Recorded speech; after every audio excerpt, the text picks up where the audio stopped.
Hello, all. Hey, can you hear me? I can hear you. Can you hear me? Yeah, I can hear you. Can you hear the music from? Unfortunately, yes, I can hear the music. Hear the music. Unfortunately, it's heartbreaking. It's really good stuff. I mean, as you know, Really good. it's a banger. As I've been told by everybody. I will never understand you.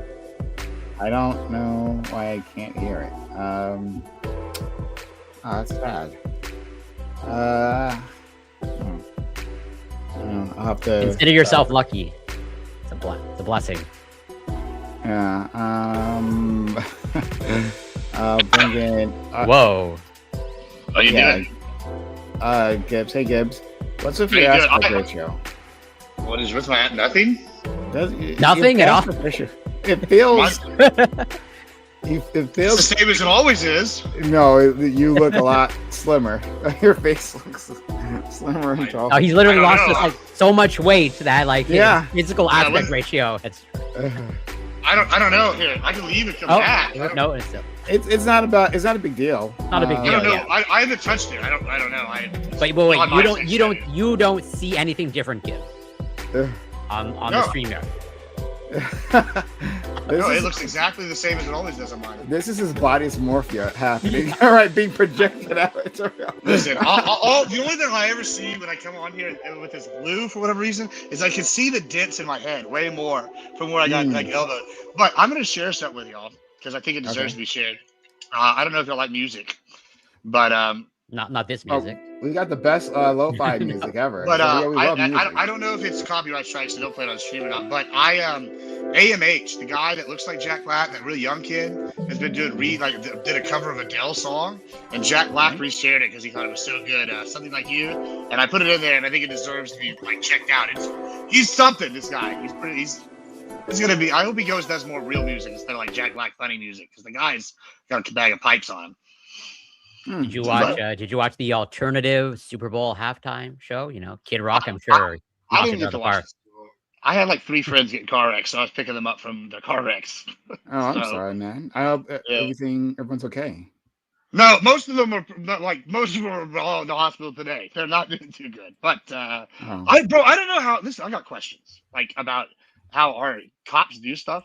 Like in addition to, I already don't trust the government, but like so they released 3 of these people. One of them had a bone sticking out of their arm. To like wait for the Uber or the ambulance or somebody to come get them. And I'm like, maybe you put them in the back of your fucking cop car and drive them to the hospital if they got a bone sticking out. It might be a liability issue. I don't know. Well, they took one of the people to the hospital from the first wreck. I think what I'm thinking it might have been was the Super Bowl, so the cops were like out everywhere and they didn't have enough people to do things. Maybe. Yeah. Yeah, but it was crazy. Like, I can't believe how many people got in wrecks. But yeah, I had 2 people in the hospital still. I think one's been released. They get a bunch of medication. But guys, don't drive drunk. Get an Uber. No, absolutely. Well, we can always stand behind that message. Yeah, to everybody. Don't drive drunk. Never ride a motorcycle. All good advice. Never ride a motorcycle. I put the stream together link in there too. Yeah.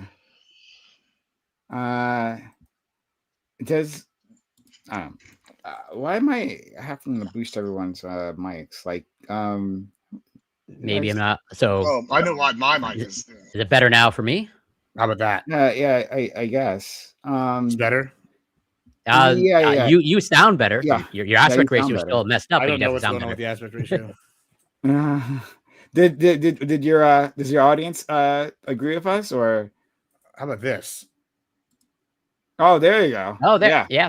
Okay. It it switched to 480p.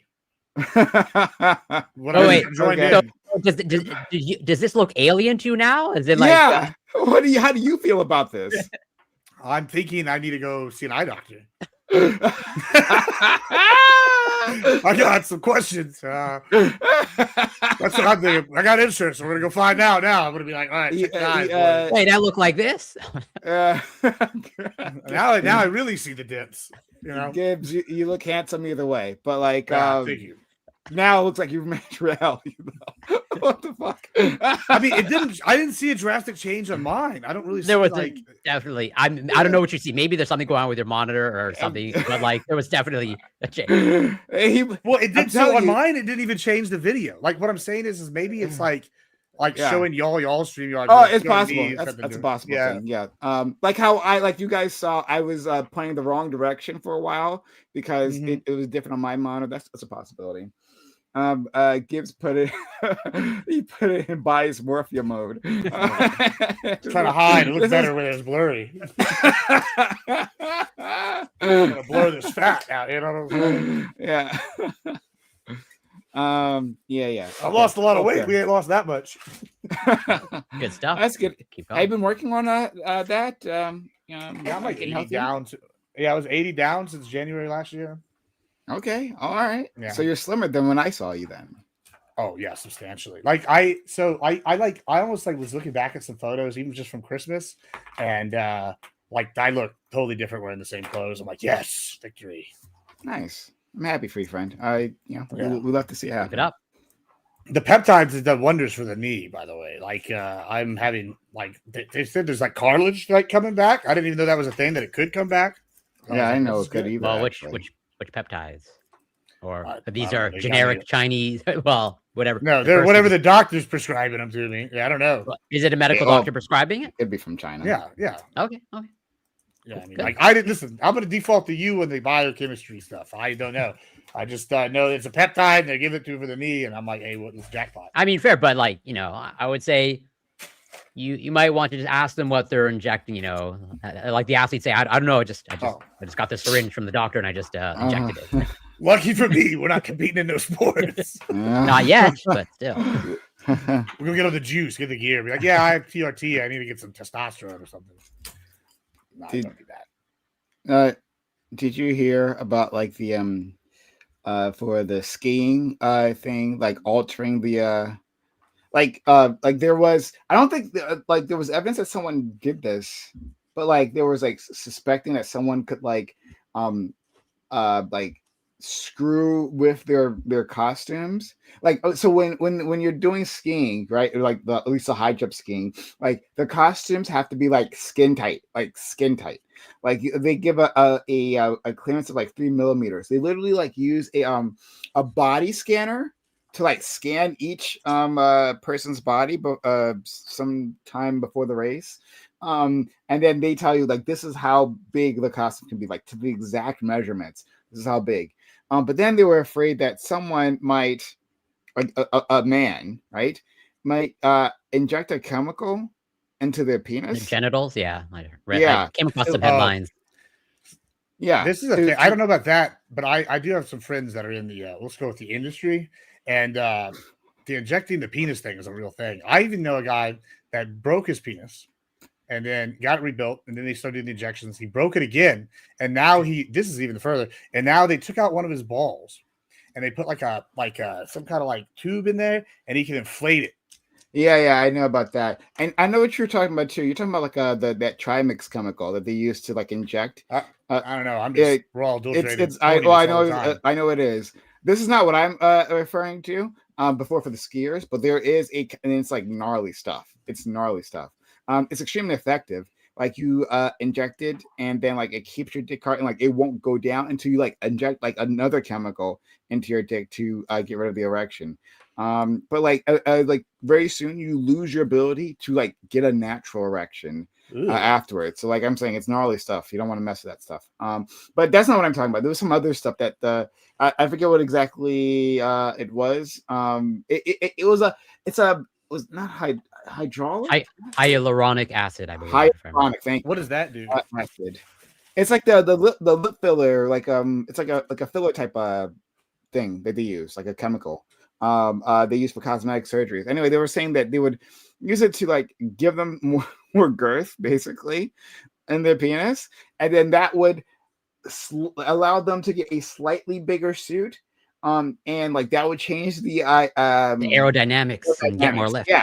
Yeah, because basically like a bigger suit makes it more like a sail, and like just any more surface area at all would help a person go farther, because this is the high jump, right? They're not just like going downhill, right? This is the high jump, and so like you want to get more air time, and so like creating a slightly bigger suit with a slightly thicker penis.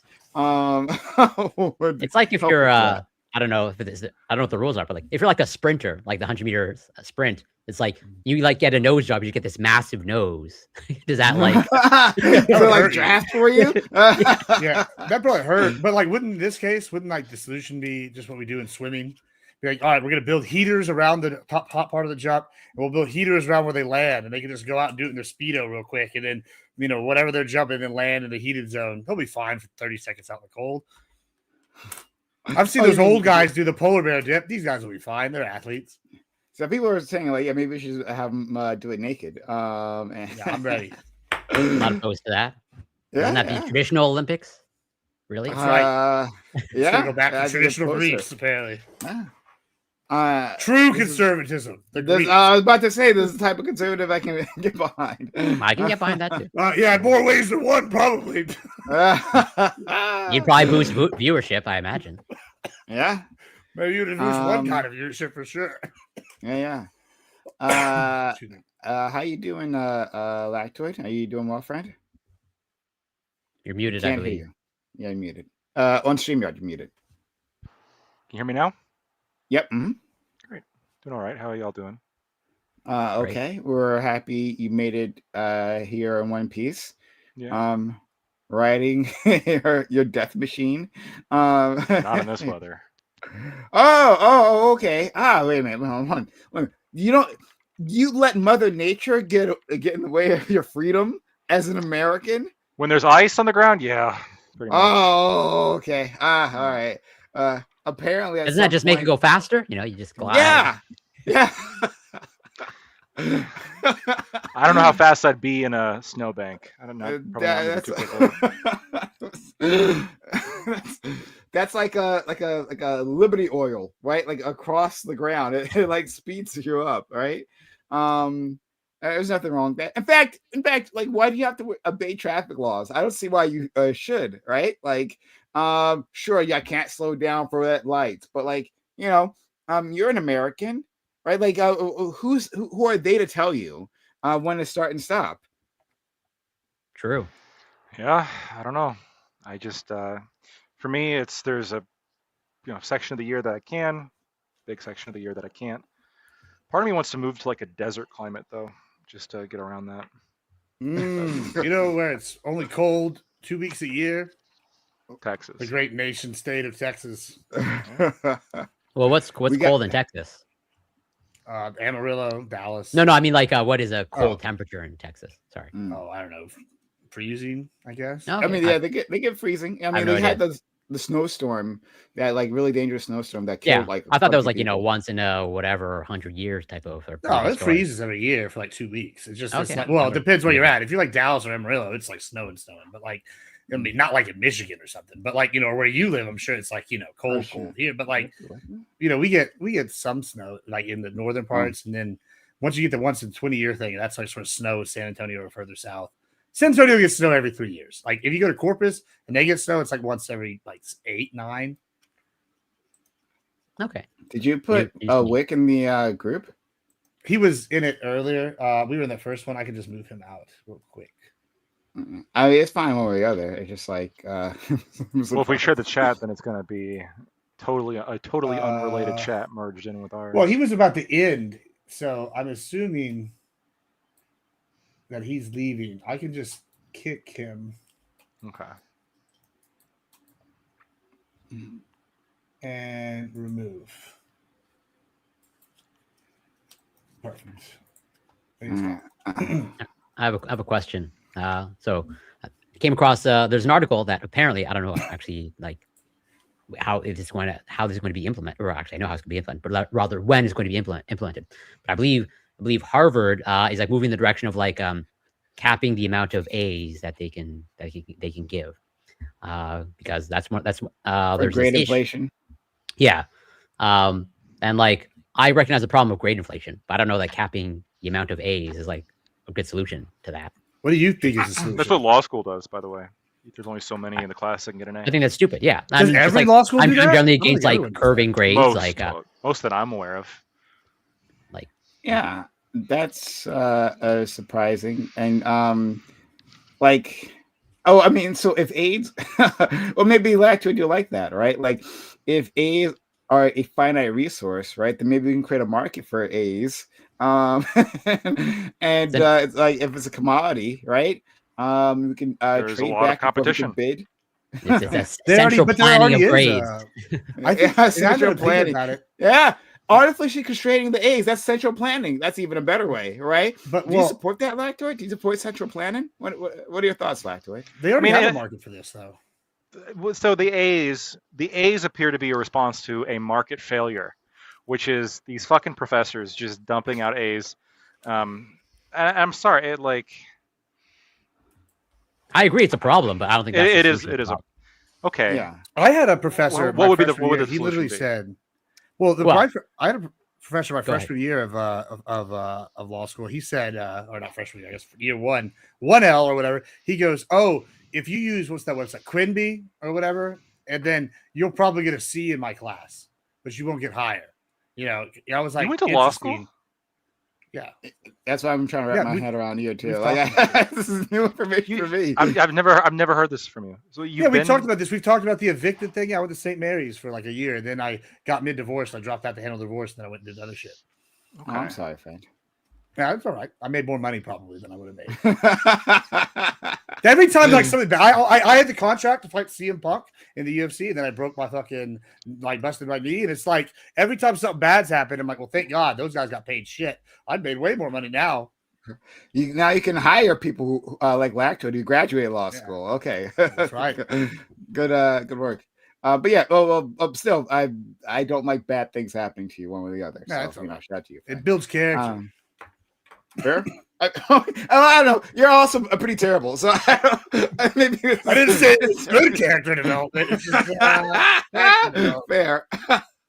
But yeah, Lactoid, or maybe Corey, you want to share your thoughts as to the solution that Lactoid asked for?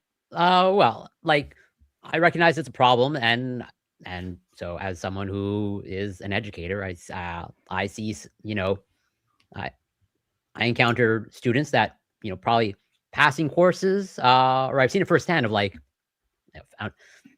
faculty are lazy. Okay, and for some faculty, it's I don't want to deal with the bureaucracy of what happens if I they're going to complain. Yeah, they're going to complain.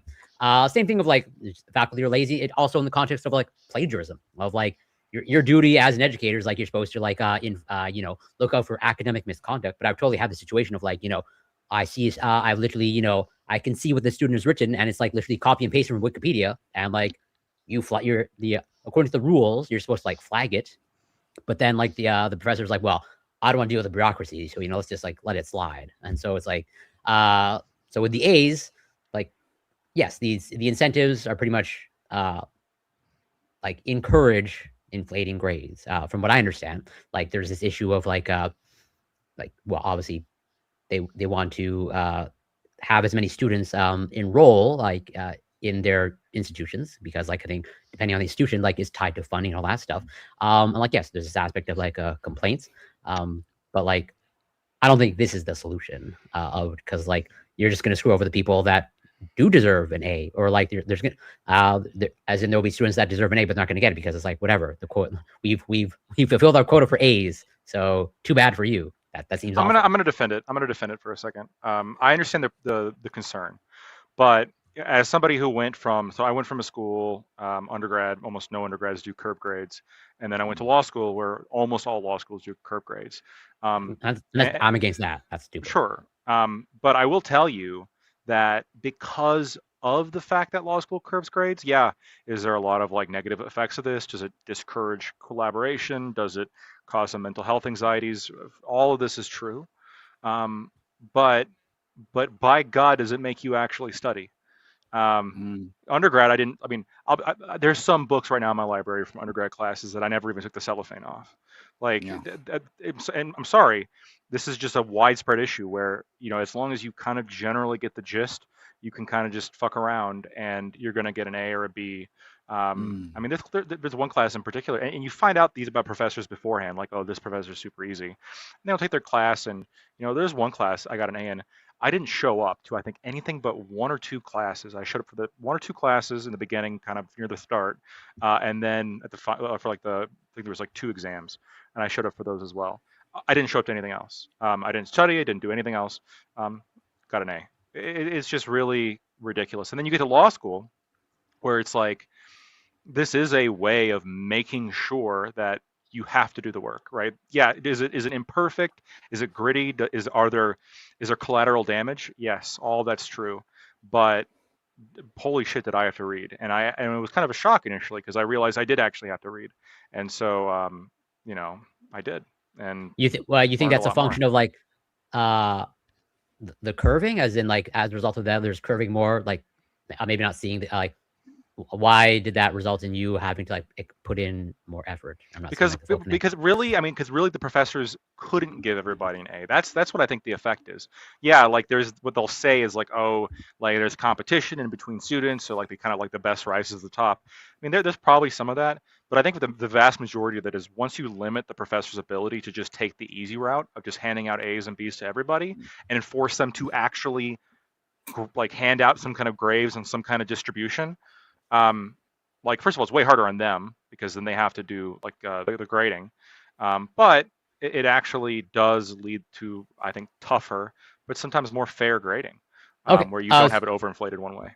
Just to clarify, because like maybe like the curving that I've encountered or I have seen might be different than the curving that occurs in law school, or like say your law school. So probably nearly law schools in the yeah. But like as in it, because like generally, when referring to curving, the overall process that I'm most familiar with, or that I see implemented, is like, a student is like borderline of like they're going to fail, but then they're curved upwards. But I've never seen it happen. Like there's students that are curved downwards. So is that curving? Okay. So there's a slight curve up from like students that are failing. So like the distribution does heavily favor kind of the C. It does. Yeah. So that can save you sometimes if you're like but there is a problem. Like even though it theoretically could save you if you're like complete shit at the class, like an undergrad class, even without the curving, you can be complete shit at the work and still do okay. I think much more so than a curve grade class. And in those curve grade classes, like for example, in law school, professors were famous for like, oh, that professor, he only hands out 3 A's for the whole class, or that professor, she only hands out 5. Like, there is professors will be strict with how many A's they're handing out, because if they hand out more A's, then they also have to hand out more D's and F's. Also, it'll kick people out, like, because they like, at least at St. Mary's, they would only take a certain percentage of the people, right? So if you got a C, right, that's almost as bad as an F or a D, right? Because they would be like, oh, we're dropping the bottom percentage. So if you had anything less than like a B average, you were cut. So it was like, you have to have all, like, you get 3 B's, you're good. But if you get like, oh, I rounded up from my D to a C, it doesn't really matter. Yeah, big firms. You're done. Big firms usually only hire within like quartiles. So like if you're like the top firms like Kirkland and Ellis or something, you're going to be hiring like in order to even apply to us, you need to be top 5% of your class. Otherwise, don't even bother. Like other, like not quite as like giant as Kirkland, but bigger firms, they might say top 20%, top 25%, top 50%, and then you just kind of go down from there. Don't you have the opposite too? Like Thomas J. Henry, biggest like medical malpractice law firm in like Texas, and they're like probably like number 3 nationwide. They hire any Tom, Dick, and Sally to be like a junior associate. Like you could graduate with like because they just need bodies. Yeah. In fact, that's actually better than what a lot of the large injury firms are doing, which is just not even hiring attorneys to handle the cases. They're just hiring case managers to do all the work, and then have some attorneys sign off on it. Yeah. Based. I feel like there must be a better way, where, for example, I don't know that this is the case in every medical school, but like, I don't think anyone would argue that medical school is not competitive, or that medical school is like not rigorous. Very competitive, there are some medical schools that like once you get in, like a lot of the courses, if not most courses, are like just pass fail.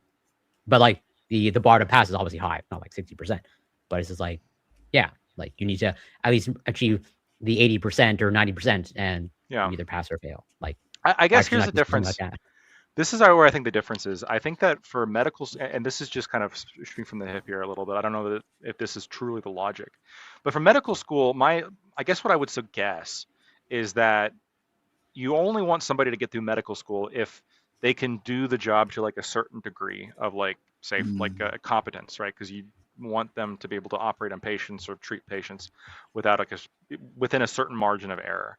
But with lawyers, it's not like there's never a good enough in a job that is inherently a competition with other lawyers.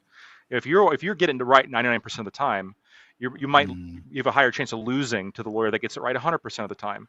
And nobody cares if you got it mostly right, because if you lose the case, then the other side wins. The other side gets the money. So it doesn't matter. Now, is this way more complicated than putting it? Are there a million different factors? Is there, unpredictability of the jury? Is there, certain firms that only take certain cases? Blah blah blah blah blah blah blah. There's a million other vectors.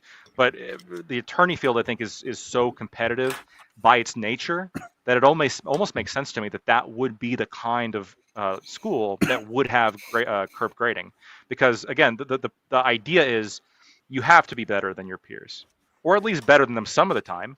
You have to be able to defeat them in something. Otherwise, they're just going to beat you every time. And what's the point? Why are you a lawyer? Well, then you can be a public defender. Then you never win. Like, by the way, there's some stats on that. By the way, public defenders get a lot of shit, and I'm not a public defender. It's the government. Blah blah blah. But to be fair to the public defenders, their win ratios are actually pretty comparable to private defense bar. When you look at it like in a state by state comparison, and sometimes they get worse cases. So probably most of the time they get worse cases. I'm actually really curious as to looking at those stats. I think that would be well, part of it is the PDs are. There's some in certain counties they have a lack of resources. Some counties they're doing okay. If I hire like Jimmy Crane from Boston Legal, right? Like, and I hire the best fucking lawyer, defense attorney, and they got millions of dollars of backing, and my retainer is like $5 million. They're going to be able to go and dig up some resources and maybe probably. But if I'm like, but if you're talking about the extremes, but here's my thing. Even if you're in the middle of that pack, right? If I go hire Papa Gibbs, who graduated, online, fucking summa cum laude of a class of, hey, I fucking did it in my basement, and he's like a public defender, and versus whatever their office has, like resources wise, which they're probably overworked, they probably got worse cases, versus like, oh, I'm a middle level law firm, defense firm. I'm only doing 10, murder cases right now this whole year. And this guy's over here. Oh, I'm on my 5th one this week. Which one's going to have more time to put into it? Well, but that's the thing, because there's two different things you're looking at. Yes, time is important. You should look into that, but also experience. And if you're a public defender, the public defenders I know are in court more than anybody else. They're in court all the time. They're constantly in front of judges. They have good relations too with the judges. Yes, they got good relationships with the judges, because not only are they in front of the judges constantly, but they're public defenders. They're like doing a service to the community, and judges do seem to like recognize that a little bit. Mm-hmm. They and so the sheer level of experience they have. I mean, the chances are, if you have a public defender with any kind of case, they've probably handled that similar kind of case, 200 times in the past, if they have some kind of like career behind them. But that's the same thing as like, say, like if I got a DWI and I hired somebody to go be my DWI lawyer, all he does is DWIs, right? And he's got a private firm. That's going to be better than the generalist, which is a public defender handling 200 cases every day. But if within those 200 cases they're handling 50 DUI cases a day, I mean, they have more experience with DUI. No, they don't. Well, if the other guy handles 200 cases, handles 100 cases a day, and they're all DWI cases. Okay, no one's doing 100 cases. Yeah, like now we're just now we're just like well, no, you don't work on it like the whole time. What about 1,000? No. What I'm saying is like you have specific private firms that only do like private lawyers DWIs. are good.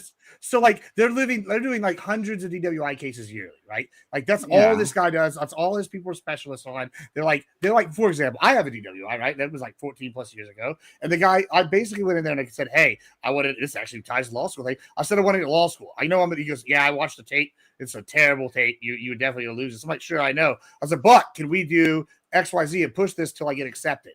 right? And then it's like, sure, we can stall it out. You have right to speedy trial. You have right to not speedy trial. We can do it within reason. Okay, cool. They have like options they could give you. If you go to the public defender and say that, he's going to be like, no. No, Like, that's not true. I don't know if that's true. It's not true. Like it's absolutely. No, I know that I know these people. Like they're more or less just attorneys, and the biggest difference is they just, in order to get them, you have to be dirt fucking poor. I mean, that's pretty much the main difference. I mean, I'm not denying that if you get to the top end, like, the Cochrans and shit, like maybe you hit a certain point where you're like, you have a better chance. That could be true, but the vast majority of the time, people aren't going to be hiring those attorneys. They're going to be hiring, and I'm not saying those attorneys are bad. Like, if you're the vast majority of Americans, your only choice really is to hire an attorney because you're not going to qualify for the public defender.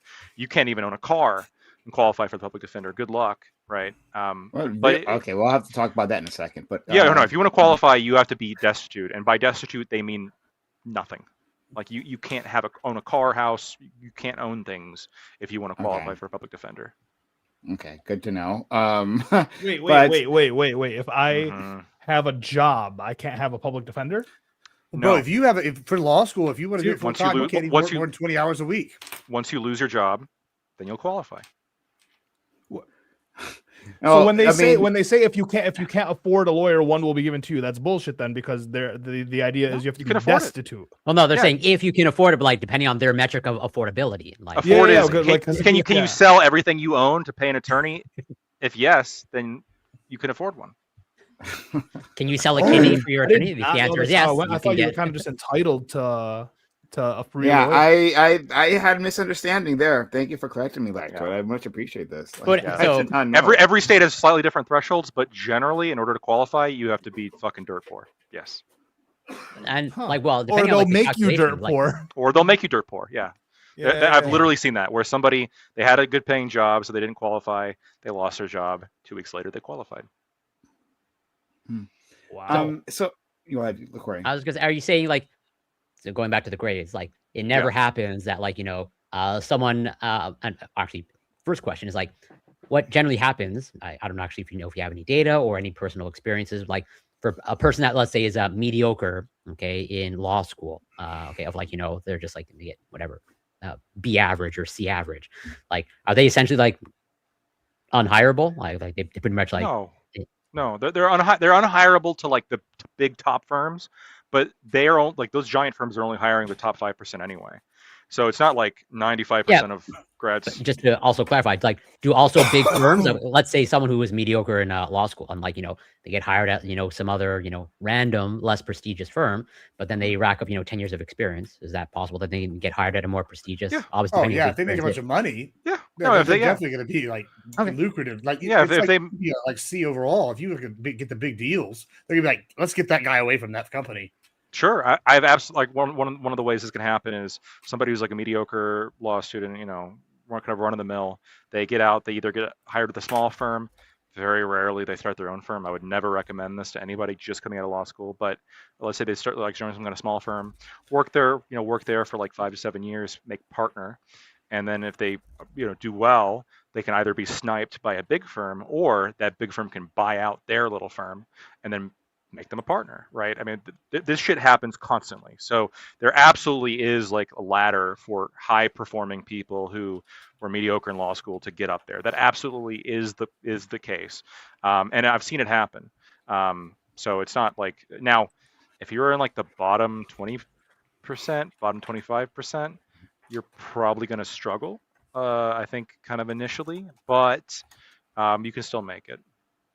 Okay, so I mean, if there's as in the competition, it doesn't seem like the competition doesn't have to be in the grades. It could just be the competition at the firms then. So why you can just not have the curved grades, and you get the grade that you actually earn, and then but now we're talking about time scales that are much. So if I'm a giant firm and I can hire the top 5% right out of law school, right? I'm going to be doing that. There will still be a top 5% no matter what the grade distribution. Well, right, but in order for that, but in order for that to kind of sort itself out, we're talking 15 years of practice on the back end, and so and big firms, honestly, and this is you can criticize this as the industry. I think this is fair.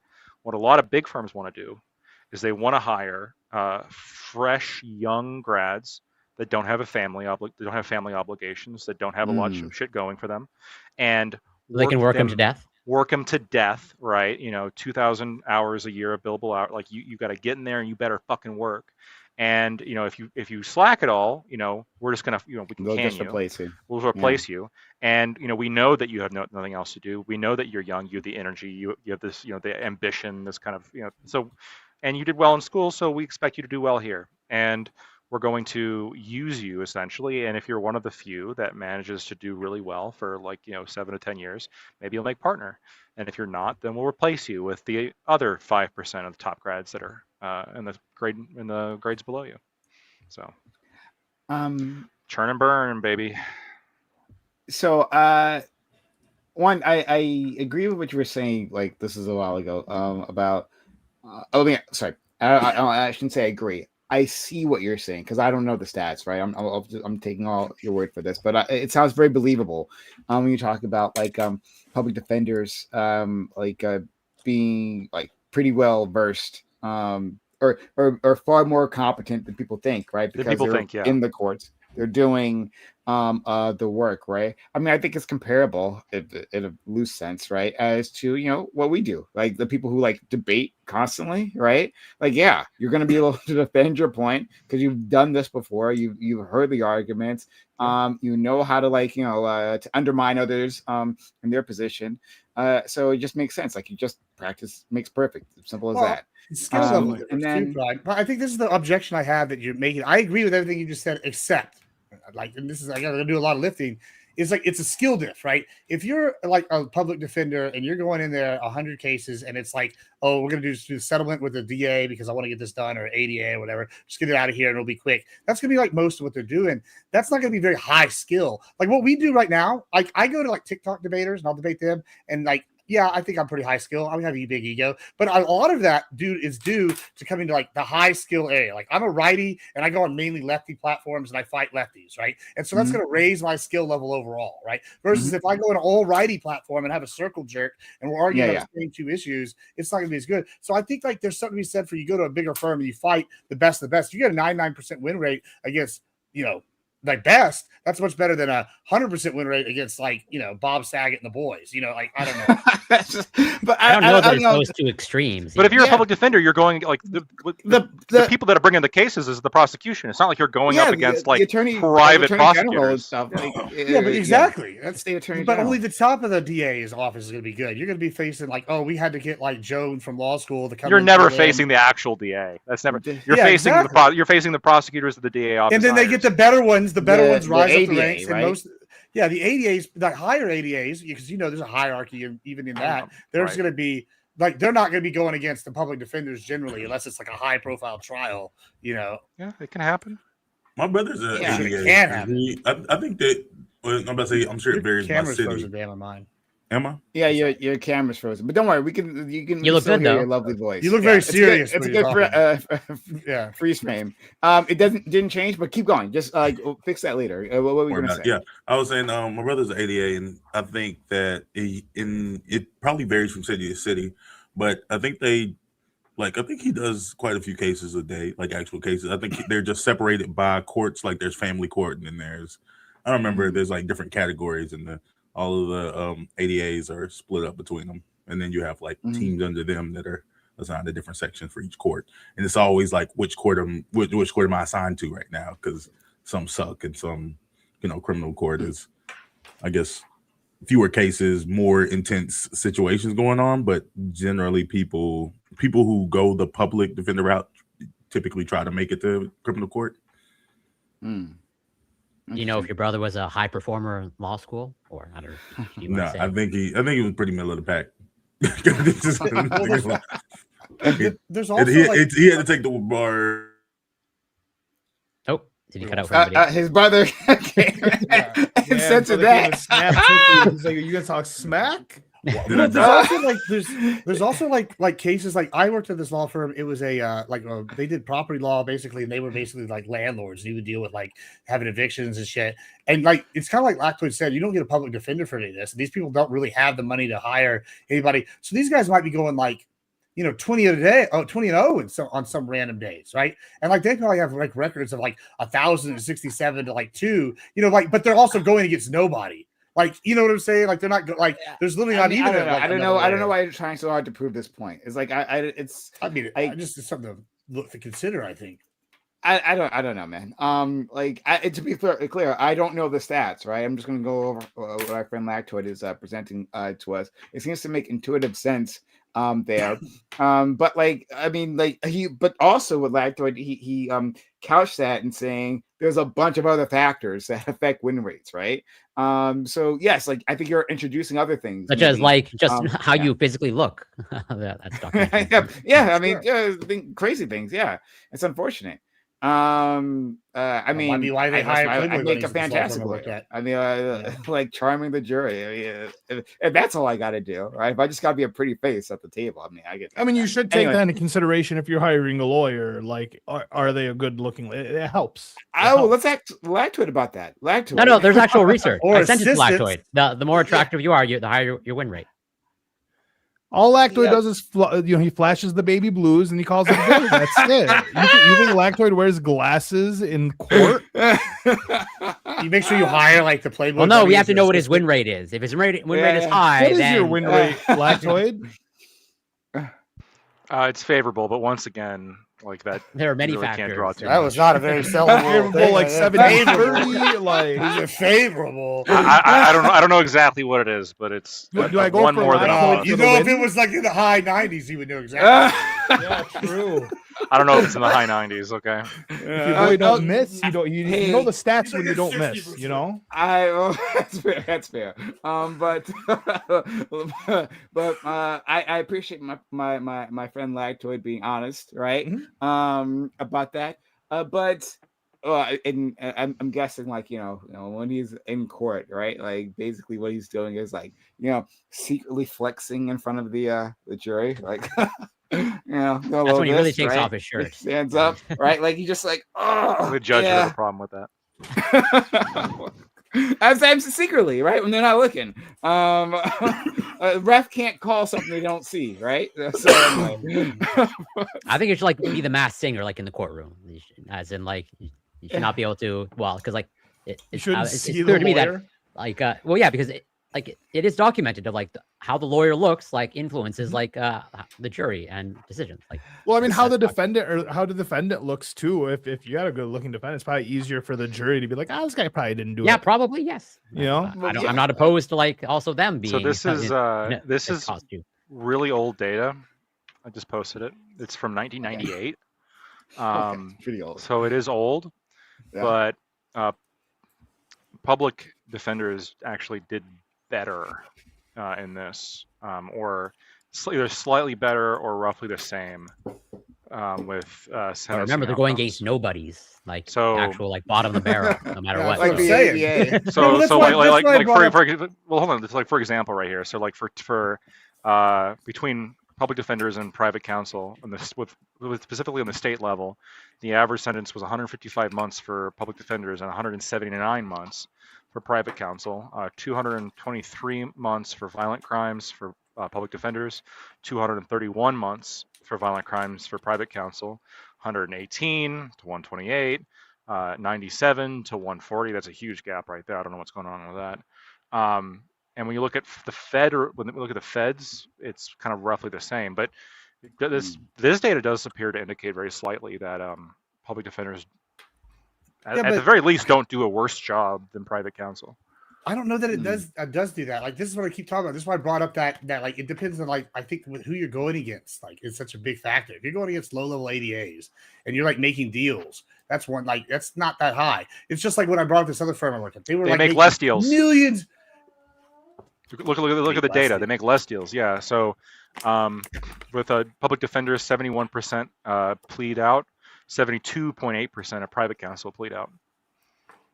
Yeah, but what are those plea deals? Is it plead out like, oh, you're gonna be, this is what's gonna happen? Apparently slightly worse. Apparently these plea deals are slightly worse because when you look at the overall sentencing rate, like the overall sentence amounts, it's rough, They like get better slightly deals, better yeah. for a public defense. Again, there's so much that goes into this that we don't. X to doubt. There's so much that goes into this that we can't know all the. There's a lot of this is just noise. But for people who say like, oh, public defenders, they're just trash. The data does not support that opinion. It just doesn't. Yeah. And I think so much of that we get from media, right? Like media, like it shows like you've seen the court drama, right? Where the public defender is harried, right? Like he's rushing, right? He's got like a stack of cases. He's like, who the hell are you? He's going to, like that's an impression that we get. And I think it's really interesting to to see a different side of that. And I really appreciate Lactard for telling us about that. So two things I want to bring up. One, with the public defenders, right? Like, and I'm sure Lactard is not gonna like this idea at all. But I think that would be useful. Like considering okay, it sounds like the reason why you have to be destitute to get a public defender is because they have limited resources, limited number of them, right? But also, my understanding is that we have a glut of lawyers coming out of law school and a shrinking number of lawyer jobs. I actually have a proposal for this. Yeah, I've ran it by other lawyers, and so far it's had pretty good appeal. I think it'd be perfectly fine that when you graduate law school, you have 3 years or whatever, or maybe as a condition of graduating law school, you have to do 2 years of public defender work after that. I'd be okay. Well, don't they already do that though? Like they have some states. I don't know about every state, but I don't know if it's still true now. But used to, even if you were like El Jefe at the biggest firm in the world, you still had to go do a certain amount of public defender cases a year. Like you would make you go. I'm not aware of that. That's pro bono. Pro bono cases. Yeah. Some places will recommend that you do pro bono cases, but that's the firm. I don't think it's the state. I think it's the firm. Well, it's the state, but also you can. A lot of that's like a CLEs compared to pro bonos. I don't know. It's a little bit complicated. But I'm talking about specifically, you get out of law school, and assuming that you've graduated, you are guaranteed a spot as a public defender, but you have to do public defender work for at least 2 years. And I think this solves multiple problems. The first thing it does is it directs a huge glut of people to go into public defender work and dramatically raises availability of lawyers in that field. It trains them. That's a huge thing because if you try to start become a lawyer or start your own firm right after law school, you're just opening yourself up to shit, right? You haven't developed any kind of relationships with any of the judges. You haven't developed litigation strategy. You're not ready, right? And so 2 years of that kind of intense job where you're in court all the time and you actually have clients and everything, and you're held to that standard. And by the way, we can even have it where if you can't handle it, if you can't cut it with doing those 2 years of public defender work, then you don't get to be a lawyer, right? There's if you get fired or you do so badly on XYZ metric, then you're out. Then you're out, just like it would be in law school. It can be like an extension of law school, how in medical school they have residency, which is basically the same thing. My understanding is with residency, you are basically like a little bitch doctor, and you got to do work for a certain number of years, and then if you do a good enough job, hey, maybe you'll get your medical license, right? Makes sense to me. I think we should do it that way. I'm not opposed to it. Yeah, I like this idea. It does. That's where the competition should be, and then no capping of A's. yeah. How many defendants can you get off? I want to bring up something here real quick. That's interesting. Sexually specific. But before you do that, I want to get the last point out there, but then we'll go straight to you, friend. Lactoid, about this idea that was it Corey was talking about in terms of looks. So multiple questions. One, have you heard of law firms taking this to account, even informally? Have you heard that? And then two, every job does. Okay, well, let's expand on that. And two, if you were the head of a law firm, right, soon enough, I'm sure, right, and you were hiring, right, how much would you put on that, right? You get a smoke show who walks through the door, and they are, a B minus, level individual, and then you get some schlub, right? But top of his class. Where do you land on that? So I mean, I personally would probably pick the schlub, but attractiveness. There's stats on this too that I've seen where at every job, especially customer-facing jobs, but every single job, attractiveness matters. There is this pretty privilege, right? If you're attractive, you're gonna be more successful in life due to no contribution of your own. It's also It's a burden that I bear. Yeah, go ahead. Yeah, there's also, I mean, I could discriminate against people if I think they're ugly, right? And it's a category that's not protected. But now, I mean, there's going to be arguments, like if they're ugly because of some kind of disfigurement, maybe they'll argue like under ADA, like there's arguments they can wheel out. But it absolutely has an effect, and the law field is not immune to that either. So I'm sure that's mass singer costumes for all lawyers. Yeah, and there is strategy. Or just start hitting the gym. It encourages all the lawyers to hit the gym. You know, everyone's in a healthier, better physique. Yeah, I don't know how true this is, but I have heard that like defense counsel will often try to portray themselves as like sympathetic as possible. So like glasses, like kind of formal wear, yes, but not too aggressive. No, no red ties, fancy washes. Yeah. Nothing super fancy. Just try to come across as sympathetic and humble and one of you to the jury, because we are taught in law school juries have a roughly collectively a fourth grade understanding of the world, and so if what you say doesn't make sense to a fourth grader, it's not going to make sense to a jury.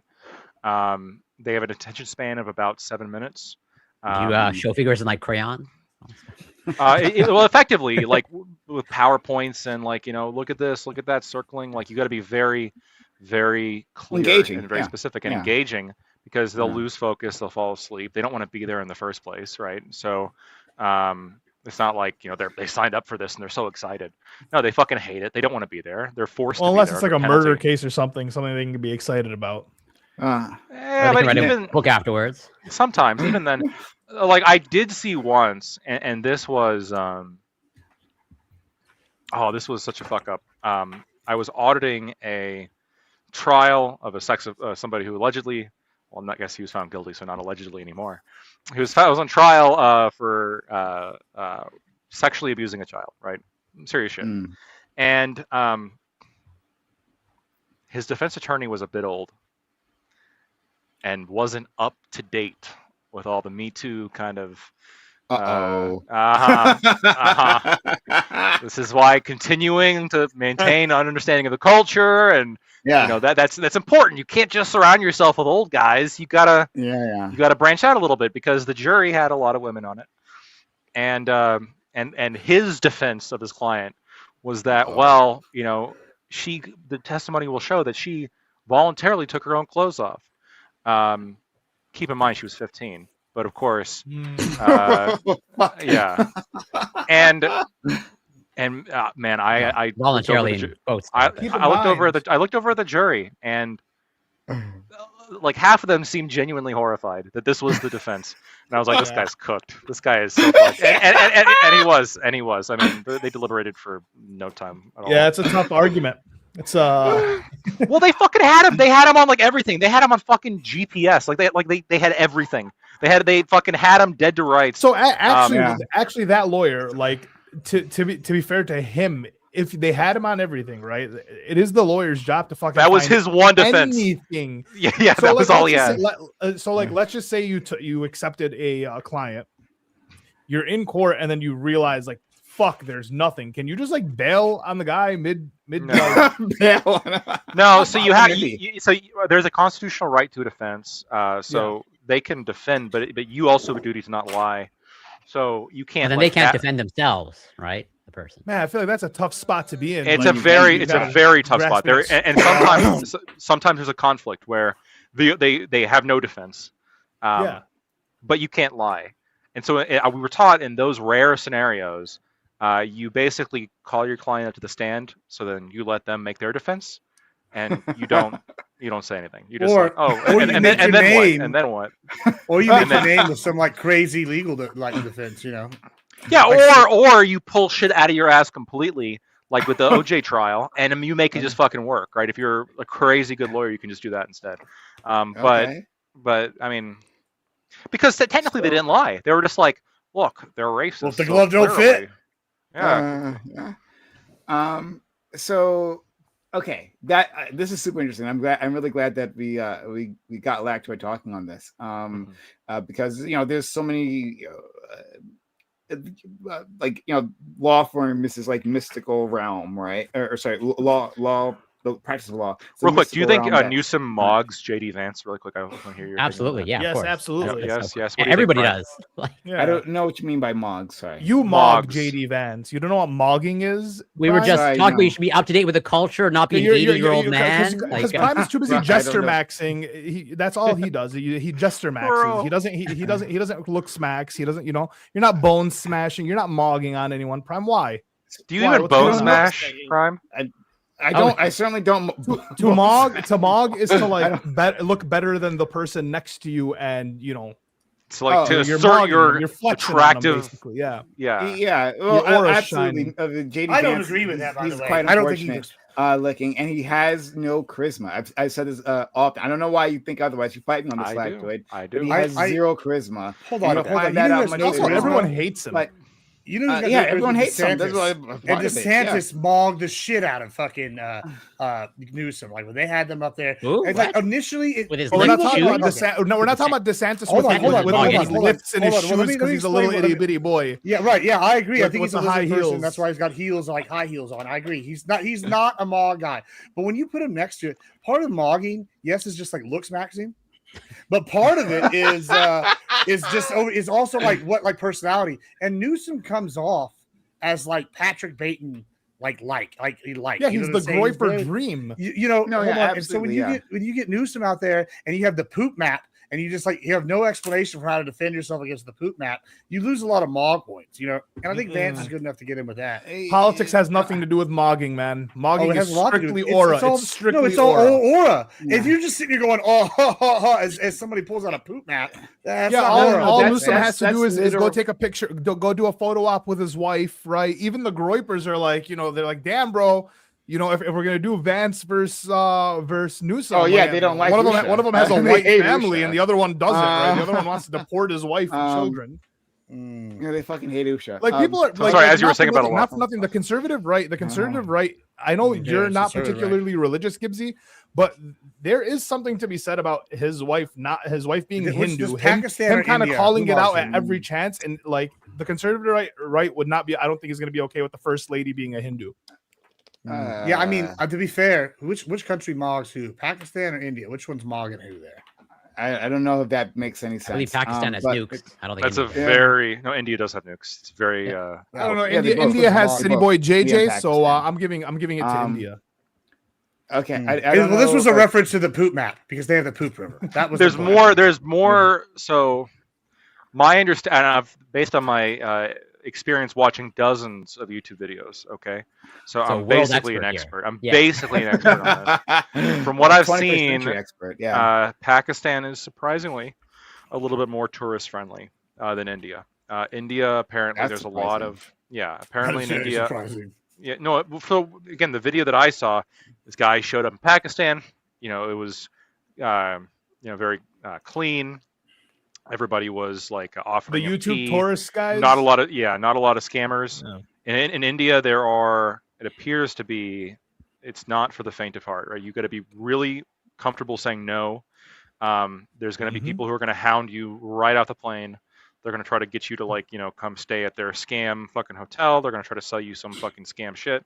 It sounds you like just- fucking Colombia. But to be fair, like Colombia has a lot of this Pakistan's doing like bullshit, too. heavy PR when they do that kind of shit, right? Because isn't the That might be idea part- that like but Pakistan's this is run like some by like the independent- Taliban or whatever it is, and so like they got to do heavy that could PR. be- So when these people come, they are. It is kind of like when you do like the Israeli tourism, where you just go on and they're gonna show you the best of the best. The IDF's walking you around. You basically have fucking the Taliban walking you Wait, around. but and being why is the IDF walking them around Israel? It's because if I want to go to a Jewish site, it's likely that Hamas might shoot like a No, rocket. wait, no, I mean, not that's- in Israel proper. I'm being like legitimately for like when you go to Israel, they have people showing you around. They're only going to show you the best of the sites, and this is like true of most countries, but particularly right now, like Pakistan, especially with what they got going on with India, right? Like if they have the Taliban running, yeah, all these like American YouTubers coming and like kind of boasting like positive statements about this land. Yeah, it's a big PR run. There could be some PR motivation somewhere, but again, from the videos,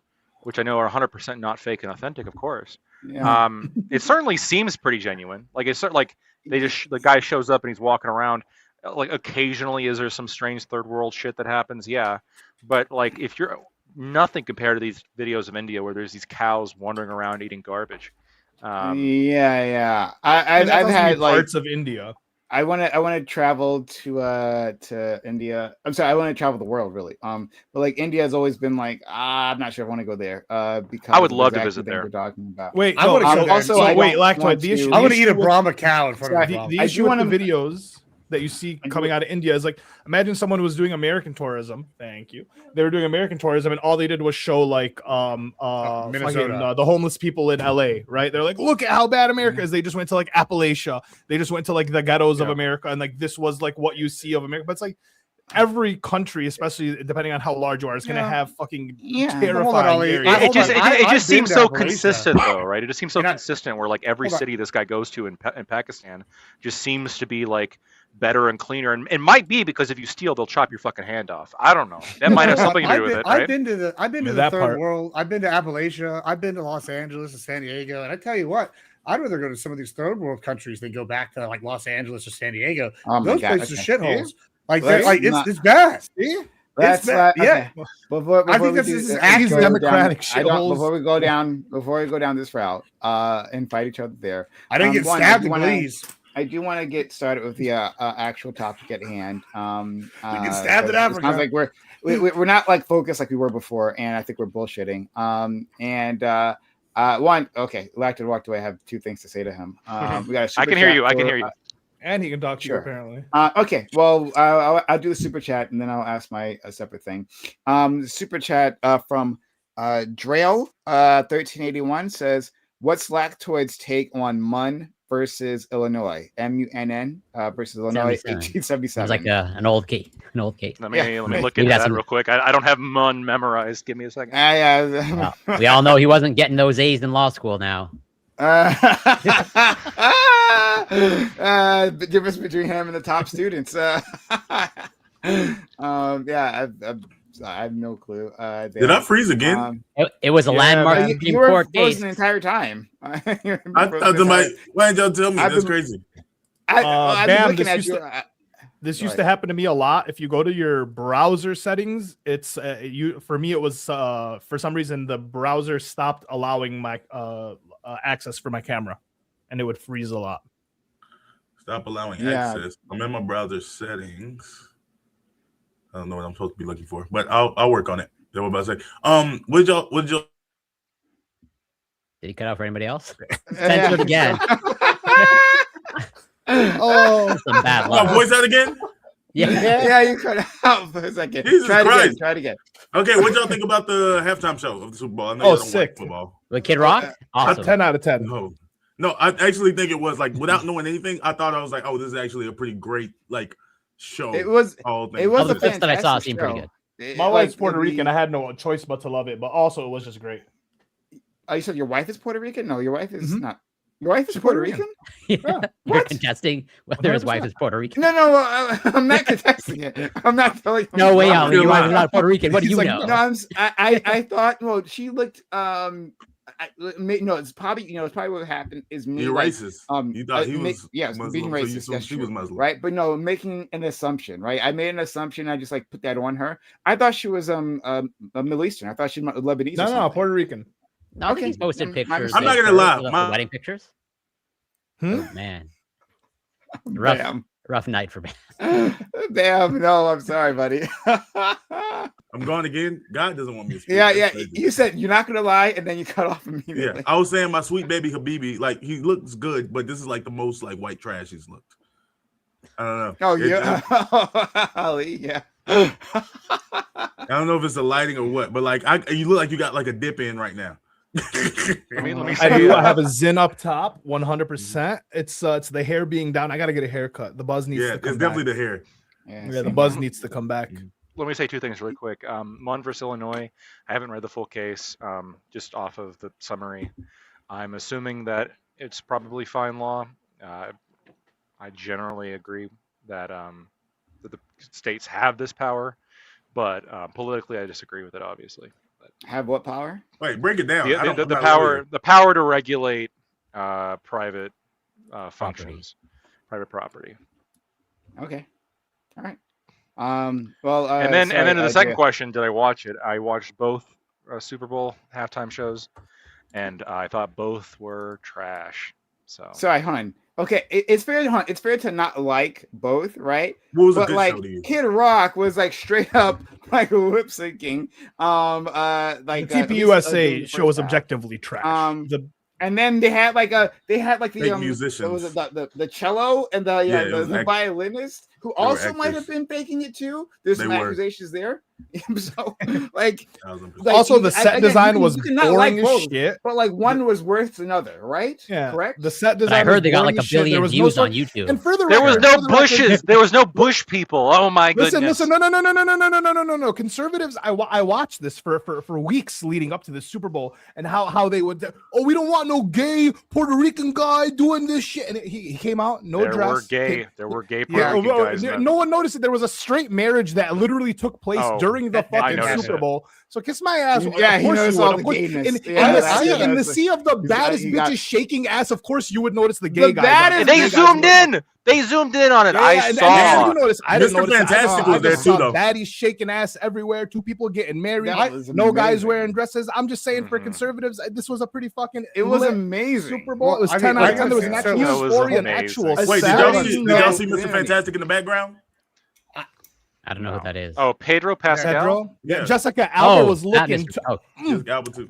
I haven't watched either halftime show, but from what I've read, like they're both people. These are the two general consensus I've heard. That's crazy. Got no flavor. Hold on, this is what I've read so far. Hold on, this is what I've read. You got no flavor. Conservatives were pleasantly surprised with the Bad Bunny show. It wasn't as like woke as they thought it was going to be. Wasn't they woke said at it all. did a good job. This is what the righties have said that because I haven't watched either, so I'll withhold judgment until next week or something. But I saw basically they said that he highlighted Latin culture becoming part of the U.S. without like being like overly political. That was what I said from the conservatives, and otherwise they just didn't understand the music. So, but whatever, they thought it was okay. And on the other side, I've seen the polling that I've seen said most people prefer the TPUSA one, but the only reason why they preferred it was this is what I saw was because they knew the songs better. So like it provided no one knew any of those Kid Rock songs, man. No one knew any of those Kid Rock. They could hear the words though. I mean. Yeah, obviously you understand it. I haven't watched either one of them. Blackwood, can you actually tell me what would have been a show that you would have said was good? Like, if what they would did you it have in preferred Russian in the Super Bowl? Okay. Yeah, obviously, if they had some Russian singers or some Russian. Yeah, why not? Right? Hold on, so was Prince's performance at halftime a while back like a good one? Because that one's universally hailed as a pretty good one, and the guy had a penis guitar. I haven't seen it. Maybe it was good. I don't know. Yeah. What's that one in English? That's what really matters. One Whitney. Oh shit! Whitney Houston sang the anthem really good that one time. Okay, great. Thank you so much for that. Yeah, we can hear you, friend. Yeah, we got the Whitney Houston comment. She's a good singer. Yeah. She's incredible. That was an incredible moment. What truly a moment of black pride. What a brave hot take that one was. Okay, all right. So Whitney Houston's a good singer. Okay, so that's shocker. Indeed, we got also here's like something that maybe some people don't know.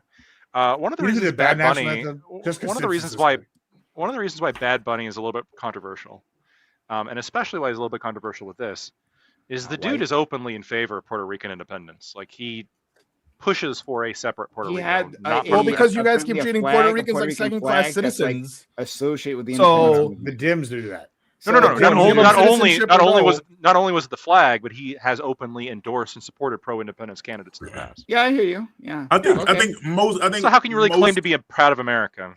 But when the country's treating you like trash and they treat you like second-class citizens, it's kind of hard to be proud. It sounds like Confederate telling me like, oh well, why should I have American pride? When you have people saying, "Well, I can't wait for ICE to deport Bad Bunny," it's like is he an American or not in accordance to you guys? Hold on, I think part of being proud of America does require that you want to continue to be an American.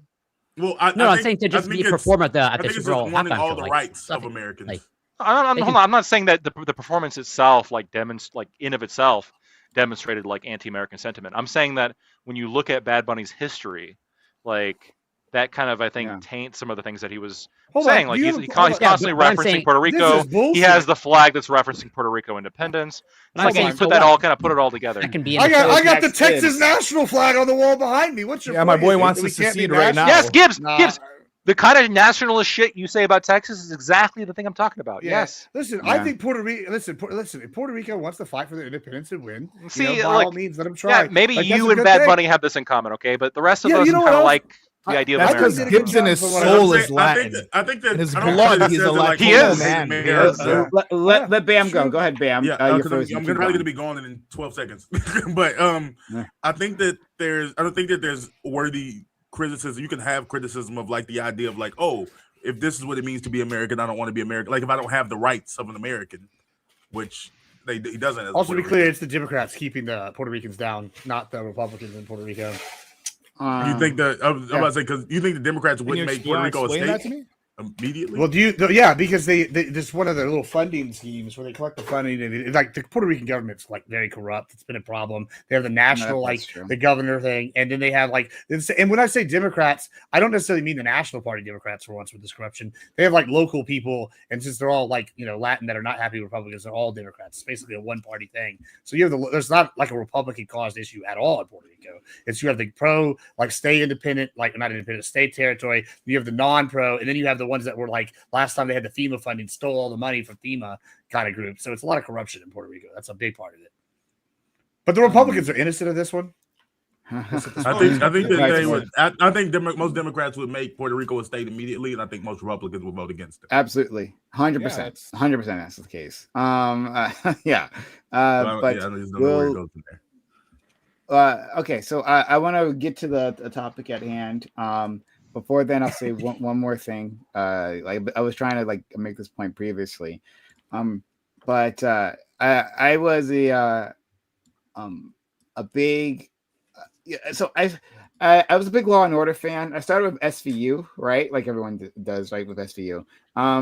But like I had like this kick, right, where like it was like for a few years I was just like all about Law and Order, like watching more Law and Order, and I watched the other ones too, right?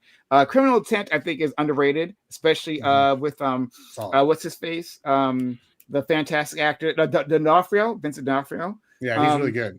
Oh my god, amazing, like he was just amazing. Like those are like the best episodes, right? So putting that out there.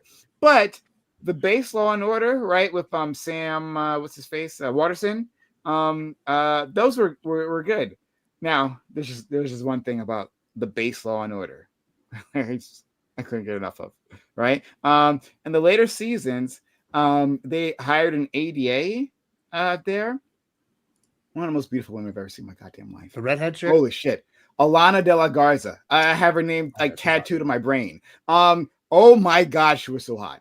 Oh my god, this shit was a fucking smoke show and legs for years. Legs for years. Oh my god, she was like I'll never forget it. I'll never forget it. No, my God, she was a part of my fantasies for a very long time.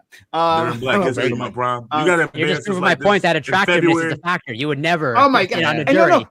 but on that point, right? And it's something that I didn't understand because like I thought about this like often. I mean, I thought about her often. But like on the show, and this is why I was going to relate this not just to my sexual fantasies, but to a question for Lactoid, is about like how like ADAs are supposed to interact with the court, because this woman, like, she barely said anything in court, right? So like Sam Watterson was like, and I believe Sam Watterson was the DA. He would be making the cases, and then she would just be sitting there, like assisting, but almost never said anything during court. I'm like, why not? Like, why isn't she handling cases? She usually like would tag team with him, go to a case, right? Sam Morrison would make some amazing speech or whatever the fuck, right? But like, she almost never ever made a case. And like, is that a thing that ever happens? I thought ADAs actually did most of the work. I mean, I don't know that this specific arrangement, but having a second chair that doesn't seem to talk all that much, that's common, right? Usually they're the person that's done a lot of the background work. They have a lot of information. They're going to kind of sidebar with you and give you arguments. Okay. Also, Kinda Prime, good. you have to remember with Law and Order, like this is important. It took me a while to figure this out too. You're not actually seeing all the case, like right. You're seeing just the highlights. So with the ADA would be like cross-examining or something. You're probably not going to have that on the episode. You're only going to have the high-profile moments. Yeah, that's fair. But like I don't know, it just seemed weird to like an underuse of her because she was literally just like looking pretty at the prosecution's table, and she did that very well. Probably what Oh you my need god, in the courtroom. she was so sexy, guys. Oh my gosh, so fucking hot. Well, Prime, let me put you on one. I highly recommend the what was it? The spinoff Boston Legal, which that's I highly recommend. Oh, I love Boston. No, I'm already there, buddy. Great. I'm already there. Boston Legal, so Good. good. Yeah, no, It's even great. before then, Boston Legal was a spinoff of Oh yeah, that's what I say. It was the spinoff Ally of Boston McNeil, I Legal. think. No, Or no, no, am it's I of wrong? the practice. The practice. Oh yeah, true. Yeah, the practice. I tried to get Lactoid to watch the practice. He was mine too. He's like, I don't want to watch a lawyer show. But it was a good show. It was a really good show. The practice was extremely good. A lot of fun. A lot of great careers were launched from that. And then they spun that off into Boston, which is Legal, better. It's the better one. Which was It's better, which arguably is the even better. Yeah, that was really good. Yeah, so, I think they hit the right amount of comedy to like serious like note in there. Yeah, there was really good balance. The practice is a bit more time. depressing. Yeah, but you know the okay. So last thing, we'll move on. But in the practice, do you remember the episodes with like I forget. There's a moderately famous actor who they'd always get. He had a recurring role, and he would like these are really fun episodes because like this guy would get arrested for a crime, right, of murder, and he would like want to defend himself, but he needed like an attorney to like back him up to be second chair, basically, like what Lactwood said, right? And this guy like the way they would present the case and the way he would present the case in court is that you were never quite sure that this guy committed murder. This happened multiple times. He has a recurring role, but like he kept like getting off, right? But like at the end, it's like, wait a minute, did he actually kill this dude? Like he kept like it was like a thrill-seeking moment for him, where it seemed like he was committing murder and then like getting off on it, right? Because he wanted to seem like very smart and intelligent and like just trick people. Do you remember this? Like they they have a few of those characters across both shows. I can't think of which specific one, but I mean Betty White's character is kind of like that in the practice too. Not the practice in the Boston Legal, but yeah, they had that one. And also, I think there was a genre of like shows at the time. Law and Order did this. It was about the same time as this happened in that show. The period was Ludacris came out and was like a serial killer, and he like represented himself. So I think it was a trend in television at the time. Like where then Ludacris shows up in like 4 or 5 episodes of Law and Order. I think it's SVU where they have the same concept. But so like I think they had that trend at the time where they did that. Hey, Lactoid. But yeah, we'll have to argue about the practice. We'll talk about the practice too. Just I know we're about to move on, so I want to ask this just so we don't have to come back to it. Lactoid, really quick. Just so I can know where to value your opinion. What's the last good halftime show you've seen? Because you just say all of them are bad. Let me bring up the list. Let me bring up the list. Super Bowl. This halftime shows are so hit or miss. I think Kendrick's was good last year.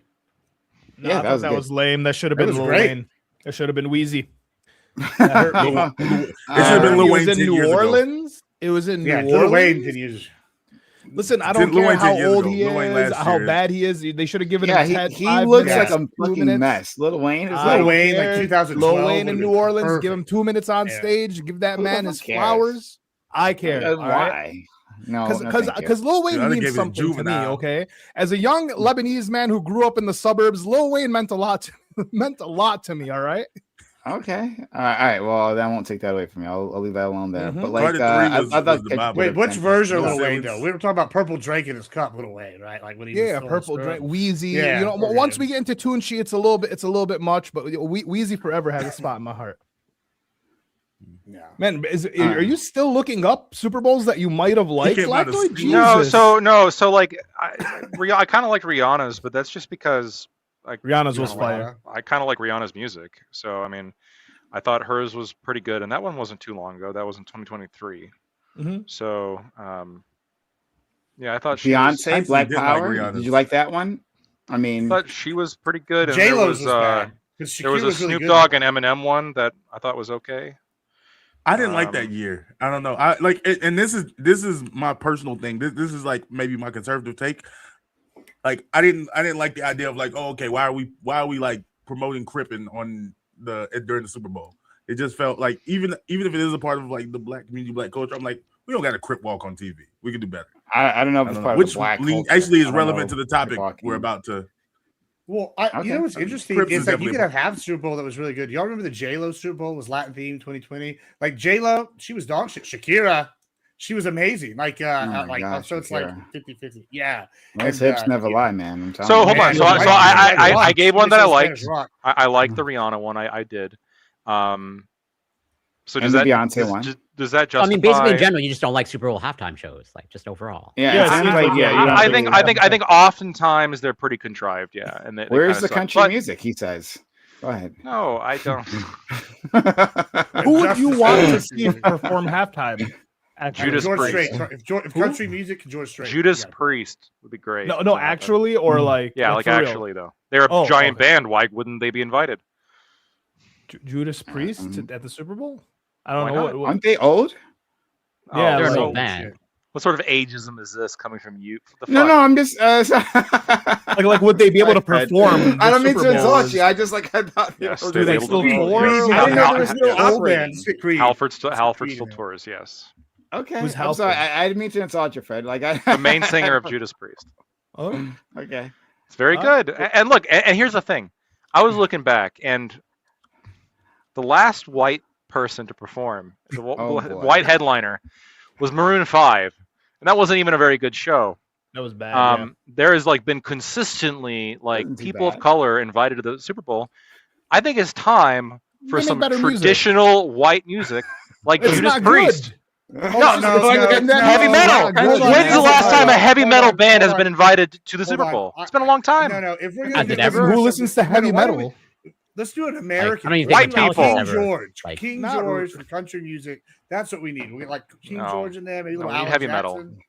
Nah. Yeah. Listen, so long as the minorities keep making better music and they keep being the more popular artists, you guys are going to keep losing this competition of like, well, no, how come there's no white people on stage? It's like, well, if Taylor Swift was on stage, you wouldn't be happy either. So I mean, I would not be happy because I don't like Taylor Swift. Taylor Swift is your white warrior. but hold on. Why hasn't she been though? I mean, let's take it for a second. She's like arguably one of the most famous artists in all time. She doesn't want to. She had the opportunity when she was dating Travis Kelce. I'm sure she was all over the NFL. Are you sure? Time. I would argue that she doesn't. If she wanted to, she would have. The NFL wanted nothing more than to like glue her to like the outside of the stadium. Say, hey, not this white person. I need a different one. Not this one. Her so much. Yeah, King George. That's a conservative music artist. White guy. Select them. No, it doesn't have to. Hold on. It doesn't have to be. Was Maroon 5. What does that tell you about white music? Okay, this is what I'm saying. I like Maroon 5. Maroon 5 has some good songs, but that show wasn't particularly good. But here's the thing, like, I'm not saying it has to be political. Halford's fucking gay. I just want like that kind of music to have a chance at the Super Bowl. He's a British gay guy. I mean, Jesus. We could absolutely look how progressive Lactoid is. He allows the. I'm very progressive. Yes, very progressive. The British gays on stage for him. The British gays, and it'd be nice to see a little bit of a change because I mean every Super Bowl really had this sort of like hip hop fusion, and that's been every single fucking year. And look, I understand that's like what's in right now, and people really like that. But there's other genres. Come on. But they're not. I don't disagree. I'm not a fan of this genre, but like, so you're probably too young, Lactoid, but. I'm assuming you didn't see like the 2002 halftime show, like yeah, but like, and if I did, I have no memory of it. I encourage you to look up, but that was obviously the year after like 9/11. Like, I think obviously I'm definitely not a football like expert at all, especially like when it comes to history. But like, I think that halftime show was like regarded as like one of the best ever because like you too. Yes. Also, exactly. To be fair, the last time U2's great, and that's we let a white boy on stage at the Super Bowl. I'd encourage you to look at clips of the show. It's pretty noteworthy. That was pretty lame. The last time, what are you referring to? He pulled Janet Jackson's top off, and that was We a did do whole that. ordeal. I think that's why white people aren't allowed on stage. No, anymore. that's not what it is.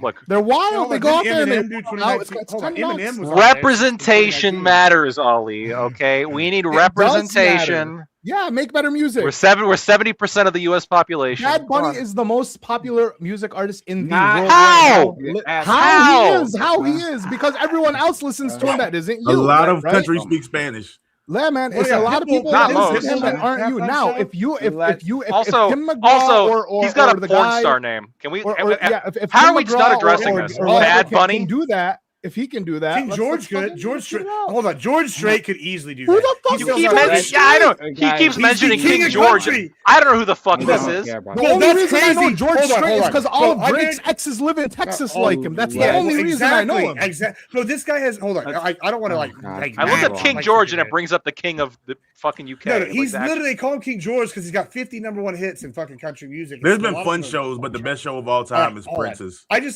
I just want to say, yeah, the Latin music thing is a big one. Pitbull headlined the Super Bowl. J-Lo and what's her name? Like, yeah, it's because there's a lot of Latin people that speak. Because Like, a third like of if this you got country the right speaks white Spanish. person, they can do it. yeah, Eminem like did it. 97% speaks English. Hold on, but what about Eminem? Did it in 2019? That's like less than like 7 years ago. You know, I like, said that one was decent, but he wasn't the Okay. headliner. That was Dre. Let's oh well, Dr. Let's Dre and Eminem are like move together. on so- before I, I yeah, doesn't like they're, one they're, thing. they're buds. Let's I know move they're on. buds. I'm let's just saying, move I want a on little for bit of a lives, different please. genre. That's all.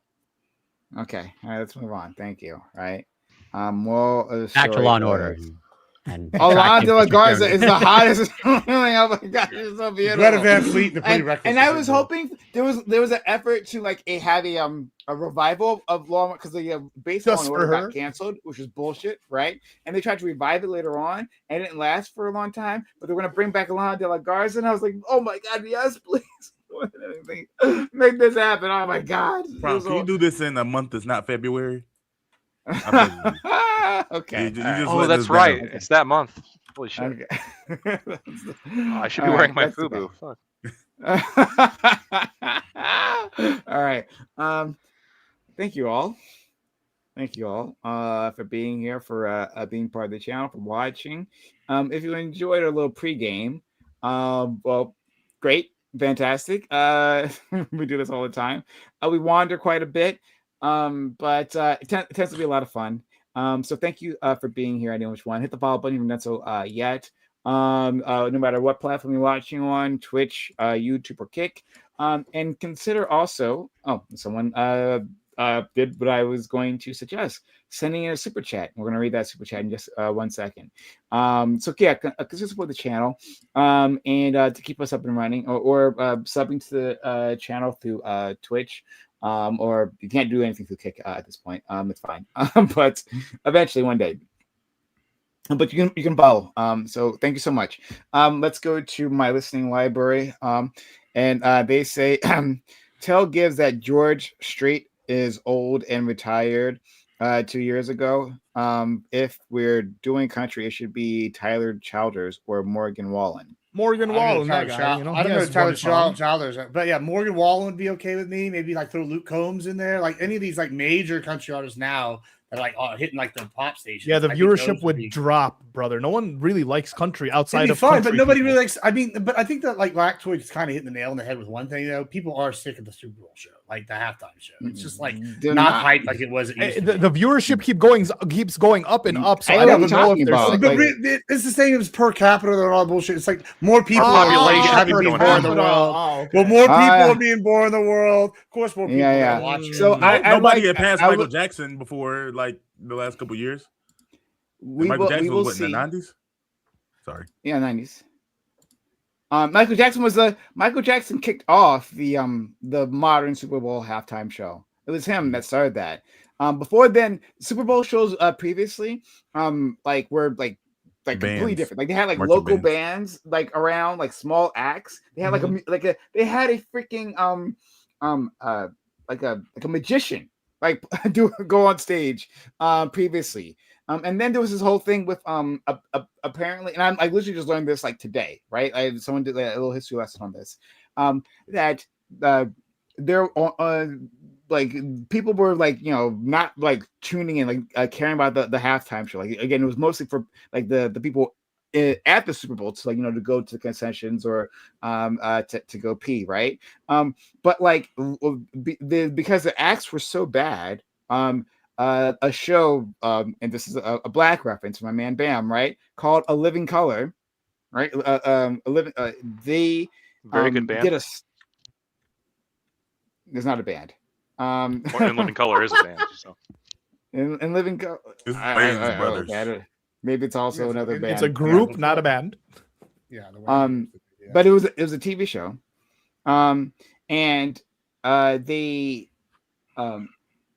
they basically did a stunt where they advertised, hey, we're going to do a show during the halftime show, and at the time they put a counter on the screen, right, to tell you like when like the game was going to come back on. Like the viewership from the Super Bowl dropped, like considerably, just like way down. People like were watching that show, so that went way up. And then like some of them came back, and the NFL wasn't going to have that anymore. Like, oh my God, we fucked up. Okay, like apparently no one gives a fuck about our halftime show. And so the next year, then they get Michael Jackson, right? And that's the start of like getting these like massive acts to create the halftime show that we understand now. I'd be okay if non-music was good. You remember you brought up magician thing. Do you like imagine? Remember when David Blaine and like what's his name were just massive back in the day, and they had a move on. Like I'd be okay with seeing like a David Blaine at the halftime show or like maybe. I'd rather musical act. Fuck that. But are you saying I think the NFL was smart in hiring Jay-Z and like, hey, it's a choice between David Blaine and Judas Priest. What are you picking? I've never seen. I'm not sure if I've ever heard of Judas Priest song. Well, I mean, they're pretty famous. Sensitive. Noteworthy. They are famous. They're like one of the biggest heavy metal bands of all time. Yeah, Mike. I mean, but listen, no, it's like, in Living Color, not Living Color. Oh, it's a really good band. I just heard that, and I just like, I was about to say, In Living Color is a show by the Wayans brothers. Yeah, a show. Yeah, In Living Color. Yeah, so but I hear you. I'll take a look at that later. All right, let's. Hey, y'all want to talk about more popular real quick? Y'all said y'all didn't know who King George was.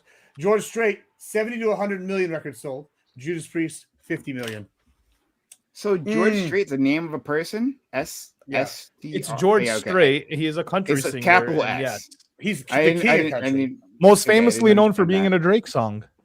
Amarillo by Morning. I have no idea. I didn't hear it. All his exes live in Texas. That's all you need to know. Okay. Let's move on for our lives. Thank you. We're gonna get started. Thanks all for being here. Thanks all for sticking around. Despite our very meandering start, more meandering than usual, honestly. I was just gonna end it with the whole lawyer talk, but here we are. In any case, we'll get started with the topic. Okay. All right. So, topic. Donald Trump posted a video that contained racist imagery of Barack and Michelle Obama. At the end of the video clip that claimed there was evidence that the 2020 election was stolen, a short clip of an animation was attached which featured the Obama couple as apes. This was followed by swift backlash from the public at large and from members of the Republican Party. Some say that Trump has failed as a moral leader. But should that matter? Should the president be the moral compass of the country? Should they have to embody some vague, unwritten list of American values? Should there be any qualifications or even expectations for the president beyond what is laid out in the Constitution? So I imagine many people have, seen the clip. If not, it's like this cartoony thing, and it has like. It's exactly what it sounds like. It has like a pair of gorillas, and instead of for gorilla faces, you put Barack and Michelle's faces on there. And it's like just at the very end of this clip, it's like blinking you'll miss it, but it's like 2 seconds of them there. And I sent the link of the clip. Yeah, I'm not sure I can even play it. But it's I'm not sure I can even play it. But in any case, this thing happened, and it was up on the president's Truth account, for 12 hours before he eventually deleted it. This is under massive pressure from all parts of the political spectrum, except for like Nick Fuentes, I imagine. And from there, like the White House went into damage control. The White House said, "Oh, Trump didn't send that. It was a staffer." And then Trump comes out and says, "Well, no, I did send it out. That it was me." And I don't apologize. Trump has still not apologized for this clip, like at all. And so he thinks overall it was a fine clip. He says he disagrees with it, right? But also he didn't see it. But also, like, he doesn't apologize for it. So it's a whole mess of things. Okay, that happened. But this was basically a topic that we kind of touched on last week that our friend Bam brought up, actually, right? Talking about like standards for a leader. What should we accept for a leader? Should there be standards? Like, should it be a minimum, a floor? Or should it not matter, right? Should it be maybe about the policies and who cares who is the delivery mechanism for that policy, right? As long as you get your agenda passed, what does it matter of what kind of person the president is, right? And anyway, politicians lie all the time about who they are, right? They put on a front. We understand this, right? They put on a front for the public. And maybe Trump, part of his appeal is that he doesn't really do that, you get what you get there. So that's what I wanted to explore. Like, should we have these standards? Is that important for society to have that or not? So we'll start with my man Lactoid. Okay, so a couple things. I do feel as though this whole thing is like a big nothing burger. It's a bunch of hoopla. It's a bunch of overblown kind of political jabbery. That's what it is. He posts shit like this. I just malarkey, I'm a fucking rapper. I just come up with shit. So he reposted.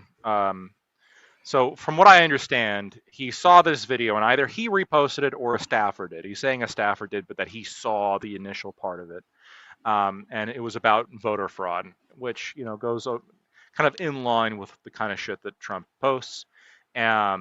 And then at the very end, like in the last couple seconds, like literally like a second, I think, really. I mean, you weren't exaggerating, Prime. It switches over to the beginning of this other video, in which it starts out with Barack and Michelle Obama as I think a monkey and a gorilla, respectively, and then it goes through the Lion King theme song, and has all the different other major Democrats as different animals all dancing to music. It's a very cringe video. It's not funny at all. There's I don't understand what the punchline is. I mean, this is like boomer humor to the extreme. But given that, it's like the very tail end. Whether it's that Trump reposted it without watching until the very end, I wouldn't put that past him, or that even a staffer reposted it without watching to the very end, I wouldn't put that past them. They reposted it, I think, really to focus on their alleged, the voter fraud part of the video, not this last 2 seconds at the beginning of a different video.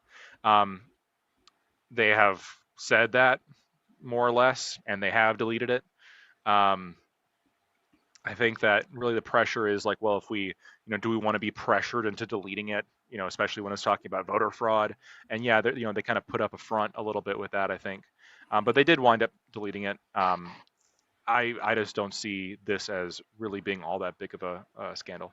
I just don't, given that now, I think if he reposted the full video, it would have been in poor taste, given the beginning of it and the sort of the stereotypes surrounding that.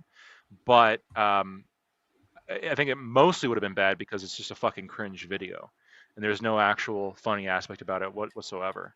So there's that part of it.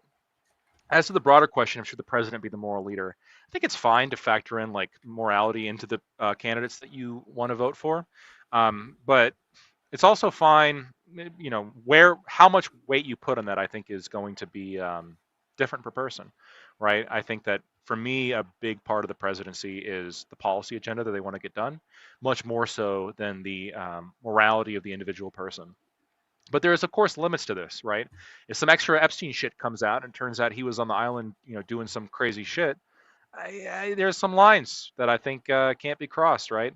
But if the lines we're talking about here is cheating on his wife with a porn star, I'm obviously okay with overlooking that if it turns out that he's got a better policy agenda than his competition. So I think it matters, not nearly as much as I think some people take it to matter, more so than like the policy agenda, for example. But I'm not going to pretend it doesn't matter at all. Like I do think that there is some kind of credence we should give to whether or not the person we elected is like a fucking felon of the worst degree or not. So thank you so much.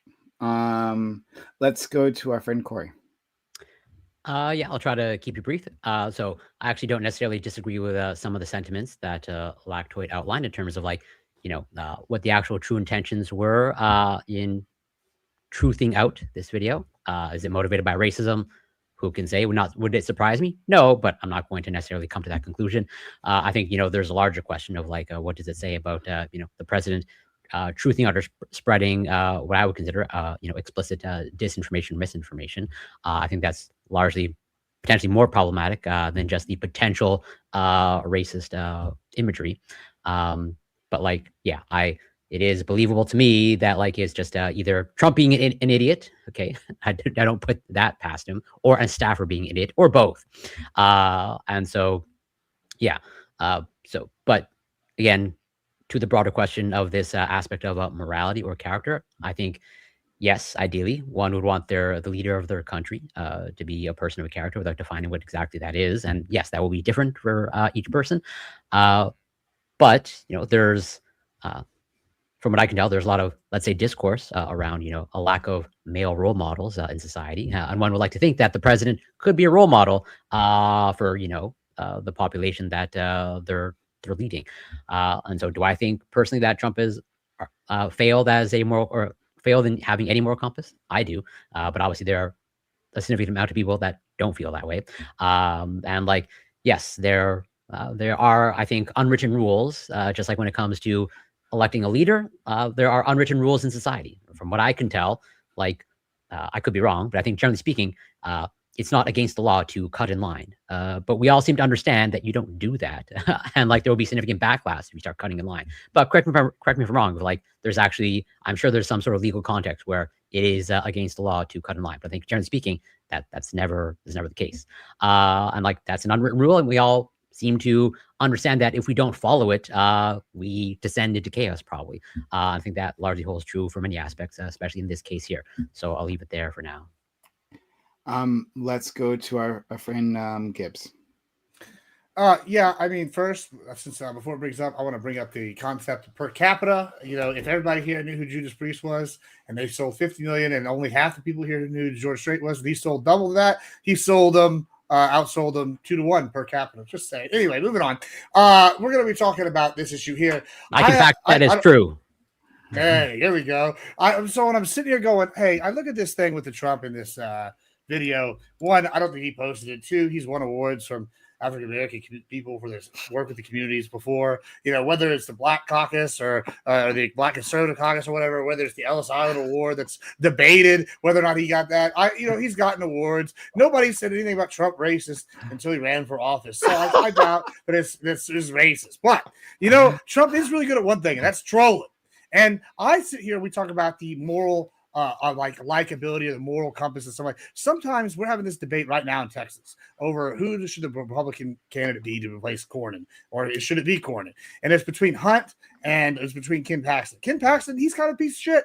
He's sus, right? But he gets shit done. So it's like, do we want our piece of shit that's going to get shit done, or do we want somebody like Hunt that's going to be more, is like new but more moral? And I think with Trump, this is kind of the same thing here. He's kind of like, yeah, he's a piece of shit, but he's at least on our side, kind of thing for a lot of people. So I don't know. He kind of transcends this because he's like a lot of the cult personality. Kind of reminds me of like Andrew Jackson in that way, or some other people from history that like survive off their personality and transcend this, and they're on one side tangibly.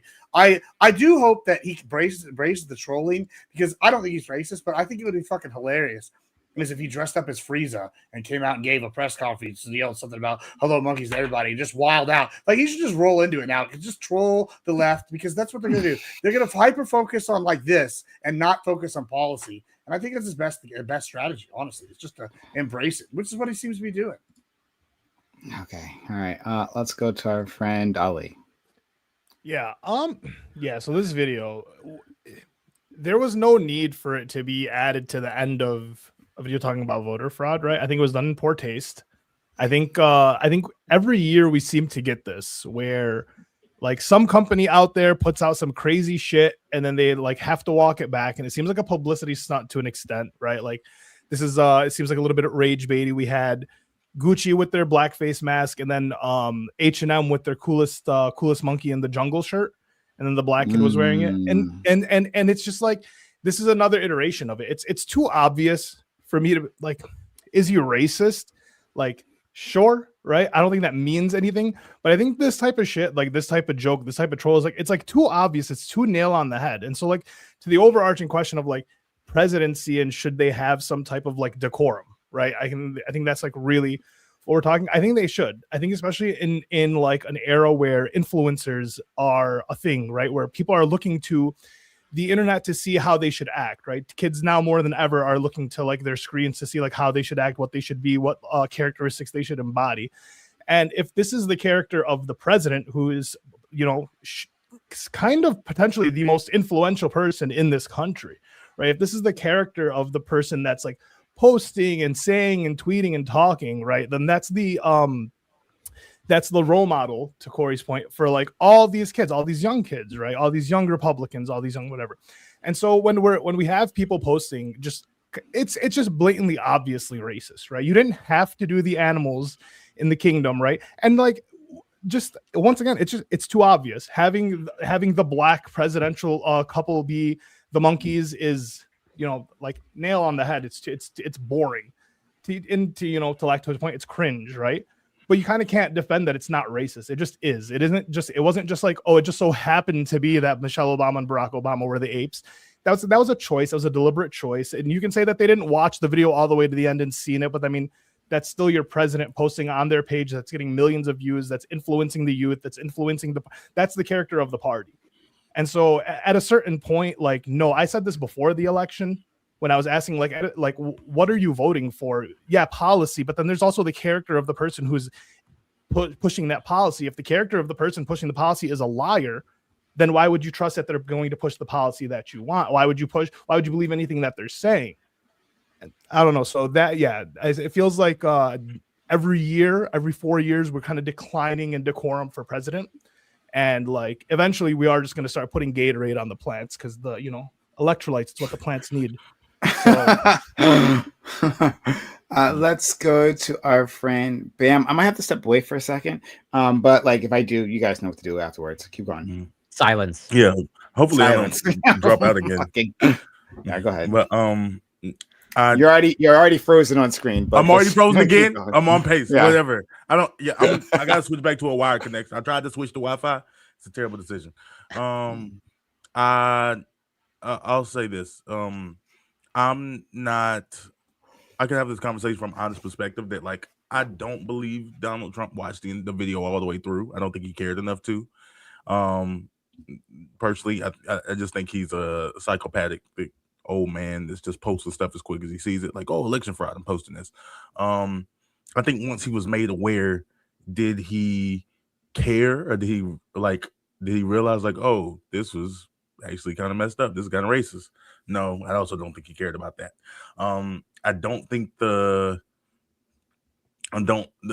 the worst thing about it is the concept of like having to immediately defend everything.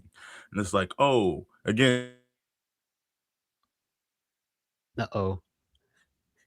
And we lost them. Now we do need Prime. What do we need? I'm going. That's it. You better go get that. Don't worry about it. Rewind 5 seconds or 6 seconds. Yeah, right. Okay, whatever. I was using racial slurs. I'm sorry. The bad ones. I was saying that whether or not, again, like Donald Trump intentionally meant it to be racist. One, I think he is racist, but not necessarily for this video, for a preponderance of other evidence. But I believe that the person who made the video absolutely had racist intentions. Again, the video didn't make itself. They chose Barack Obama and Michelle to be apes, and they also chose Michelle Obama to be the bigger ape for a reason, because not only is she a monkey, she's also a man. And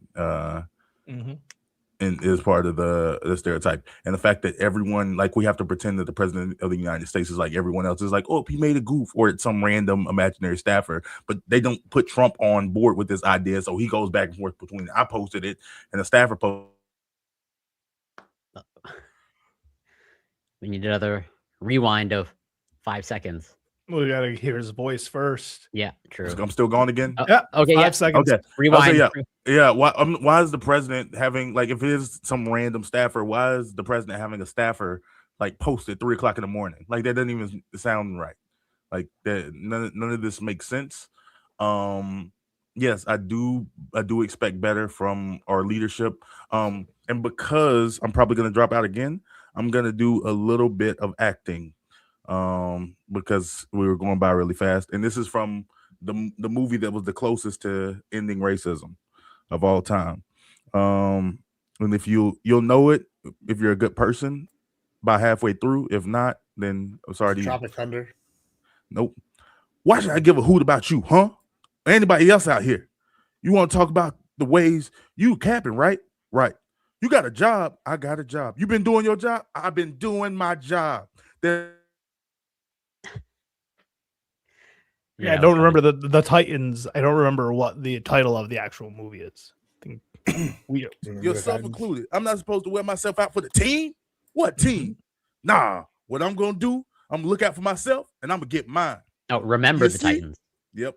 You see, that's the worst attitude I ever heard. Attitude reflects leadership, Captain. That, I'm about to say, that, although is a great monologue from a great movie, speaks to the concept of whenever your leadership at the top has no moral standings, it perpetuates and permeates through the remainder of whatever it is, be that a business, or organization, or even a country. He's the leader of the Republican Party, and because of that, the Republican Party has become like demonstrably disgusting people who I'm close to not wanting to share a country with. Like, it's gotten that bad, and I don't think any of these things are inherent. I think it's because of the leadership up top. That's the dangerous part of not having any moral standards and morals.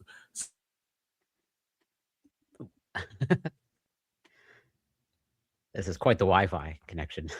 Yeah, that is. I'm done. I'm done. Okay. Yeah. Lactoid. Well, a good movie, by the way. Yeah. Remember the Titans, great movie. Great scene, by the way, Bam. Great scene. Do quarterback, remember. Lactoid. Last week, I think last week you kind of took a snipe at me and Prime. It wasn't a big one or nothing, but we were talking about like voting and like kind of holding your president accountable for whatever it is that you're, and then you were saying that like me and Prime are a little bit more emotional, right? Whereas like if they do this, we have one moral thing, and if they don't live up to that standard, well then we just drop them completely. I don't think I used the word emotional. I think that you guys are very deontological about it. Yeah, I didn't mean it to be like you were being rude or anything. I'm just using words. But like I think, to be fair, like I think that's where leftists have a point, right? They see that like MAGA gets elected, and it seems that MAGA gets whatever the fuck it wants. The president comes in, fucking starts executive orders left and right. We're going to do whatever we want. We're going to change the country. This is what we're going to do. And then when like Democrats get into power, it's like, oh no, we have to do things in this like partial way. And then it like, so we hold them to a standard. We're like, hey, we voted you in for XYZ, and you're not doing XYZ. You're not doing this thing. For me and Prime, it was like Gaza, right? Like the fact that Biden was like essentially okaying everything, go forward, whatever. Like he wasn't living up to a standard that we had. So yeah, like if you're not going to live up to the standard, you're not going to get our vote. Sure. And yeah, so it's because your side is corrupt. And so whenever they say I think my side has expectations of the people that we put in power. They also get a lot of terrible shit done. So yeah, if you're gonna vote, like if we're gonna vote you in to be president, there are certain things we expect you to handle, or there are certain things we expect to be done. Otherwise, well then fucking we're not gonna get it. I mean, but to be fair, that's you guys too, right? The only reason Trump gets into power is because off rip with his promises of I'm going to drain the swamp. I'm going to be a different type of president. To be fair, he does do that. And in his first presidency, he kind of did live up to like whatever like standard you guys needed him to live up to. But then when they start declining, when like it is like conservatives are supposed to be this like I mean, you're supposed to be conservatives, right? Like this guy doesn't live up to any of the standards. The guy doesn't live up to any of the character. If anything, he drops the character to the point where even in your party, it's split as to like whether or not this guy is like a good guy to lead. Now, what are you going to get next? So, like, do you not have a standard for your president? Hold on. If our choice is a '90s New York Democrat, or to like drive my car off a cliff and blow my brains out while I'm doing it, I'm going to pick the '90s Democrat. But what y'all are offering us on one side is the second option. Is like, I'm saying you should. I'm saying you should do what we did. I didn't vote. I abstained. I honestly, I think there should be a mass abstaining from voting until you get the president we actually want. Then we didn't have a say in what's fucking us. Like, at least with this, I'd say slow it down. Like Trump doesn't like. I don't like all Trump's policies. His new Argentina B thing, not a huge fan. His gun takes, not a huge fan. But if it's like a few takes versus like 200, I'm talking more on like I know that it's a joke, but like the guy does really fucking push this third term like quite fucking heavily. That joke is kind of on repeat in his fucking Rolodex, and that's not a funny joke. Well, bro, but he does the memes. Like, okay, first y'all, they called him the garbage truck. What does he do? He shows up with a garbage truck. That's hilarious, right? You want to laugh. That was good. You know that McDonald's thing. Oh, yeah, whatever. And y'all were like, this is going to get you elected. I said, this is going to get you elected. Hold on. But like, what is what I keep saying? And Bam kind of like, at least was being honest with your intro when you were saying, hey, like, maybe I don't want to live with these people. But on the flip side, the reason why a lot of Republicans are acting like this and Trump's able to defend this is because everything was racist. Like, you brought up the Michelle Obama being like bigger because she's I didn't even think of that when I read this story and looked at the video. But it's crazy because like I'm sure there are people saying this, right? But it's a small group, and y'all just push every Republican if they do anything is racist. Pretty big. Yeah, but hold on. If I say hold on, but it's fine for say y'all to make an India joke about shit, and everybody like you laugh, haha. But if I make a Latin joke, while I'm actually Latin, but not Latin, but I'm white passing. Oh, that's taboo. Like everything's racist, even though I might actually be Latin because I am, and I live like by the border, which I do. But yeah, that does happen. That does happen. I understand pendulum racism. Like I understand the pendulum swing, but do you not acknowledge that like we're not going back to like we've hit some overswing, some weird overcorrection? Tell me if would it be hilarious if Trump walked out and like okay, here's what I have to say about that, and then shared a GIF of fucking Frieza yelling from Dragon Ball Z or Dragon Ball Super. It's like hello monkeys or some shit. Like that would be a troll. Like no, I don't. No, that wouldn't be good for the president of the United States. No, I think it's for the president to do that. I don't know. That's what I was saying with the idiocracy thing. I was like for real. At a certain point, like you're like the president is representation of your country. So no, I don't want the president to come out in a Frieza outfit.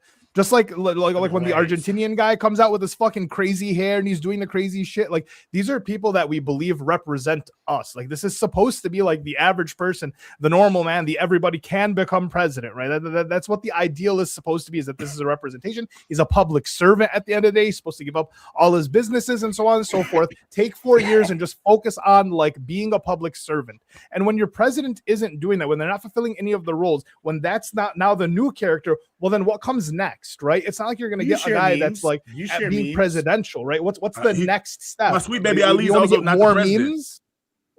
Yeah, but if you want somebody that's every man, a populist, like in the sense Trump is, then you want somebody that you can relate to. I mean, like, well, yeah, sure, maybe you're being classified, but if you want someone you can relate to, you want the guy that you can imagine yourself drinking beer. You want the guy that's in your meme group. Like that's like something that's a stupid metric. Like that's like it's like I want to go to the bar with like my surgeon, or like I want to like be able to like. I would like to go to the bar with my surgeon. That'd be base. I'd love to hear some stories. Yeah, this was disastrous. No, this was what they were saying about George W. Bush. Yeah, I'll vote for him. I can see myself having a beer with them, right? And then he leads us into two disastrous wars. George Bush looks like a genius. We spent trillions of dollars. You know who wasn't in the Epstein? I miss George Bush in comparison to Trump. I like legitimately miss George Bush. You've degraded since the war criminal George Bush. That's what you've done. Yeah, amazing.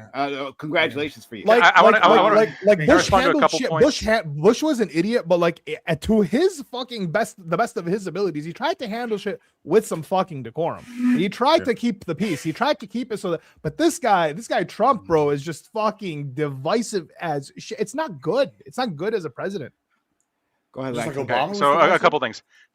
I'm going to back up Sure, Gibbs. yeah. I'm going to back up when Gibbs was saying that the shit does go too far in terms of the sort of like seeing ghosts where none exist. Yeah, like I use monkey as an insult towards everybody, but I can't do it towards black people. I consciously, if I investigate to see, if they're black, I got to come up with some other insult.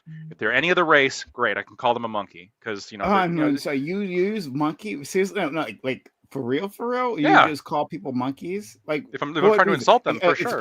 Explain the context. Like I do something. Like, listen. sure. I'm not, there's no racism you towards can direct me. it towards Corey. Okay, I'll direct it towards. Yeah, like Or say, me and like, him look are at the me monkey and him in are the mirror. arguing, and I'm like actually fucking pissed. And I'm like, well, no, this actually is the point, you fucking monkey. Like, this is actually how it goes. And what I'm doing right now is I'm demeaning his intelligence by comparing him to like a I've watched previous a lot life of your form. conversations. Like- I've never heard you say monkey. Like a Neanderthal, right? Like that's or caveman. Never. This is the kind of reference I'm making. And so, yeah, I do. Like, sometimes if I'm really pissed, I'll call him a dancing monkey.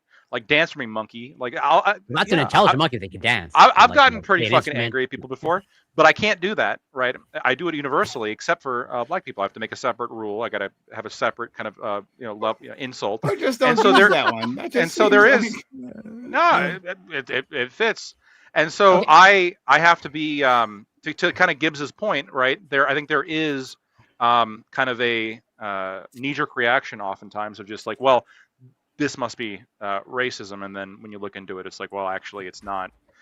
So I do think that does happen, to Gibbs's point. And then to answer Ali's point, I wasn't really taking a shot at you when I was explaining this to Hunter last time. I was simply describing just the different philosophy that I think you and Prime have when it comes to world leaders, which I think you guys do have a different philosophy. You guys, for you, if a world leader is not up to snuff, if they don't hit a certain threshold of like, Standard. yeah, exactly, Yeah. sure, then you just won't vote for them and you won't vote at all, right? But there's I think there's other people here, including myself, including Gibbs, including Bam, including Hunter. He was not here right now, but he might join us. And I think maybe Corey to some extent. I haven't really heard his. Yeah, you guys are opinion on lesser of this. two evil bitches. Yeah, we have a little bit more of a utilitarian analysis when it comes to this. Like the turd sandwich sucks, but maybe they're better than the douche, or maybe the douche is better than the turd sandwich. And that's just a different philosophy when it comes to electing people. I'm not saying that yours is necessarily it's wrong. pathetic that we've gotten there. It's pathetic that we've gotten to that fucking state where, like, as Americans, as we're supposed to be this robust, like to Gibbs's point, every time we should be what the Japanese thinks we are. But then here we are saying, well, like, I mean, yeah, sometimes the turd sandwich is just better than the douche, and like that's what you got. You got to do. But it's always been that way. But it's always sandwich. no. That's not It's American. always been that way. Like, what time period do you think that the presidential candidates like had beliefs that were less progressive than the presidents we have now? It's not about No, yeah, progressive. I think It's not about Obama in progressive. 2008 was against It's gay not marriage. about progressive. It's not about progressive. It's about the idea that like you're supposed to be able to hold these people to the standard. They're supposed to earn your vote, Obama and also within didn't earning have your a vote, Gestapo. the only reason you're earning the only way they Sure can he earn did. your vote is by doing what you're voting for them to do. So like when your point, it's like, well, Obama came in. Once again, at least the guy was just class through and through. Now he was Sure, a fuck. He class. was out here deporting. He came But he through, handled- deported more people than No, Trump. that's He good. was That's a against good gay represent- marriage. That is a decent Yeah. Drone bombed, representation. launched a war Yeah. in Libya without Yeah, he did. congressional approval, and then when Congress told him no, he continued to drone bomb Libya for like 30 more So- days, 60 more days. Yeah, Obama. Yeah, That's no, the core of He handled himself with Obama's, class. matters. and Obama's The disgusting, and he matters. should What be you're in saying matters. along What all you're the telling rest the of the I'm country curious to about do your leftist matters. opinion. Prime. Sorry. But for the record, I condemn Obama on a lot of levels. He was right to do that to Libya. Huh. I'm just curious. Like, there's two things. One, I'm actually sick of the idea that this isn't what people want.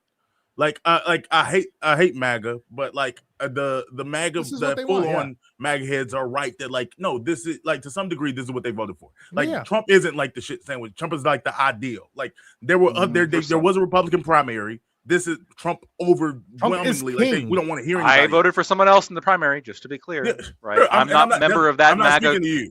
Yeah, Okay. yeah, I'm not. Right. Well, all he was. That's the only reason Well, why. no, I was I'm making no, that no, distinction clear. no, I wasn't speaking to you, but I'm saying you still ended up voting for this guy. I did. This does put you, so like to my point, like the character Campaign doesn't for him. really seem to matter, right? Well, and Yeah. so Well, that's what I said. What? I said it matters, but not all that much. No, compared to that was a policy. two-part thing. I just wanted to I just want to put that out there that like whenever we talk about everything Trump's done wrong, like we just say like, yeah, nobody actually wanted him. This is just what we got. Like, no, a lot of people really, really wanted him. Most people really, really, really wanted him as an ideal, perfect president. The second thing I'll say is that I don't like that we always vague post about. Again, I'd just rather deal with specifics. I don't want to make this about Kamala at all. I don't want to venture into this conversation, but I hate when you say like we didn't really want them, but the alternative was like the worst thing that could ever possibly happen in the United States, and it's like to Prom's dismay. He believed that Kamala Harris would most likely be a continuation of Biden from 2020 to 2024. Like you would say, you would get disastrous. You're just gonna get Biden 2.0, yeah. Oh, he got cut off. Or worse, what you believe was going to happen. Biden. What was going to be the we can't possibly let this win. Like what was the thing that was going to end? Sorry, we missed some of that. So what was the? I mean, essentially. What was that? What was the thing that makes you like, we have to vote for Trump because the alternative was like the end? Are you asking me or yeah? Or I guess you're not progressive. I'm not even talking about like, she does Democrat stuff. I'm saying like something that was like absolutely the scary thing that Kamala Harris was. Yeah, well, okay. What was the deal breaker? I'll give you one. Like just from like, and I think it was also like the dishonest way the media was portraying things. This one stands out to me because it happened on election night. Lactoid was there. Was when they said, "Oh, we're going to do trans surgeries for illegal immigrants," and I laughed because that is the most absurd bullshit I've ever heard. Then we look it up, and she actually did. She proposed this to the ACLU as policy. Hold on, yeah, and so she pushed this. Hold on. Yeah, exactly. It's 2024. So, like, you're saying somebody who, best case scenario, is Biden 2.0, right? Like, that's bad because Biden was horrible, in my opinion. Worst president in, like, maybe history. Especially if you're like economic guy. He was bad, right? Like, I can't stand him. He's as bad as Hoover. And so when you say in my mind, at least in my lifetime, he's the worst president for sure, that we're going to get Biden 2.0 at best case, and we're going to get progressive even further left than Biden in a best case, buddy, boy, am I out quicker than like a whore on nickel night. I'm just saying, like, I'm not trying to fucking deal with that vision. Yeah, it's crazy that you're gonna go. I don't understand. Like, I don't even like a lot of Trump's policies. Like, some of his shit's like bad. He's fucking with the beef industry. He could really cause a global beef market. Prices all time high. The one time it affects him, like, I don't like it. Hold on, I'll give you another one. I'm not even like bragging about the high beef prices like a month ago. Yeah, but okay. Well, the reason. We're not going to die. We don't want a 40-minute dissertation about why it's the beef thing is a problem. But because it's not Argentinian beef. But with the guns, Argentinian beef. The Argentinian beef deal, he's going to increase it, but they'll already have the same problems we are. If we have any kind of like impact on the market, it'll cause both our fucking beef things to crash, which will drive everything way higher. It's all bad. Sorry. Anyway, summaries. Back to the gun prices. Like the gun thing, I don't like his gun takes. But if my choice was between Trump, who will let me have like some guns, or I don't know, Kamala, who's like, take them all. Wait. You're okay with limits? I don't think Donald Trump will let you have some. No, I'm not okay with limits. So eventually, you just said Trump will let me have some guns. Democrats want to get rid of them. So eventually, what if the Republicans want to get rid of like limit and limit? What tells me, Ollie, as a voter, what it tells me as a voter is, okay, Trump is softer on this stance than Kamala is. I will be able to fight more battles against Trump than I will be against. Kamala's a gun owner, though, right? Yeah, but he's not. Yeah, but do you think Donald Trump owns a gun? Remind me again.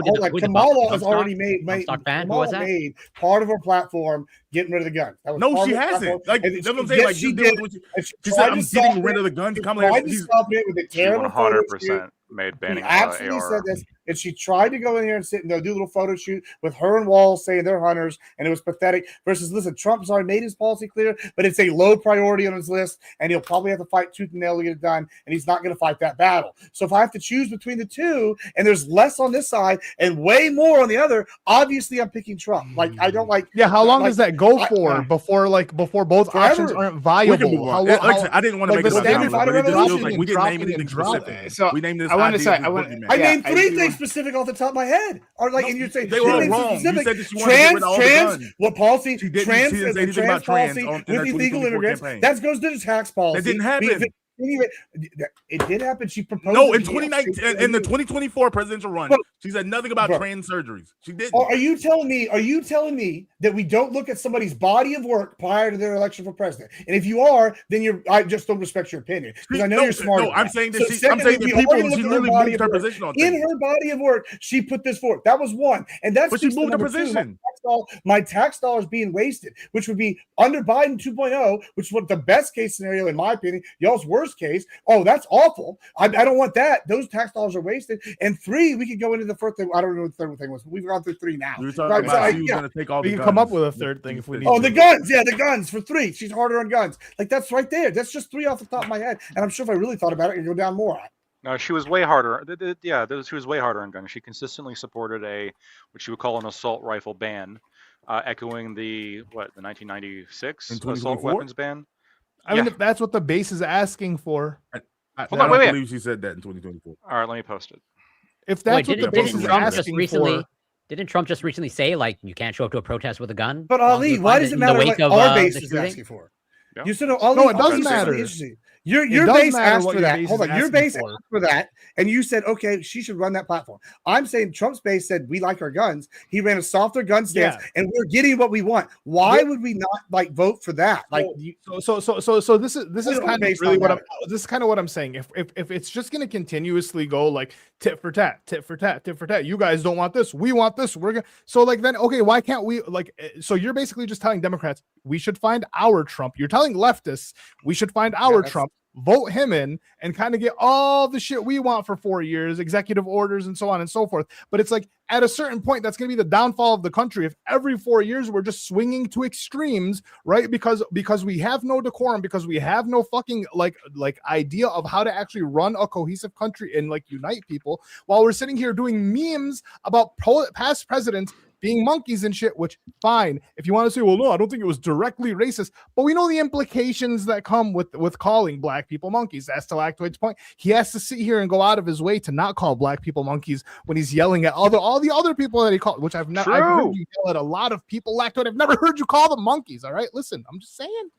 He did just call me a monkey, by the way. I'm pretty sure a couple weeks ago, I actually said fucking. I'm pretty sure I said monkey. Clips or it didn't happen. Anyways, I'm just saying that eventually, like eventually, the standard keeps dropping. The standard keeps dropping. We don't want a president. We just want a bully, right? We just want a bully that does what we want. And now not remembering history. We have more rules on what you can post on a website like social media than we used to in like 2008, 2009. Do you not imagine? Do you not remember like Jib Jab, where they had the president like do the little like battles versus each other and all the wild racist shit they would say? Like it was a way wilder place when the internet first spawned up than it is now. We're like, you're saying we have more decorum. Like, we have like less decorum? I would argue we actually have more decorum now. There's more rules on social media sites than there were previously. Posted an AI video of him. He had to make his own and dropping shit over citizens. Like, what do you mean?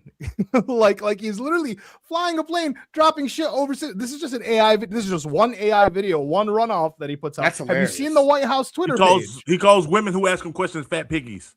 And like, why don't you smile? Look at the Twitter page. Come on, man. He said that about, but he's like, hold on. The difference is he stands on business. When they go, Trump, did you call Tim Walz with Todd? What did he say? He goes, yeah, there's something wrong with him. Like, that's based. Like, I wish more people. He doesn't answer questions. He doesn't stand on business. Oh, hold on. Did he or did he not answer that when they asked him? He answered that question, but Trump is not good at answering questions. If I get a question from the reporter and I go, no, fat piggy, to her face, is that? That's not standing on business to avoid the question. And standing on business. Real quick. Maybe you want this fake bullshit. Gibbs, I like it when these people are saying it with their chest. Gibbs, I linked you something. But then he wanted to sue Bill Maher for calling him an orangutan. Yeah, that was awful. Do you agree that Kamala Harris wanted to ban assault weapons? Yes, that was awful. I've been making fun of Trump's suing of Bill Maher okay. Plenty of times. I thought you were saying what Bill Maher did was awful. No. The whole lawsuit was fucking crazy. All right, awesome. Yeah. I'm just saying to Gibbs' point, he stands on business. Sure, no, Trump should be criticized for that until for his whole life. He decided to sue him. He said talk shit. Now you're gonna get hit. That was a awful lawsuit. It was very dumb. He actually literally presented a birth certificate saying, "Look, I proved to you that I'm not an orangutan. Like clearly you're defaming me." And that, of course, he lost because what a fucking dumbass fucking lawsuit. Terrible, terrible case. Now, Bam just ran, obviously, clearly, because I proved what he said before when he said that he didn't think that Kamala Harris supported a 2020 assault weapons ban in 2024. She did. She also did in 2022. She also did in 2019. I'm not comfortable, especially when there's no walk back, to just saying, well, that's 2019, Kamala. We're talking 5 years and no substantive walk back.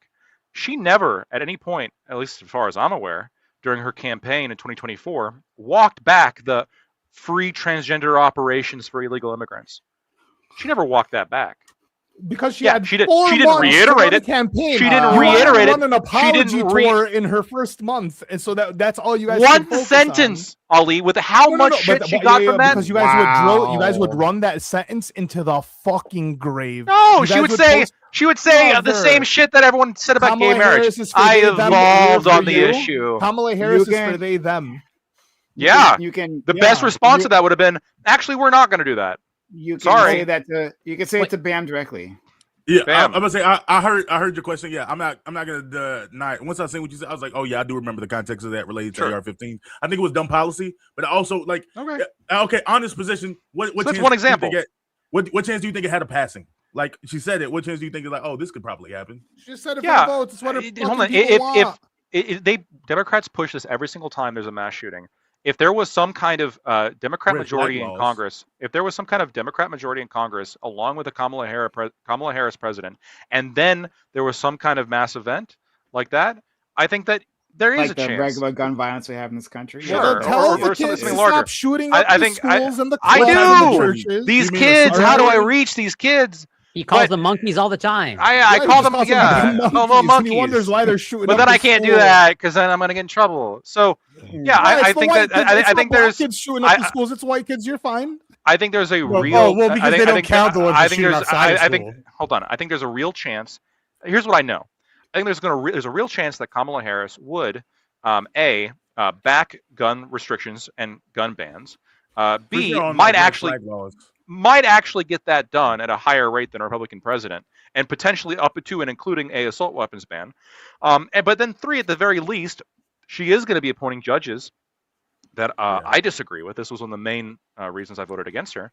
But that are not only going to disagree with me like on the substantive principle way of interpreting the law, but they're also going to oppose gun rights. Very consistently. Look at all the major gun cases. Is it the Democrat-appointed judges that are the ones voting in favor of gun rights? Yeah, no, like Toy, you're a conservative. I understand that she doesn't support your values.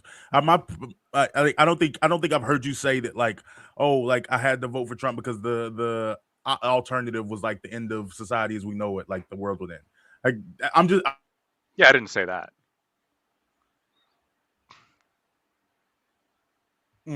Thank you, Bam, for agreeing with me. Anyway.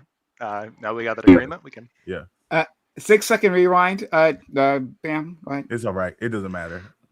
I don't need to say words. He's demoralized. Okay. All right. Well, then I'll say words. Then I'll use this opportunity to jump in. Okay. I do want better. Pretty much. I have. By the way, I have so many policy positions that I can just rattle off right now.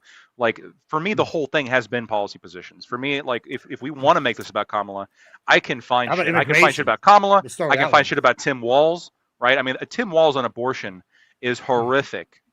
Absolutely horrific. Horrifically good. Magically delicious. Okay, hold on. Yep. Hold on. The Biden administration on the border. Kamala Jr. Yeah, sure. Okay. Horrifically delicious. Put Biden in jail. That's where he belongs. He belongs in The Hague. So if we can agree on that, then we can build some bridges here. Okay. See, so, I don't agree with that though. I don't want Biden to be arrested. No, you just don't want him to be in The Hague. That's your problem. You know? No, I don't think he should be arrested at all. Based. Okay. Oh, I didn't think. hold on. This is how based I am. Yeah, I didn't think Hunter Biden should have been arrested. I was defending Hold Hunter on, Biden. that's when only he got because- arrested. no, fuck that. No, you're just okay. So no, this goes into the what I want to talk about, right? So let's discuss this. And my comments are for Lactoid, right? So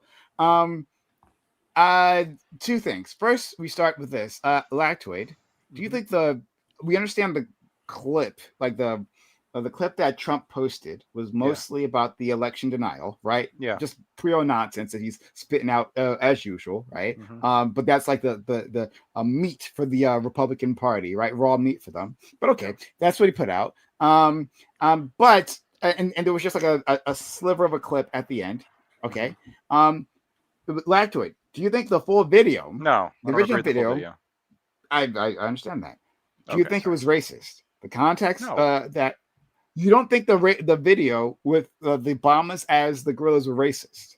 You don't think No, that's no, racist? the full. Okay, when you say the full video, are you talking about the full voter fraud video? Yeah, the voter fraud video. Yeah, that's what I meant. No, not the voter fraud. No, Sorry, not the the voter fraud video. jungle Sorry, video. the full like The full where they're all dancing around as the jungle video. Yeah, marginally, maybe. marginally. Hon, sorry, hold on. Is depicting black people as apes? Would that be a racist thing to do? If it's done with the intent of like demeaning them as monkeys, yes.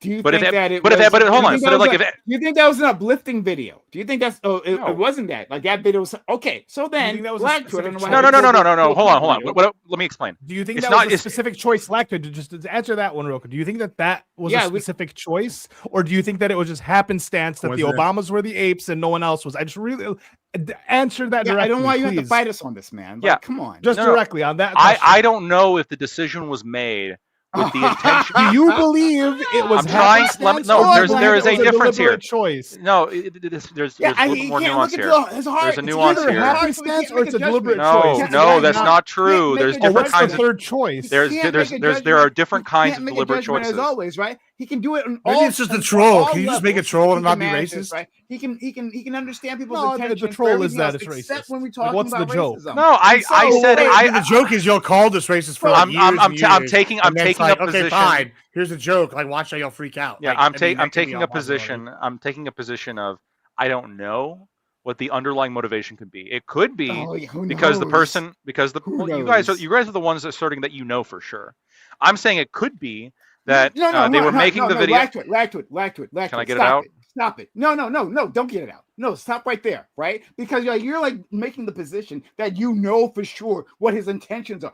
Lactoid, we know within our cultural context what that means, right? Lactoid, you're always running interference for racists. We know that you do that, right? And so here you are again. And like like I said, you can't look into his heart, right? You don't know what's in his inner heart. So maybe, right? There's like, a plausible alternative. There are so many animals that could be have been chosen, right? But he specifically used apes. But like, who could tell? I don't know. Apes famously not in Lactoid. The Lion King, by the way. Sure, of course. Now this Were is there your no apes usual in Lion King? bullshit. So no, Lactoid, don't finish the point. If you're not going to actually address the issue, this is your bullshit dancing. Your useful. First of all, our idiot main character is an nonsense ape in The you do. Lion King. Once again, No, he's not an No, ape. it's a baboon. once it comes to race, Lactoid can't understand. He doesn't understand anything. Wait, is a right? monkey He not can't an be ape? sure of anything, right? He can be very sure on everything else. When it comes to race, I don't know. Like 80, 20, 50, 60. I don't know the percentages, man. Yeah, it's really fucking disgusting. For the It's record, a I'm regular saying thing like with you, specifically Lactoid. like it was a baboon. There aren't really apes and monkeys in the Lion King. Yeah, There's it's a a baboon. primate. Apes in the Primate, line. it's an ape. Okay. Well, okay. Lactoid, Here's the Lactoid. technicality. Lactoid. So to channel Bam, who I don't know if he can talk now, but okay. In the I'm here. movie, Remember the Titans, when the coach hands a banana to the other coach, do you think that was motivated by racism? I Or, didn't like, watch that's that just- movie. Okay, You didn't watch. That's You your didn't problem. watch Remember the That's Titans? why you haven't watched Remember the Titans. When they gave crazy. when they Have you gave seen the You Little little didn't watch Thunder? Remember the Titans? Wait, I gotta really. At the risk that's of a being called top 10 racist once movie. again. Like, it's a Hold on, good movie. I didn't see it. You I don't didn't like see it. I didn't Denzel. see it. At the risk of being called racist again, I didn't call you racist. I am recalling or running cover for racist. Well, this actually might. There I you don't go. know. If I remember correctly, in Tarzan, didn't they give like the little gorilla like a black voice? Am I totally hallucinating that? No, I think I you're can't correct. remember. Okay. I thought that was Rosie wasn't O'Donnell. It, oh no, that Was was that- it was O'Donnell. Rosie You're right. You're O'Donnell. right. It Rosie was- Was that O'Donnell. Rosie O'Donnell? It was Rosie It O'Donnell. was, yeah. He's That was correct. that's a good deep Yeah, lore yeah. right there, man. Yes. I'm a movie guy. I was gonna say though, but hold on. Can you make It was kind of a racist black joke coded and it not black be coded racist? voice though. It seemed. And I In want to point in out Lion can't King, make a the hyenas racist were joke black. and not be racist. Or That's- at least that's the kind of- one was Whoopi hold on, Goldberg. no, they were racist also the joke. hyenas were also German Nazis. If you remember, they did the stop Yeah, and yeah, the they thing. did the launch, yeah. So whatever. But I got one. Do we've all seen? I thought when you said the movie that ended racism, I thought you was mentioned Tropic Thunder, right? Because we have Robert Downey Jr. doing like blackface as a meme for guys that can method act, right? And then it turns into a thing. And he gives that speech to the other guy. He's like, "You're just a dude, play another." And I think even though technically all those jokes that Robert Downey Jr. makes while blackface would be racist, right? No. At the same time, he's doing it ironically, so you can make racist Always jokes and not Sunny. be racist, No, right? it was Always- no, it always was, Sunny- Sunny's a good fuck example. that movie. Always Sunny Fuck did it that best. movie. Tropic Thunder was awful, right? It was a bad movie Always just, Sunny. just to begin with. Always It was an Sunny. awful Always movie. Sunny did it And best. yeah, that was a disgusting. Hold on, stop. And it was disgusting that Robert Downey Jr. Did that. Disgusting that was put on a film. Fuck Robert Downey Jr. for that. Fuck that whole movie. There you go. I don't think that's a popular opinion. Yeah, I that's know a very it's not a I popular don't think you're opinion, wrong. actually, No, but but it's a I disgusting think movie. a lot It's of a, black people- yeah, what do I you know it's think? not popular, right? Yeah, it's a disgusting movie. I'm not gonna Um, argue Prime on that. You can have your opinion. Well, on Tropic here Thunder. I got a question for you then. But In wait, Django- no, in- oh, wait, yeah, wait, what do you real think? quick. You Always actually got an Sunny, opinion Always there? Sunny kind of did it best, right? When you ask someone to do a Obama impersonation, right? And then they don't do an Obama impersonation, they just do the stereotypical black ghetto voice. Well, yeah, that's racist because you can impersonate a black person as long as you're impersonating a black person, not just a caricature of some crazy thing. And that's kind of the idea. But also, Lacto, did you answer that question if it was a deliberate choice or if it was just happenstance, or did we kind of? I tried to answer, but Prime told me not to. Okay, answer it. Am I allowed? I would like to see the answer. I would like to see what he does. Matter, but go ahead. No, fine. If you want to hear it, but it doesn't matter what the answer is. I want to hear his defense. It's always fun. So there's different possibilities. I think one of the possibilities is that they were specifically chosen to demean them as monkeys and demean them as apes. This idea of oh, look, they're basically apes. Another possibility, what it could be, is that the creator of the video, and like I said, the whole video is dumb and childish, but the creator of the video was putting people who they thought looked most like the animals they were putting on the faces of, and they just thought the Obamas looked most like the monkeys. Yeah. Yeah. So is that better? Yeah, and That's I the mean, defense. I think it's better. That's the defense. And Is that so, black? and Now he's once saying again, maybe black no, people. no. look So like once monkeys. again, it was a Lions King theme, and gorillas and apes famously not in the Lions King, right? I'm just saying. I think the people. I didn't even fucking remember that. It's like the Pringles mustache or whatever. I think the people surrounding the president, right? To the whole kind of discussion of character and people around him. So you would hope that the person running the social whole media repost page, was a you mistake. would hope that the Hold on, the Ollie. president of the social media page or the Okay. would So- sit here and focus on any of that. But No, I know. Hold on, wait. No. No, hold on. Let me respond to that. So you're sure, I think that when you're running the social media for any kind of the president or any person, but especially the president. you should. Right, I said or any Focus. famous person, No, but especially focus on the president specifically. but especially the president, He's- especially in this only case. the Yes, president. Okay. you're right. Nobody running social media should care about anybody whatsoever unless they're President Trump's social media manager. Okay. Then Notice they how you should didn't care. call me a monkey there. I'm just Then- saying. That's what I'm proving. Then I was close. Okay. Then they should But- care. Okay. Please, Yeah, okay. it's probably a good idea to think about how this might be received by your audience, and if it's going to be received by a considerable amount of people as meaning something different than what you intend, you probably shouldn't do it. This is a But they perfectly did, though. rational. This is a perfect. Yeah, again, they shared it by fucking So- mistake in the first place. The other question, so- I had a question. I really don't want to listen. Prime, do you think in Django, when the white people were saying the N-word, you had a problem with that too, just like you had a problem with the blackface in Tropic Thunder? And Django. They were racist. Yeah, not the actors. Quentin Yeah, they Tarantino. were they were being The portrayed characters were racist. racist. Yeah, I don't- Yeah, well, Also, and fuck Robert Downey Tarantino. Jr. was portraying how method actor. how Hollywood sees black people as well. That was the whole theme. That was the whole or meme. Jared Leto. And so in Django Unchained, I agree with you. Like, yeah, they were accurately portraying 1800s slave owners, but they were. I mean, we had a bunch of white people there dropping the hard R. I ain't gonna lie. That wasn't. If what I can't do it in a first song, why can they do it on a screen? Can somebody explain this to me? They were portraying. I don't. Sorry, let me stop this. I don't give a fuck about this, right? Let's be clear. I don't give a fuck about any of that shit, right? I care that like Lactoid, right? Once again, he can't tell. He's unable to understand what's in a person's heart, and so we can't say anything, right? Like that's how it works in court, right? Like we can never look into a person's hearts. We can never like intuit intentions, right? Like their actions had nothing to do with what's going on. We can't they're mistakes, use not social actions. cues. We can't use any other evidence, right? But because we can't see into his heart. The assumption should just be that the creators of the video thought black people were subhuman. That should just be racist? The assumption. Wait, I didn't even say like whether the creator of the clip was racist, right? I asked, hey, is this use racist, right? And the use was a mistake. He can't. Oh, it was a mistake. Once again, yes, a very lawyerly response. It was a mistake, right? No, but I'm not asking if it was a fucking mistake, Lactoid. I'm asking, hey, like, was the full clip, right? Not the clip that Trump posted, but the full clip, was that racist? Was its use there racist? And again, it could be used in a racist way. Yeah, it could be. It could be, Lactoid. Yeah. Yes, keep hedging your fucking bets, Lactoid. It could be. When it comes to race, when it comes to race, he can't say anything definitively. Not when it comes to racism. He can't be sure. The Holocaust. That's actually the hard R for him. The Holocaust. Yeah, I mean, who knows? With the slavery was also racist. No, I want to bring a comparative. He can always be sure. He can always be sure when it happens in the past. When affirmative action is racist against white people. People are dead. Lactoid can never be sure, right, about anti-black racism in the future. Like it's like in the present, he never has any idea. He's like he's struggling. Sure, I absolutely can be sure. Hold on. In situations where it's clear. Hold on. Sure. I actually literally, literally black people as monkeys, right? He can't be sure. It's not positive. Okay, moving on from that, right? Hold on. Sorry, I got other things that I didn't get a chance to say, so I'm gonna get those out. Right.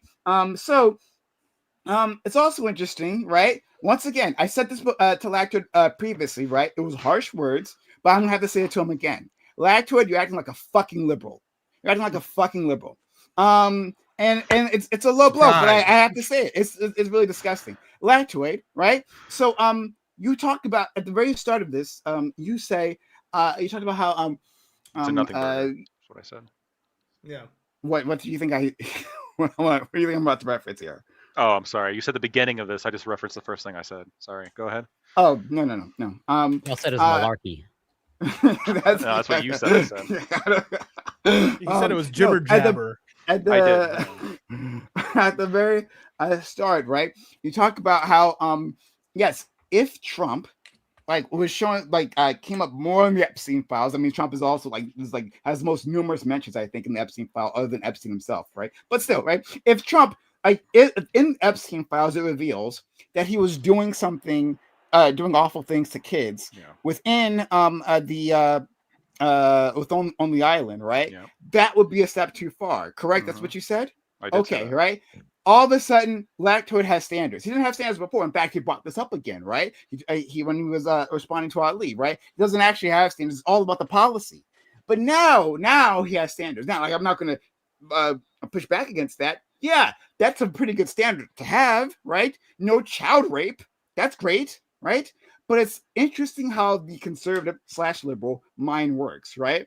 When we slim down and compact the trauma, the violations, right, to an individual that you can see, right? You can see Virginia Dufresne. You can see the other victims, right? You can see those individuals. But when we're talking about a genocide, That's not that's not something that registers with lactose. That's not something that might be a problem, right? Like literally people being slaughtered, right, and also raped, right? Because that's what they're doing. They're doing that in Israel, right? They're doing that within the prison camps. They're doing that in the occupied territories. Like a lot of sexual assault happens in exactly these situations, right? But it's not directly in front of lactoid's face, and so right, it doesn't actually factor in, and so supporting a genocide like Trump, like Joe Biden, right? That's okay. That doesn't factor into his calculations, right? But now he saw he saw a victim of sexual assault on the news, right? And it's they were happen to be American, they happen to be white, honestly, right? And now lactoid, that would be a problem. And if Trump engaged in that action, oh, he'd be heartbroken. Now that's the reason why he wouldn't vote for him. Interesting, a very liberal take on ethics. And I'm sorry, Can I respond? I'm like, go ahead. Okay, so it's not actually. I'm not measuring the harm here because you're right in terms of any president. They've made policy determinations that are trade-offs and have arguably caused, certain ones of them have caused way more harm. You could argue that on aggregate, every single president has done more harm than just like abusing one child. You could argue that. For me, it is the kind of person that would have the capacity to personally do that, not in terms of like a sort of policy driven, like, you know, are we going to support Israel or are we not, geopolitical influence, blah, blah, blah, kind of higher level thought process. To me, like any president or almost any person put in that position, I think can run through that analysis and make tough decisions. And sometimes they're not going to be the best decisions, but it's at least I can see the logic. But when it comes to somebody having the moral, we disagree on the fact of genocide. Ethnic cleansing, make it easier for you. Ethnic cleansing, a logic supporting ethnic cleansing campaign? Potentially, yeah. Potentially. You can see, okay, great. Potentially. Understood. Great. Sure. Yeah. And you now, don't see the logic of sticking your dick into someone, right? No. No, in terms of the moral, in terms of the moral character of somebody doing that action, I think at that point you've crossed the line into you're better. Okay, so we're understanding lactoid's liberal thinking brain here. Okay, right? So rape, bad, right? Ethnic cleansing, not as bad. Correct? I mean, that's an incredibly hold on, but that's binary way of putting it. Well, no, because it's not just like, okay, we've had the discussion multiple times. Let me address this. Both of them are not. No, let me address this. Ethnic cleansing, you vote for them. Okay. Like rape, you don't vote for them. Let me address this. That's what you've said. Correct? I know. Let me address this. When we're talking about ethnic cleansing, if we're talking about just ethnic cleansing out of nowhere, like without a bunch of different policy considerations, like that could be horribly bad. Maybe that would even be like across the line. But when you're talking about, well, supporting Israel that was attacked on October 7th and had thousands or over 1,000 people, like their own citizens, raped and killed, sure. and they're suffering the rocket attacks every couple of years, and they're suffering rocket attacks every couple. Apartheid campaign. Oh God! I understand your. I get it. I get it. I'm saying. I get it. I'm saying that if you're an American president, you have to go through the whole thing. I get it, right? I've heard it all from liberals. Everything you're saying is what a liberal has said. All of it, right? And so when I call you a fucking liberal, right, this is what I mean. This is what they do, right? But you think you're better than them. You're not. You do the exact same moral preening, right? The exact same moral equivalency, like trying to find a way for this all to make sense other than to say it's all wrong. Hey, like for me, right? I can say, right, raping children is bad. I'm not going to vote for you. And I can also say, super easy, ethnic cleansing is bad. So you wouldn't vote. You wouldn't vote for any. What president would you vote for? Name me a president, and I'll find you a war crime. I don't. Hold on. Wait. Find me a president, and I will find you a war crime they did. Yeah, hold on. I'm willing for you to do that, right? I'm willing to say that maybe all those presidents should go to jail. I've already said that already. I don't have any problem with that, right? My eyes have been opened up as I've gone along, as I've learned more about the world. My eyes have been opened up exactly what presidents do. So yes, it might be the case that I throw them all in jail. I have no problem doing that. Lactose because I have standards, I have principles. You have not. I think you become worthless if that's the thing. Sorry, I don't want to do the whole thing. No, Bam wants to agree with me. I want to hear. One more thing, and then everyone can jump in, right? Final thing. Twizzlactoids, and then Gibbs gets to jump in. Bam. All right. So you talk about maybe this point is moot. We'll find out, right? You say about Kamala Harris that I believe it was Kamala Harris that your problem is that she didn't apologize. There was a policy position, and no, that she didn't walk back all the crazy shit she was saying in 2019. She didn't walk back all the crazy shit. Trump has not apologized for this clip. Trump has not apologized. Now, again, we can say, like, from your perspective, I understand. One, well, I don't understand. You can't be sure if it was racist. Whatever, fine. But still, like, I'm going from your standpoint, right? That at least it was a mistake. It was in poor taste, correct? Right? That's your position. That, like, yeah, and he's walked it back. Done it. He's just not saying the word sorry. Yeah. So hold on, but then he didn't. No, I wouldn't expect that from Kamala. I wouldn't. No, I would not. Hold on. Yes, he said it. He said that he didn't see that last part, and that a staffer made a mistake. That's what he said. If Kamala said the 2019 ACLU petition that I put forward, that was a mistake, but I'm not going to apologize for it. That is enough for me to no longer accuse her of having that position, because it's a crazy position. Now, I could say I suspect she actually still holds this position. She's just, accepting the fact that she did walk it back. She said, "I'm going to follow the law." That's what she said. Like, when asked about it, like, "You just support this? I'm going to follow the law." She just repeated that. That's not walking it back. Wait, Trump didn't say it was a mistake. He said if anything, it wasn't a mistake. He said, "I didn't make a mistake," and I quote. Said, well, but we hold Trump to a different speaking standard too. Apparently, he has said it was in other statements. Yes, he has walked it back. He says lots of different things. He lies. I understand. He says lots of different things. Yeah, but this comes back to a different thing, and I think but hold on, real quick. It's also much more believable that this is a clip, like a 1 second clip on the end of the kind of video that Trump actually would share. Like, to me, it's very believable. Trump would share both. To me, this is very believable that this actually was a mistake that Trump made.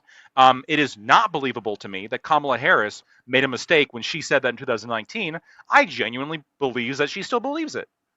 Wait, you don't think that Trump will post the? I don't. Man, you got to start messaging Prime what you want to say, man. I don't believe it. Why is it going to be Prime? Fuck, Ali. I black voice, baby. You want to speak on behalf of Bam? I do. No, I was going to ask Bam earlier, because about the if he had the same opinion as Prime. Also, I wish my camera froze like Bam's, but I do have this issue. We kind of has the greatest freeze frames on earth. Yeah, it's been fantastic each time. But I'm sitting here going, listen to this, and it's like, I want to know what your take was, Bam, if you're back, about like what Prime said earlier with Tropic Thunder, because I agree it's not the popular take. But like at this point, it's kind of swung so far with the pendulum one way. It was for so long, everything's racist. If you do anything, it's like your microaggressions. Y'all remember that microaggressions era? It's all bad. And it's like, okay, can comedy be racist and still be funny, right? Like if you have a best friend that's of another race, like y'all are gonna make racist jokes to each other sometimes. Y'all are gonna both laugh. It's funny, good time. No one's being spirited. If someone else said something like that in public, it'd be an issue, right? It's the same thing. It's like, okay, we go to a comedian and they make a racist joke and everybody laughs. It's kind of a thing. Like, I don't know that comedy in and of itself is necessarily racist. Like, and I think that's like part of the problem now. Funny. It has sure, to be funny. That's the key. It's actually funny. Yeah. So like Bam calls me Habibi all the time, but if I just go ahead and drop an N, it's like, it's not funny. Right, there's no value there. There's no comedic value there. So like when you have a video depicting like Barack and Michelle Obama as monkeys, it's like, here's the thing: what's the joke? Right? What's the funny thing? That they're monkeys? That they're stupid? Like what's? I'm not even gonna take Lactoid's thing and say it wasn't racist. I mean, it probably is racist. No. Here's the thing: you can have racist jokes that are funny. You can have racist jokes that are funny. Listen, race comedy is fucking hilarious. All right, but like it has to be funny. There was no other part of the video that was funny. The joke can't just be, well, they're black. That wasn't the joke. Like, what was the joke? There was no joke. It was a terrible video. They had Huckabee as a giraffe. What was funny about that? Isn't that what's the punchline? Of it being racist then? If it's there's no humor aspect to it. No, and they had AOC as like an antelope or whatever. So there was no joke. What's the joke? Just racist? No, it was just dumb.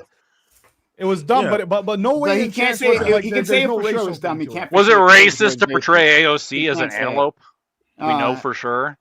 Maybe saying he's this making. increased Maybe the likelihood. creator I is don't know if they had making a fun of history her. calling Puerto Ricans or whatever, Hispanic. whatever Yeah, AOC maybe, is like antelope, we sure. say, Blackwood, you couldn't tell one way or the other, right? How would you know? You can't look into his heart, so you can't be sure, right? I'm pretty sure he was calling her a bird. There's no way we picks- could ever tell. Maybe he just We can picked the never one figure that it he out. thought looked most like it. Maybe. We could I don't never know. figure it but out. hold on, like No. I have this issue because there is like a difference like between what Lactoid's saying and like or what Ali's saying and what like Lactoid's saying. I think you can have racism be humorous. I think sometimes it's good to make light of like the idea, oh, everything I do is racist. There's nothing I can do in Trump's case that wouldn't be called racist. Versus like say something like I'll fucking call him out right now because I'm not a bitch.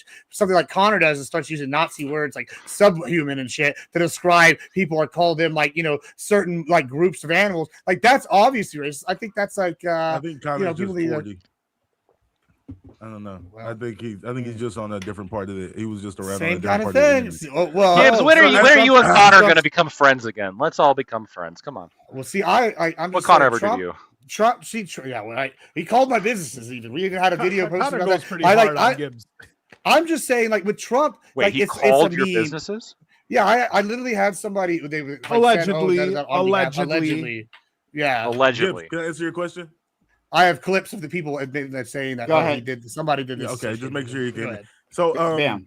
yeah, actually, like I don't think Tropic Thunder was that funny of a movie, but I don't lean towards the portion of Robert Downey Jr.'s character being like, I mean, it was a racist depiction, but I don't think Robert Downey Jr. did anything racist. I think that was the point. Like that was the humor of it was in that. And I also agree with Ali that like, yes, you can have racial based humor that's funny. I think that Shane Gillis unironically does good race humor, but I think it's because like, but the thing about race humor is you have to understand what's the joke. The joke has to be that the racism is bad. The joke can't be that like black people are monkeys, like that black people are actually monkeys. If that's the joke, like that's the humor of it, then it's like, oh, we're not. Yeah, well, okay, so but what's too far? Like, is the Trade Federation having Not even Chinese too far, accents it's like just not funny. racist? Like, well, hold on, like, because so how do you like if say Star Wars, for example, because you have thousands of little groups, right? And you Not give the good. Trade Federation, they make them ultra capitalist and with Chinese accents. I'm Is that I'm a nerd. racist? I'm not this big of a nerd. I don't like Star Wars as a Sure, but I mean, you can but- imagine a but scenario. What if it's I have a Lord of the Rings? comparison though. I have a better comparison. Like I Jar think Jar that Binks situation. I didn't Lord of the something I didn't- Rings. Why were the something I elves didn't- white? Wait, something I Yeah, didn't. why are the think of at goblins the under the time. ground? Is it because they're the But- Jews? Who knows? It's Wait, all, let me get it- all let me get racist. it. Well, Harry I know. Potter's depiction of the fucking The author, the did some like bankers. racist shit. Yeah, the of Harry that Potter's sci-fi. depiction of the bankers as trolls. Yeah, that was racist. I didn't get it as a kid. Now I'm older. I'm not gonna pretend I didn't know what that meant. Like I can't. I know that was like a effed up offensive Jew joke. It was. Like Yeah, but Lactoid, I'm sure you could say that. I You're never like, oh watched yeah, Harry that was Potter, about so I have there was no supposed to be idea. Jews. Wait, hold on. What'd So you you're say? just saying goblins inherently are racist? Just to have goblins out of anything is because hold on. have What are goblins? bankers straight- no, it's like portrayed as it's the trolls goblins with is the hook specific. noses that they have, and the money and the specifically- obsession with gold and the Yeah, leather yeah, living obsession with the underground. hook noses, yeah. Picture being painted. So okay, so Gibbs. goblins as a concept, you can't use goblins in any work, otherwise it's racist. Because No, you no, make no, them no, bankers? no. That's not what he said. Not what he said. If you make them Specifically, bankers, the way they that's a use this specific time. context. Yeah, and Lactoid can't understand this because again, you can't look in anyone's but they heart, use it so in the you Lord of can't the be Rings in sure. a similar But context. And in people, terms like fuck the Lord of the Rings. But I don't give a fuck about that, right? Why are you thinking these? I think any of these things are sacred. okay, can you Fuck- name one use fuck of all the goblins things that's that you not like. racist? I don't That's care. why No, Fast hold on, and but- Furious but- was the but- I'm greatest saying, hold movie on, you franchise can ever. use Goblin that. Slayer. You can use that. Hold on. No you can racism. use It's all that. about family, baby. Woo! Specifically, guys, why are you talking over me? You can use that. But specifically in the way it was used in Harry Potter, right? Using them, I guess they were goblins. With their hook noses, desperately loving money and being greedy, right? Yes, those are specific. That's a specific caricature of Jews, right? That's what it is. That I didn't make it up. That's just how it is. And that's what she chose to do. Yeah, but and if you can look you at the name racial one prediction politics of, like, of, goblins if you look at the that's racial not like politics that, though? of Harry Potter, right? There's more than that, right? You actually dig deeper, you see a lot of fucked up shit that she put in there, right? Like people have like looked into this. Now that they're not children anymore, just like what Bam said, right? Like now they're not children who just loved it uncritically, right? They can look at these things like, hey, maybe this was actually kind of fucked up. As an adult, you get to do that. You get to reassess these things, and that's okay too. Yeah, but sure. Let but me get can this you super name it? chat Like, but out, hold and on. then What we is can the go straight to you. concept? Super chat, and then go straight to you. Super chat, okay, quickly. My listening library, YouTube says, I think the whole vid was a setup for the Obama's part. believe it or not, racist people will get the quote unquote punchline. It wasn't funny to non-racist. Yeah, this was a dog whistle to racist. So I'm not racist then, because I didn't find it funny. Proud of you, I've never called you racist. I think you're a useful idiot for racist. You're just a hand washer for racism. I mean, I know, I get you. You're basically saying it's a dog whistle. My listening library, right? Yeah, and that's what they think. The funny part is that Obama is a monkey, right? And they'll laugh at that. But again, Lacto can't can't manage, can't figure it out. No, that could have been the motivation of the creator. It's possible. It could have been. Yeah, it could have been. What's the likelihood over under? I don't fucking know. He doesn't know. He's still working on the calculations. Wait a minute. What about the? I think the likelihood of it being like from Trump or his staff or being intentionally racist is like sub. I think it's not Trump. Sub 1%. In terms of the actual made the original video. The person who made the original video. It's not sure. 40%. You'd place money. I mean, do you think he made JB Pritzker the elephant because he's fat? What would your odds be on that? Or do you think he just thought he maybe like an elephant? Maybe, but again, doesn't that sort of feed into the idea that maybe the actor or the creator of the video is just putting people in the position, like the animal position? Was anyone else's wife that he thought in the video that isn't a politician? No, was anyone else's wife who isn't a politician? What about a Black Panther? Hold on. What about a Black Panther for the Obamas then? They're in the jungle. A Black Panther. Jungle. I mean, then you call him terrorist. Maybe he didn't. Maybe he didn't. I mean, Black Panther has a little bit of connotation to itself as well. Oh, the connotations. Maybe they were cognizant of that, so they chose the monkey instead. Maybe. Okay. They're cognizant of Wakanda forever. I don't know why they picked Panther. Maybe they didn't think that Michelle Obama or Obama looked. Is a panther in Lion King? They thought they looked more like monkeys. Yeah, that made more sense to Lion King. They look more like monkeys. Was anyone else? I don't know if anybody else's wife. Let me look. No one else's wife was used, which is kind of like also indicative, right? They used the Obamas as a couple. And to Bam's point, once again, the Michelle Obama being a man is a large racist trope. It's not even a small one. Yep. Let's go to our friend Gibbs. He's been waiting. Listen, I hesitate here whenever we start like coming after humor for like with the race, okay, because what's going to happen is you're going to look at something like the Goblins. Okay, do I think that J.K. Rowling made the Goblins look and act like Jews? Was that the implication? Absolutely, right? Okay. I look at maybe like Tolkien when he did the orcs. I don't think that he did do that so much as it was a battle against modernization versus old, style living, because, they represent all this stuff and all this bullshit. I don't know that. But however, the goblins, if you look at goblin characteristics, I just did a quick AI search. They are Jews. That's what he's going to say. And it says, yeah, right. So, but it's typically characterized by green, yellow, or gray skin, pointed ears, mischievous or greedy nature, and they're short. They dwell in caves, monster households, where they cause disruptions to items and sometimes exhibit magical abilities. Now, there's a couple other groups, I guess, people could point and say that they can represent, but that's also arguably racist, right? But it's my argument then is if we're going to have fantasy writing, or if we're going to have sci-fi, this is why I wanted to use the Trade Federation, but nobody wanted to do that. Whenever, if you're going to have yeah, but sure. But if we're gonna just X out certain descriptions of people because it's racist, then we're okay. Have y'all seen that movie Sing, where it's all the animals and they sing and they have they're little gay gorilla kids sing? And then the dad that's in jail. I know about it. Yeah. All right. Well, I don't know what voice the dad had, but he was a criminal in jail and was a gorilla. Someone could argue that was racist, right? But they didn't, because it's a whole wholesome message. The dad's accepting his son for who he is, all this thing. And at what point, okay, well now we're going, oh, this guy's in jail and he's a gorilla. That's racist, Lord and Lord. Can we not even have jokes anymore? What's the line? It depends. If you go to the jail and it's just majority gorillas, right? And it seems a little indicative of what's going on, and maybe it's not a joke. Well, it wasn't only gorillas. I know. I'm just saying. You said at what point? I said, well, at a certain point, if the focus is all the gorillas are in jail and all the other, because that's what Zootopia, right? With Zootopia, it was certain animals were looked at as well, I think that so Prime brought up a good forth. example with the hyenas, though, right? Like, so they had Whoopi Goldberg as the voice, who's like as one of them, I believe. Who Goldberg? And she's African American. Whoopi Goldberg, Oh, right? okay. And Maybe that's right. she's African American. And the argument was, and she even kind of gave like a hair, a little whiff thing on that. And like, okay, the arguments are they calling hyenas black people? Well, then the next scene you see is them doing the Zig Heil marching, right? Well, now it's clearly they're implicating that they're like the poor Germans from 1930s. I think the issue.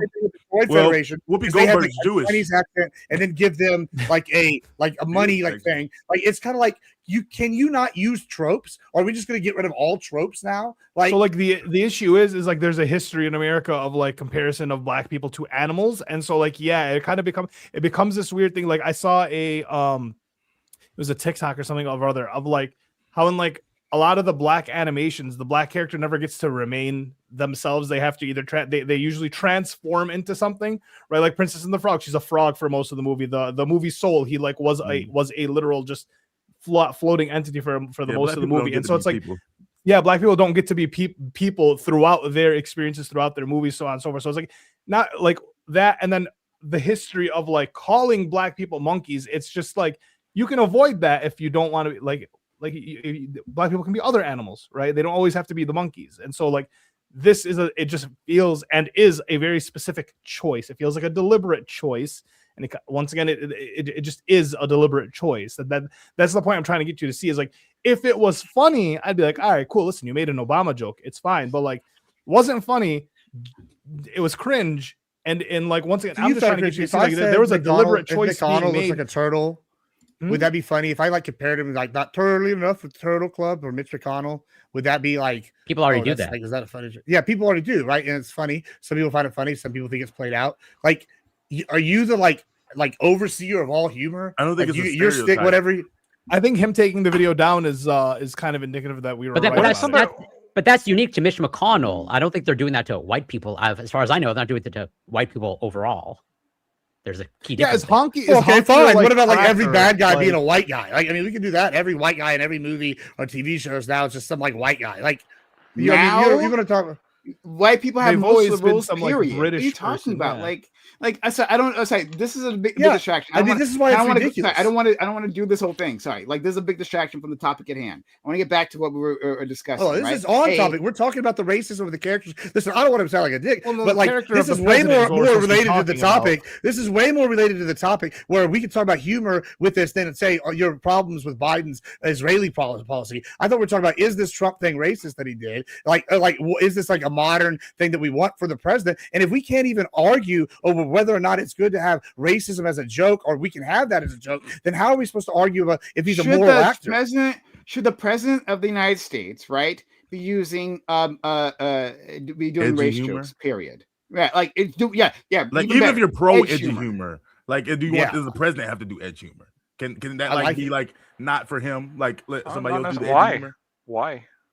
Yeah, that's the conversation because I think the president should be. Well, I'm asking why. Like, are you taking the position that the president should never be able to do edgy humor? Close to it. Yeah, pretty close. Why? Yeah, I believe that the president of the United States role, just like lots of people in far lower positions than him, should be, like I said, to a better degree, a moral representation for what it means to be a good American and what someone children can look up to.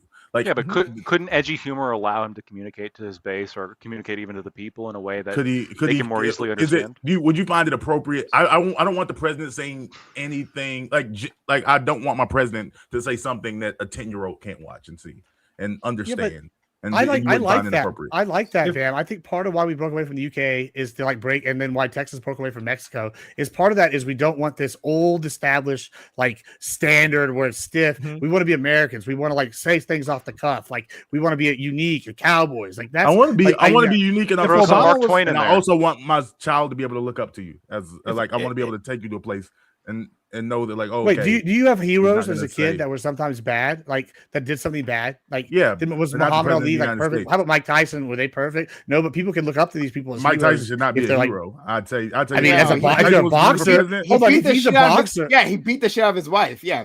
So if you're a boxer and you want to imitate Mike Tyson's style, could he not? Hold on. Yeah, so hold on. So he's a bad guy, right? But could his that was his role? He was somebody. Yeah, but his boxing style could be something that you emulate and want to like aspire to be. Yes, But that's not. Well, we're gonna get into like what is a hero. That's not.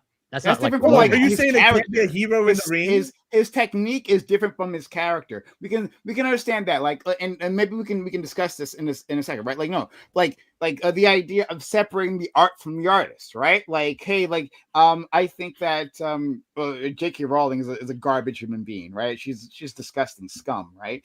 But a person can enjoy the Harry Potter series like without that, right? Michael Jackson, lots of questions there, right? Big questions.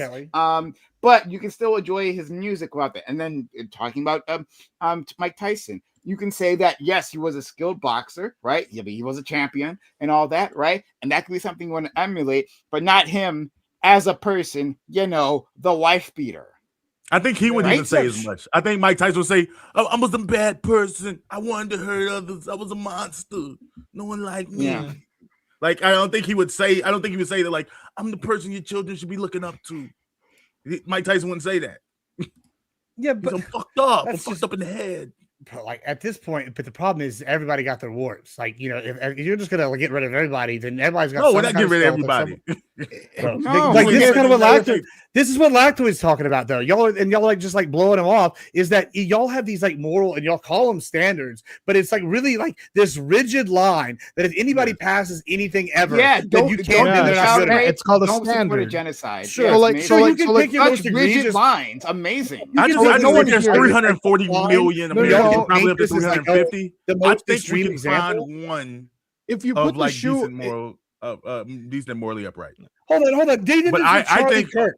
Charlie Kirk wasn't a child groper or none of this stuff, right? And like when he died, absolutely. So like this is what I didn't like Charlie. There's no standard. There's no standard. Like anybody, you can pick shit.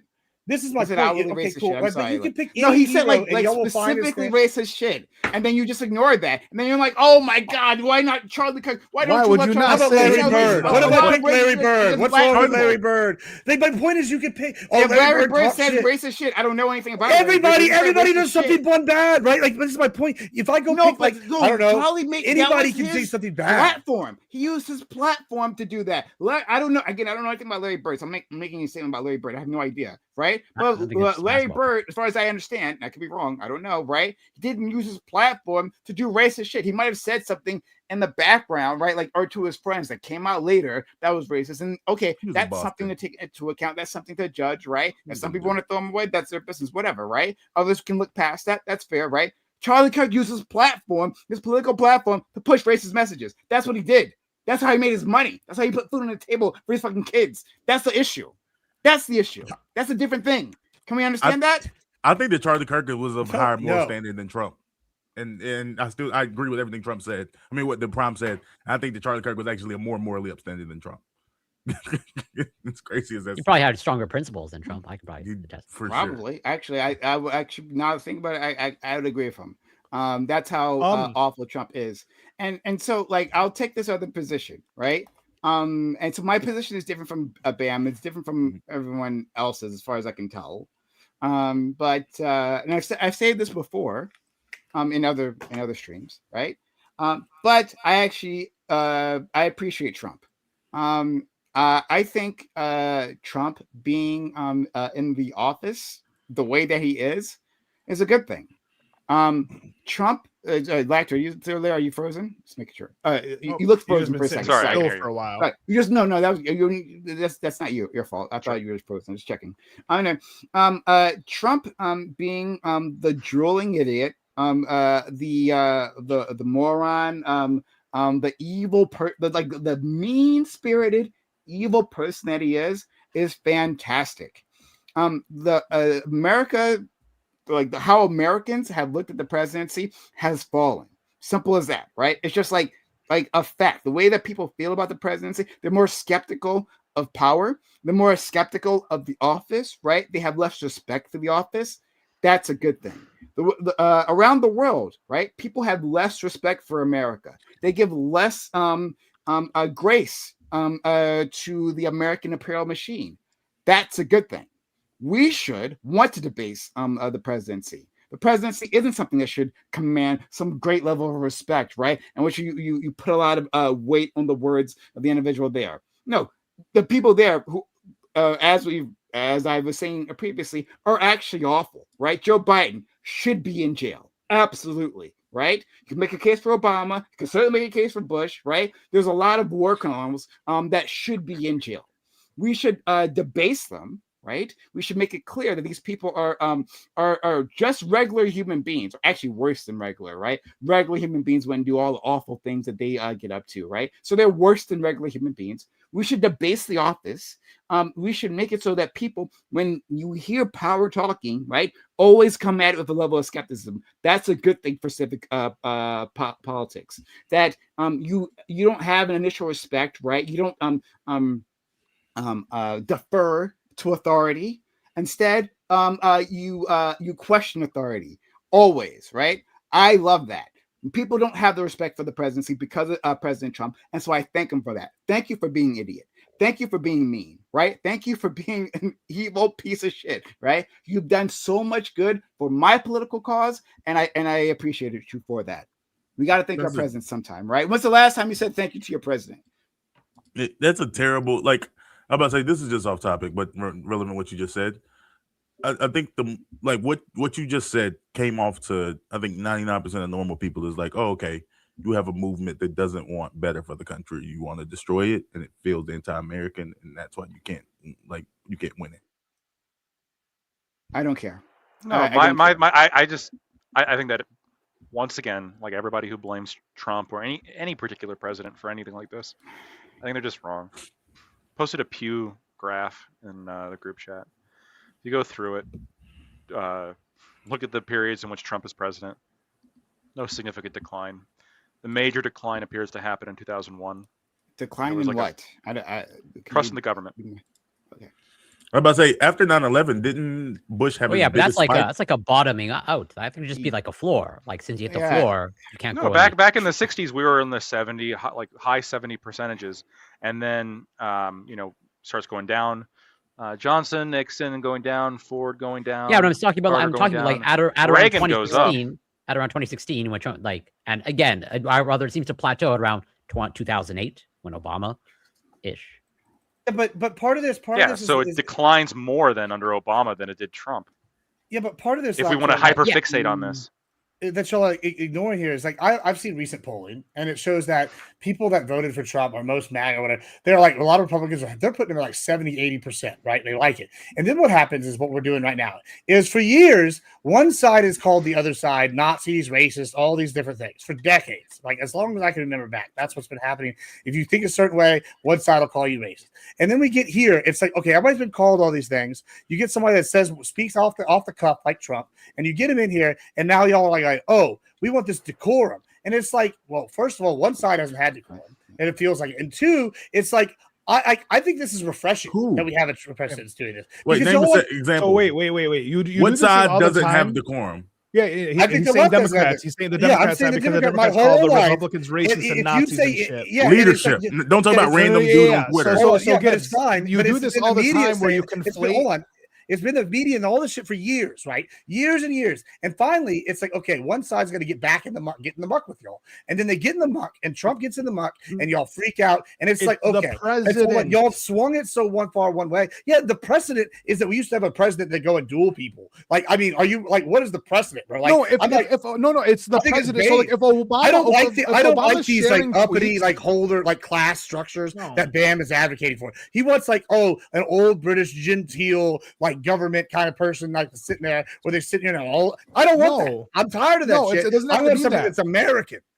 Yeah, it doesn't have to be that. It's just well, once again, you want someone who's American, and then like it's the race.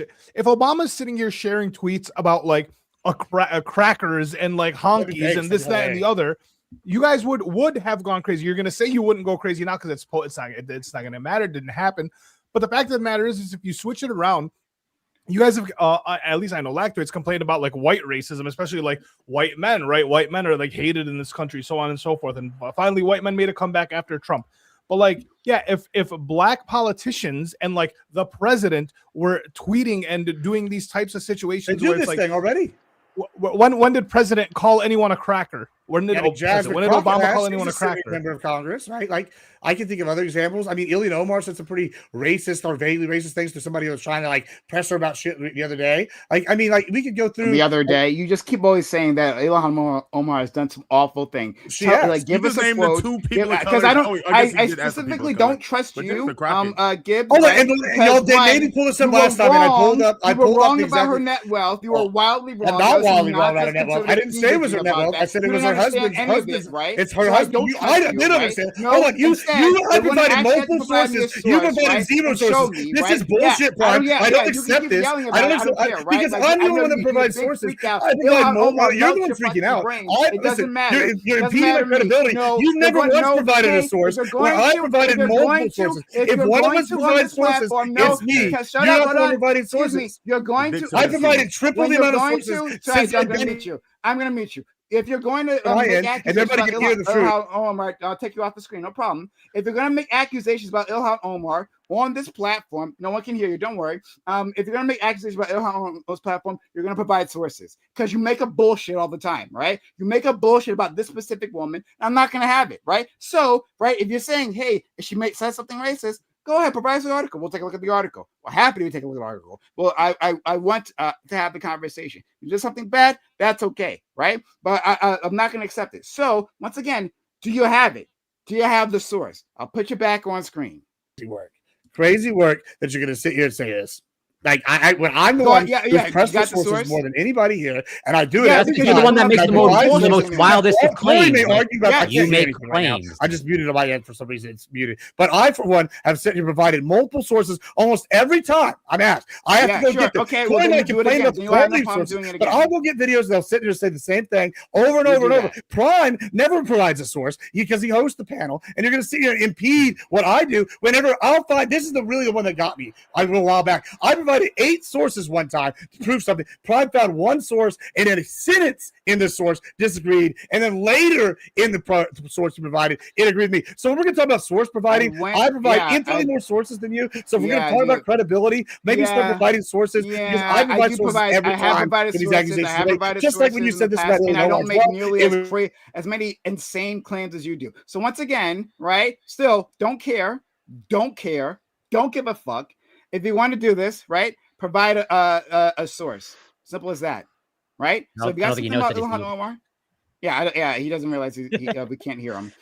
But if you want to make the claim, go ahead, provide the source, and we can judge it. But you just did a lot of bullshit. I trusted you before. I didn't ask you for a source about the Ilhan Omar thing in terms of her net wealth, right? Republicans are saying some nonsense. I'm like, all right, maybe this is right. Lots of representatives use their position to enrich themselves. And I didn't want to think about Ilhan Omar, but it might be the case, right? Then I look into it. Obviously, the complete wrong. So we're waiting on it. I guess it ran out of batteries.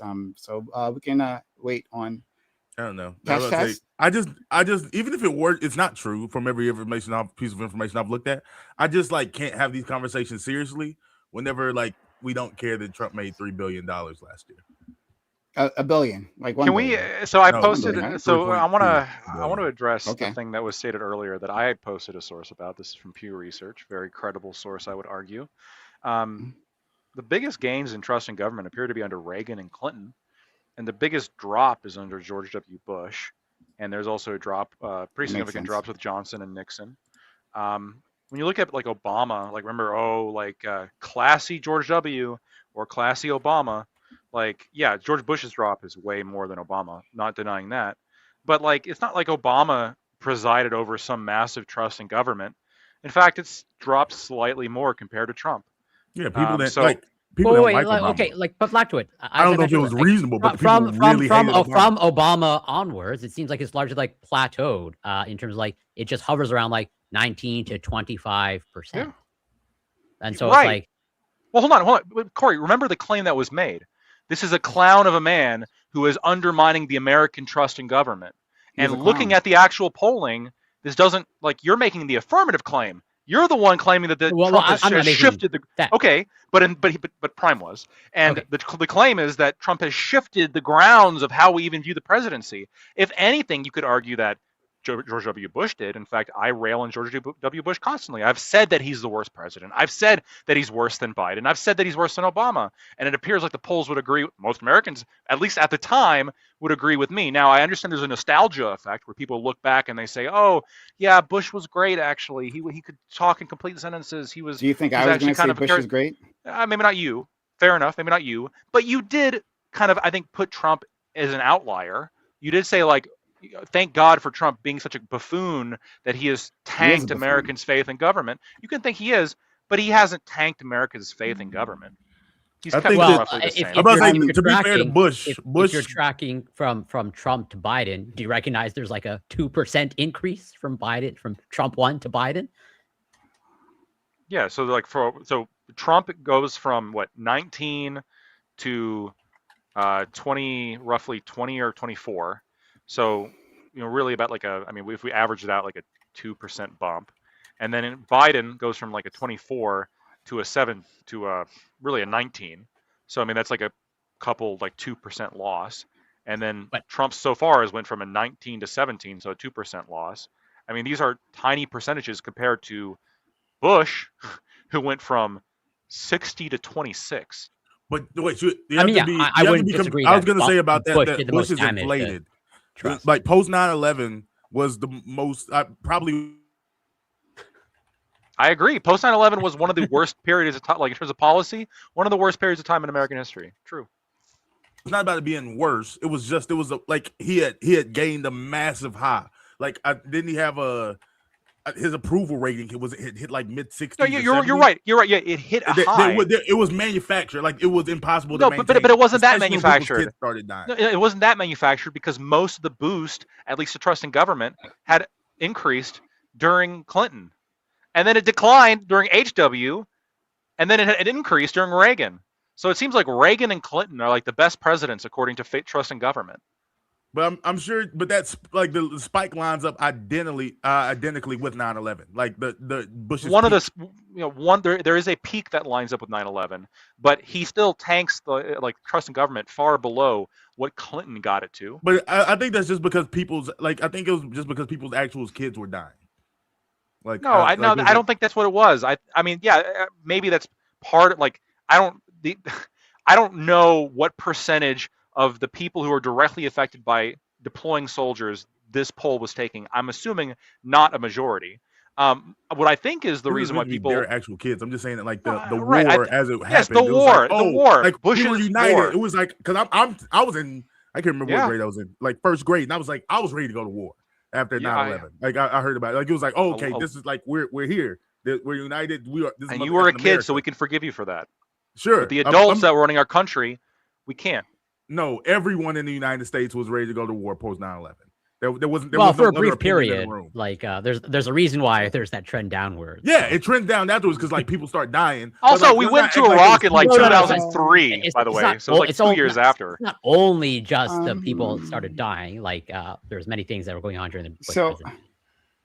It was a bunch of looking at. Sorry, and I might be missing something. If I am, I'm not trying to misrepresent your data. Okay, go ahead. Right. I'm just like looking at like the first graph here. Public trust in government near historic lows. And it's talking about currently, and like it's judging. There's a slight spike in one of the polls here for Trump, right, in his first term, but like it was at 17%. Like polls for Trump, right? Like it was like 18%, then 17%, a slight spike to 27%. That's near the end, true. And then it goes down to checks. Yeah, we're looking at probably 20%. I'm looking at this. Sorry, go ahead. Yeah. We're looking at the declines because if we're just gonna like look at the overall percentages, it's low under Trump. It's equally low under the end of Obama. Was Obama responsible for the decline? I mean, looking at the declines here, it would seem like George W. Bush is most responsible. That's fair. I think. Well, I mean, like if you're saying that, like, there was a destruction. Okay, no, I see what you're trying to say. George W. Bush destroyed Americans' faith in government, destroyed not Trump. Americans' trust, and then it hasn't come back. No, I know. I think you're making a fair point here, and so I'm going to give this to you. Yeah, under the Bush administration, like coming, like you can just see it coming into it. Like under Clinton, it rose, right? Like trust in government rose to an all-time high, and then recovered from Bush 1, and then Bush 9/11 Bush tanked it again. So the Bushes did most damage. And 9/11 happens, and there's a massive spike. That's the highest spike here, right? It's like this is taken right after the 2001 9/11 attacks, right? 60% is a spike within modern history, and then and then it starts to decline from there. Specifically with Trump, we see lows, but that we had even a lower point with Obama.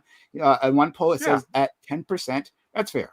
And the aggregate at the end of Obama's term, it was lower than the beginning of Obama's term, which you can't say for at least the Trump first term. Trump ended with slightly more. A slightly increase compared to Obama. I don't disagree with that. But we have no. Like, I think we have to take a factor into account, because it's like it's a little bit strange that Trump is increasing trust in the government and then he's voted out. Like, as in, like, it could just be like sort of like there's some as in sort of optimistically since Biden won, as in like erosion of trust from Trump. Because like if you see towards the end, like the last numbers, like August 2020, that's like right before the election. Okay, and so it's like. Could just be the fact that like increasing trust in the government is a factor of like, oh, we see that Biden's going to come into office. I mean, it goes up in April of 2020.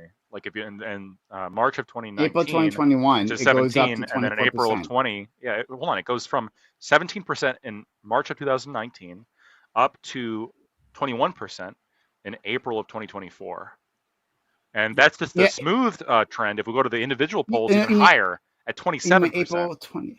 Sorry. Hold on. No, 2024. Hold on. Looking at 2020, right? Following COVID. Yeah, April 20. But looking at April 2020, there's a spike. That's when the CARES Act passed. Was at the end of March, start of April 2020. Yeah, that's what I'm saying. Yeah, like we started giving out stimulus checks, and people liked the government for a bit. There's a spike for the stimulus checks, right? So we have the pandemic. The government gives unfortunately, pause student loans, once in generation infusion into the economy, right? But it does happen under Trump. It does happen under Trump, right? Though a once in a generation infusion of the American economy. As soon as that's done, it slides right back, and then there's a spike when Biden comes into office, like immediately afterwards. So yes, right there, April 2021. Okay, and then it immediately declines down to 17% by the time he leaves. Because of the genocide. Yeah, exactly. That's that is even among Democrats, that wasn't like a particularly large polling issue. I'm sorry, I understand that you care about this a lot. For most Democrats, they really weren't putting this first and foremost, and Republicans weren't caring at all. This wasn't like a thing amongst most people. It's definitely but again, we're haggling. We're haggling over like 1 or 2 percentages. Again, we're haggling over 1 or 2 percentages, and I'm pointing out that technically speaking, Obama dropped like 2 percentages or something, 2 or 3 percentages. No, hold on. And Trump technically went up a few percentages. No. I'm gonna give you. I'm gonna give you what you want. Right? Okay. It seems like in terms of Americans' views of the presidency, that is just so low that there really isn't anywhere else to go. That's there's nowhere else. Well, that was my original point. Okay, so it wasn't Trump then, though. It wasn't Trump then. How do you get past 16%? As far as I can tell, 16% is the lowest here, right? How do you get past that? Yeah, there's literally nowhere else to go. The lowest is 10%. That was Obama in October of 2011. You're correct. I didn't see that one. No, that's fair. What happened at that time? I don't even know. And the 16% was also under Biden. So. Yeah, 16% was under Biden. Yeah, 70%, 16% Trump, and Biden. No, that's fair. Technically, Obama has the lowest poll of any president on this chart. But in any case, no. But it works for me. But it still works for me because I don't care. Where it comes from, right? Like I said, like I was thanking Trump for his buffoonery, and I'm curious if we can find polls specifically dealing with the foreigners. So I was trying to look for while I was talking to you, how the world looks at us, because I suspect we find something different. I'm sure foreigners probably dislike Trump more. That's my guess. And again, that works for me. This helps. we shouldn't. They shouldn't have respect for the United States in that same way. They should have skepticism to the United States, because the United States uses that, right, to brutalize other people. That's what we use this for, right?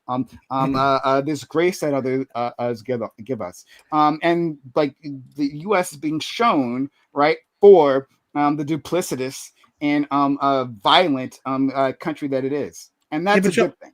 So y'all I are thank also President Trump for that.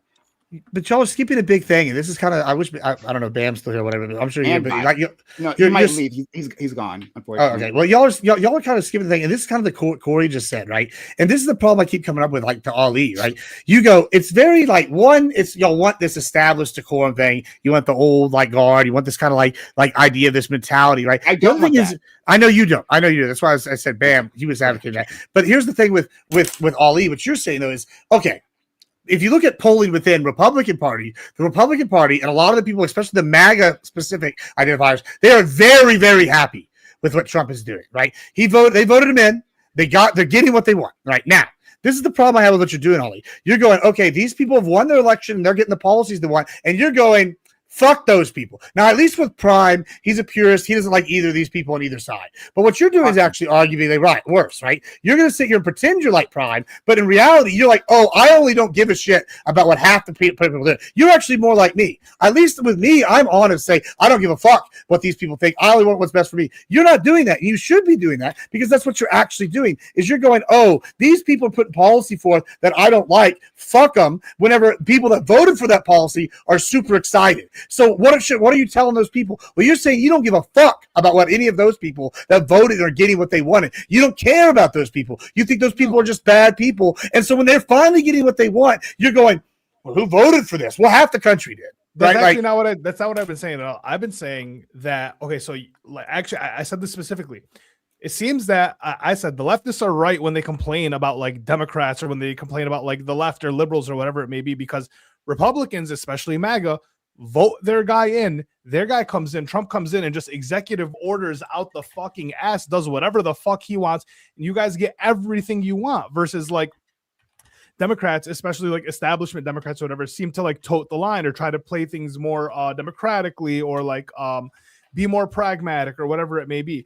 But like, what's going to be your argument when, if leftists start voting in their guys, if their guys start winning, and then their executive orders come left and right? Like we're getting like very polarized. We're getting to like too far extremes, right?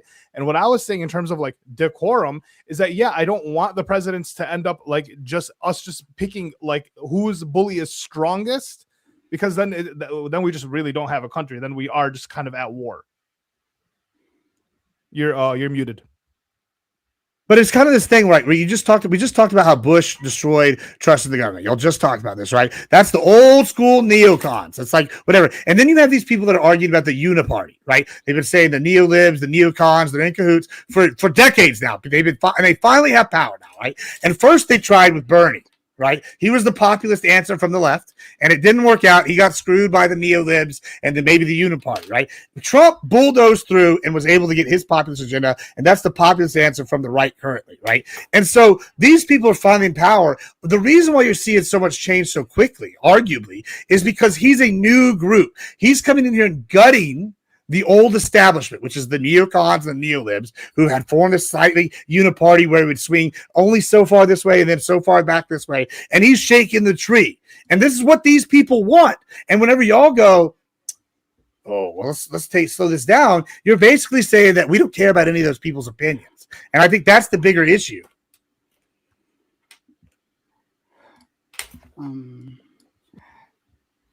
So for me, the discussion was less about caring about the people's opinions. You guys voted for Trump. You guys want all of this, right? You're getting what you want. And so like my just question is like, what comes next? Because if we're talking about like Greenland, Trump in terms of Greenland, Cuba, right? hopefully Cuba. But like wait, we say Greenland, but like look how we just treated like one of our Puerto Rican American citizens, right? Like we wanted them. There were people who were calling for ICE. They wasn't allowed at the Super Bowl, Spanish, so on and so forth. So that's going to happen with Greenland too, right? Like Greenlanders aren't going to be Americans, right? They're going to be part of the American territory. They're going to be second class citizens, right? And if any Greenlander says anything, they'd be rich. Why would they be Rich- rich? Why do rich why people- is this- rich- yeah, rich okay, people so buy aren't them out. US citizens. because this one's gonna work correctly, and that's like kind of the issue. Is Well, I mean, that we've you had guys a are kind history of very buying things optimistic successfully. to do whatever you want to do. It's nice, it's interesting, but then Wait, hold on. once it Was the goes- Louisiana once it goes Purchase to the other successful? side, when it gets Was to the Alaska other side, Purchase we have a whole successful? problem with it. Hold on, the Louisiana Purchase, that was successful. How about the Alaska Purchase? That was successful. When it comes to buying shit, we have a track record of doing well when we buy things, right? So if we're gonna buy these people off, nobody gives a shit about rich people coming in here. Well, we can There's like just get into 60,000 of them. So, Wait, go ahead, Prem. I'll very quickly. I'll go right back to you. Sorry. No. I will also found a Pew Research poll. I can do it too, lactoid. And I provided a source, right? Because I do that. Thank you, Gibbs. And yes, if you just look at First one in months. declines In other Okay. countries? This is in other countries? just for other countries. Yeah. Yeah, I thought I predicted that'd be the case. I didn't say you didn't. I'm just telling the audience how right I am. That's all. You're right to agree with me. Agree. It makes sense. Anyway, yeah. So there is a market decline from 2004 to 2005 in terms of like how the world looks at the U.S. Except for Israel. Israel apparently likes us more from 2004 to 2025. Sorry. What a weird anomaly. No. Yeah. What a weird anomaly between these 2 years, right? Yeah. And then there's a graph that shows. There was a massive dip in how the world looked at us under Bush, a massive rise under Obama, a massive dip under Trump, a massive rise under Biden, but then it declined steadily over Biden's period because they watched the genocide take place, and then a massive decline, like continuing to decline under Trump so far. In his I mean, with his spot, like whenever the money is flowing, of course you're gonna like it more. Yeah, When the money's like Trump made him pay. That's what's going on. Yeah. nobody likes paying. That's fair. But I just wanted to put that out there. But sorry, I didn't mean to interrupt you too. So Gibbs and I just want to point out one persecuted group in history. They got kicked out of 109 different countries because they made people pay. I'm just saying we're gonna have. I don't know. It's like what? you mentioned Alaska. We made Alaska a state, and then Is you this mentioned the a Panama Jew Canal. joke? Huh? I don't know. I'm sorry. Explain. I don't know. What is this? I don't know. You want me to explain that joke? No, I don't think we're gonna. We'll explain off stream that joke. Okay, so it was Jewish joke. All right, Yeah. I'm moving on. So we made Alaska a state. Like, so the purchase is actually just part of like the contribution to the country. And then don't we have like massive issues with like the Panama Canal? Like we opened it, but we don't own it. And then that's why the whole Venezuela thing gives us. Yeah, we should have never gave it back to Panama. We Yeah, should but I think have it was but we Carter. did, Carter got a right? lot of So, I shit mean- for doing that. Yeah, Carter so- did that fucking bitch ass Carter. So we made Alaska a state, and then we have X amount of territories. We made Hawaii a state too, right? But then we have the other territories that we kind of just keep in limbo.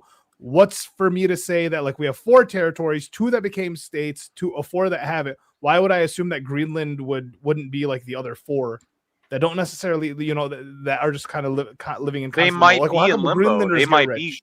They might be one of the other 4. Yeah, they might be in limbo. They But probably looking will at be. looking at Puerto Rico, being in limbo under the United States makes you richer than the other countries that are not in limbo. No. That's just because Guam?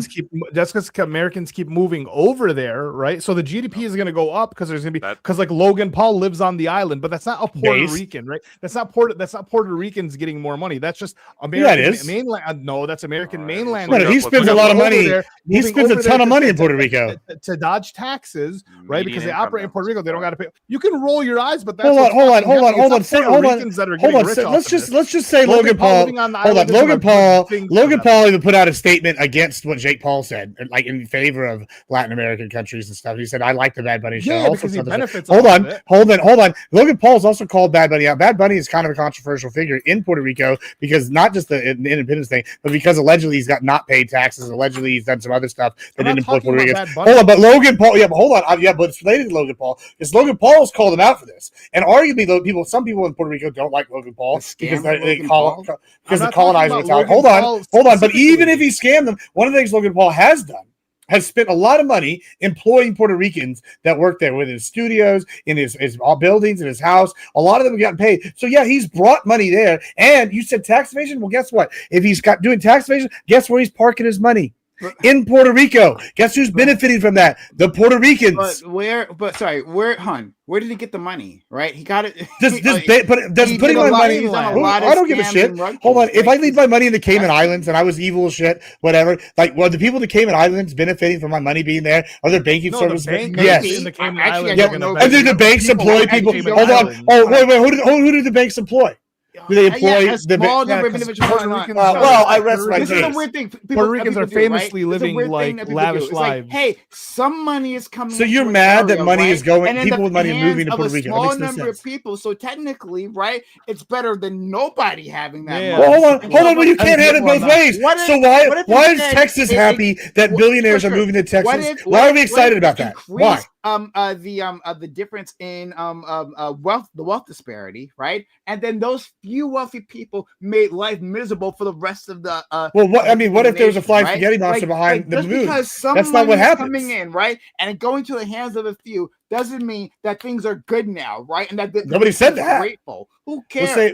We're saying Logan Paul's improving. Hold on, no. That is what I'm saying. But what you're missing is, say Logan Paul comes and spends money there, as opposed to Bad Bunny who takes his money and leaves Puerto Rico with it, right? Logan Paul's going and spending money. He's just why is Texas having a tech boom right now? We have people coming from California fleeing. Why is California mad and trying to tax people that lived there before that, like that have left? Why? Well, because the business owners are moving to Texas, just like Logan Paul's moved to Puerto Rico because the tax structure is better, because the economic opportunity is better. And guess what's happening in Texas? We're having an economic boom. Guess what could happen to Puerto Rico is if these people move there, it's more money being spent there. We can skip all this. Off of this.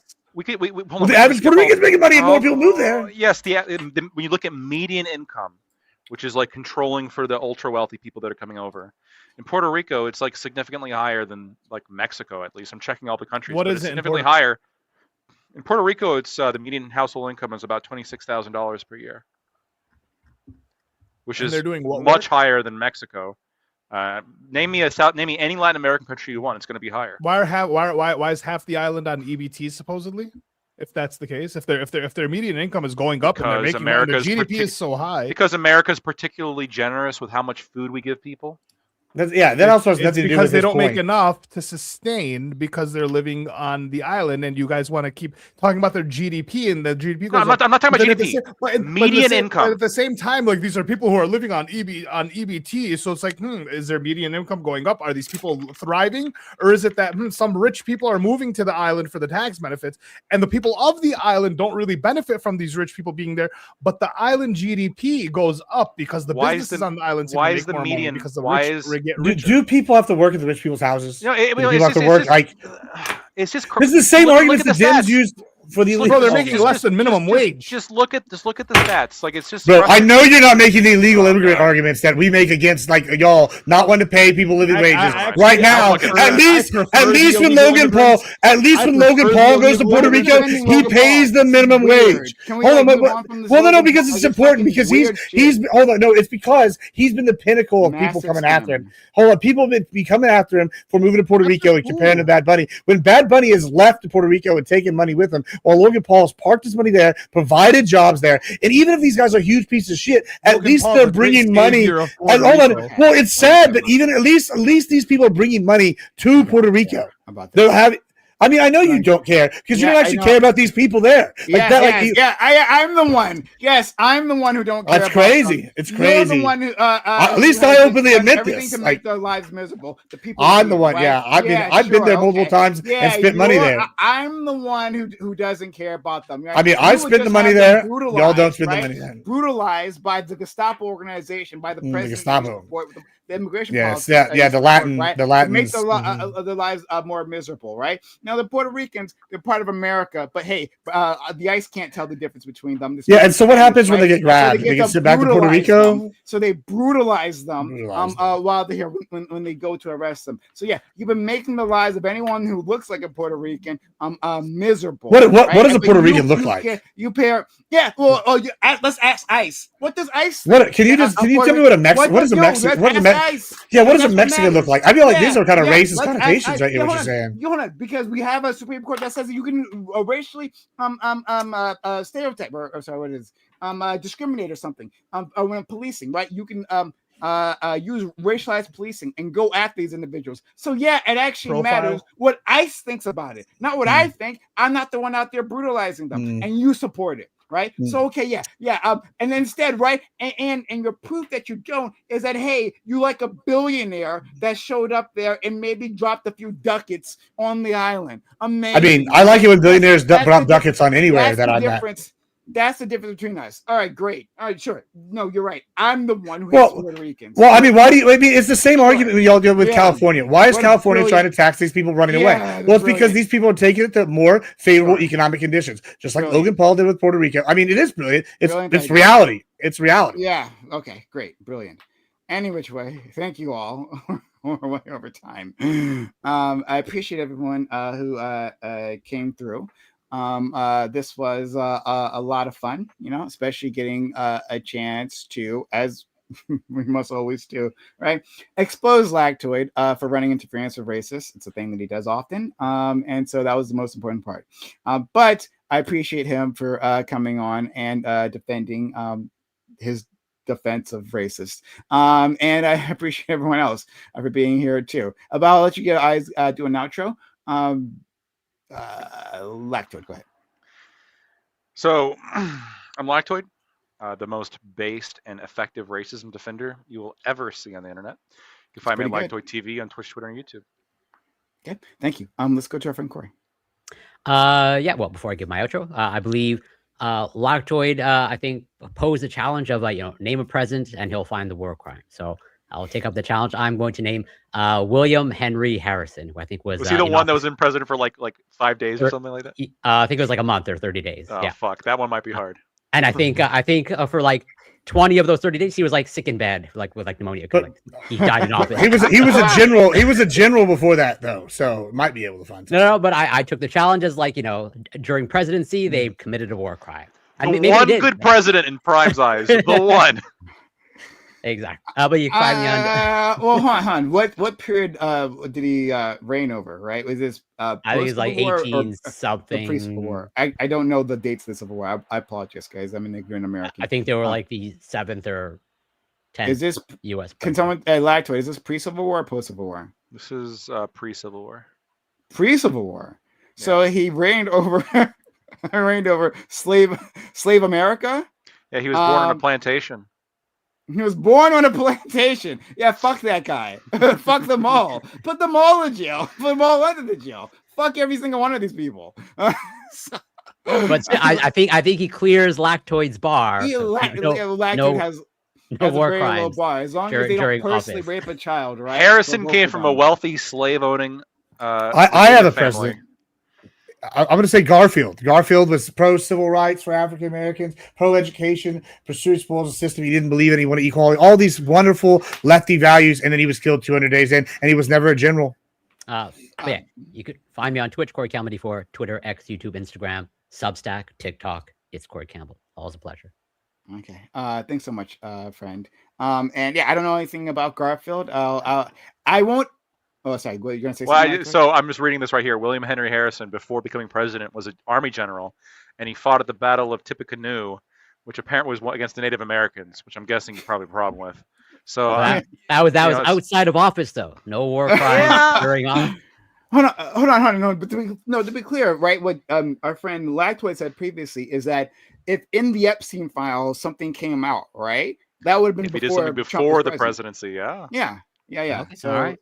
Yeah. Fair so enough. they're all awful. I don't know anything about Garfield, right? However, one thing, I'm not going to ask my friend Gibbs for a source. I'm going to take his word on this, right? Because I know he doesn't have an axe to grind like he does against Ilhan Omar, right? So I can trust his words maybe on Garfield. So I'll take your word. Thank you, Gibbs. You're muted, friend. There's a book about Garfield. It's called From Radical to Unifier. I only know this because I Googled it for the sake of the search. And apparently that's where this information's coming from. Nice guy, apparently. But yeah, it's always fun to come in here and yell and everything. Yeah, and you know what? I'm tired. I'm not racist, but the only color I care about is green. So I'm real mad when people be taking my tax dollars. And that's what we should care about. We should care about where our tax dollars are going and why they need to stay in my pocket. If you like anything I had to say, find me everywhere as Admiral Gibbs. and why they shouldn't go to the genocidal state of Israel. Yeah. Let's go to our friend Ali. What's up? I'm Ali. You can find me on all platforms at my cousin Ali. I just want to say, honestly, I'm praying every day that Valentina Gomez and Jake Lang get every law thrown at them and they just get locked up in jail forever, because the voter fraud that we were talking about was your homegirl that was running for Texas Congresswoman lied about her address, used the P.O. box as her address, and tried to submit, and now she can't vote in Texas. God bless the state of Texas, okay, for removing this woman's right to vote. God bless Texas and all who inhabit. But yeah, that's and Jake Lang should just stay in jail forever. I love Minnesota. Might be my favorite state in the great country that is the United States. Minnesota. Yeah. Has risen in my opinion. Step like the home of the resistance, right? They've been fighting left and right. Like continuously, like this, like how during the quote unquote civil rights era, right? Like it was down in Alabama and Mississippi is where like the resistance was happening, like right there on the front lines, right? It's Minnesota. Now. Shout out my Somalis. Shout out to Minnesota. Shout out to the Somalis. Get into that money. Yeah, right. Ali. Side note: Valentina Gomez was banned in 31 counties by who? The Republican Party. They kicked her out. Not the Texas I mean, bro, because she was making you guys look like idiots, like big old idiots down there, man. She was a bad look. She was a bad look. We were gonna try to raid someone. I'm not sure if this is gonna work. I'm not sure if this is a person I tried to raid previously. We've run into an issue where we've tried to raid out and people have like protections on their accounts. It doesn't let me raid them. But once again, for our friend Lactoid, right? As a peace offering to Lactoid, I want to raid out to a girl who has Sweden in her tags, right? Oh, okay, all right. But I'm not sure if this is the last girl I tried to raid who also had Sweden in her tag, so we don't know if it's going to work, right? So we're going to try to raid out to her, right? Someone Lact would appreciate, she's blonde, right? Maybe blue eyes, I can't tell. Another right? Swedish Canadian. Boobs. Yeah. The type that Lact could have on his arm because he's very concerned about that. It's a big thing for him. So let's see if it'll allow me to raid. Oh my God, no, start the raid. Oh my. Get out of my way, Google. Start the raid.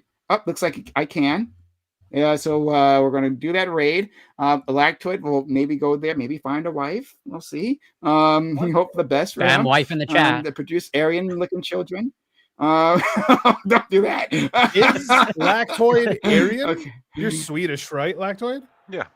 Aren't like true English or Anglos like racist towards like the Swedes and the Finns and so on and so forth? There's a bunch of racism in Europe. I think yes. I think the true English whites. Those are the only respected whites. Those are the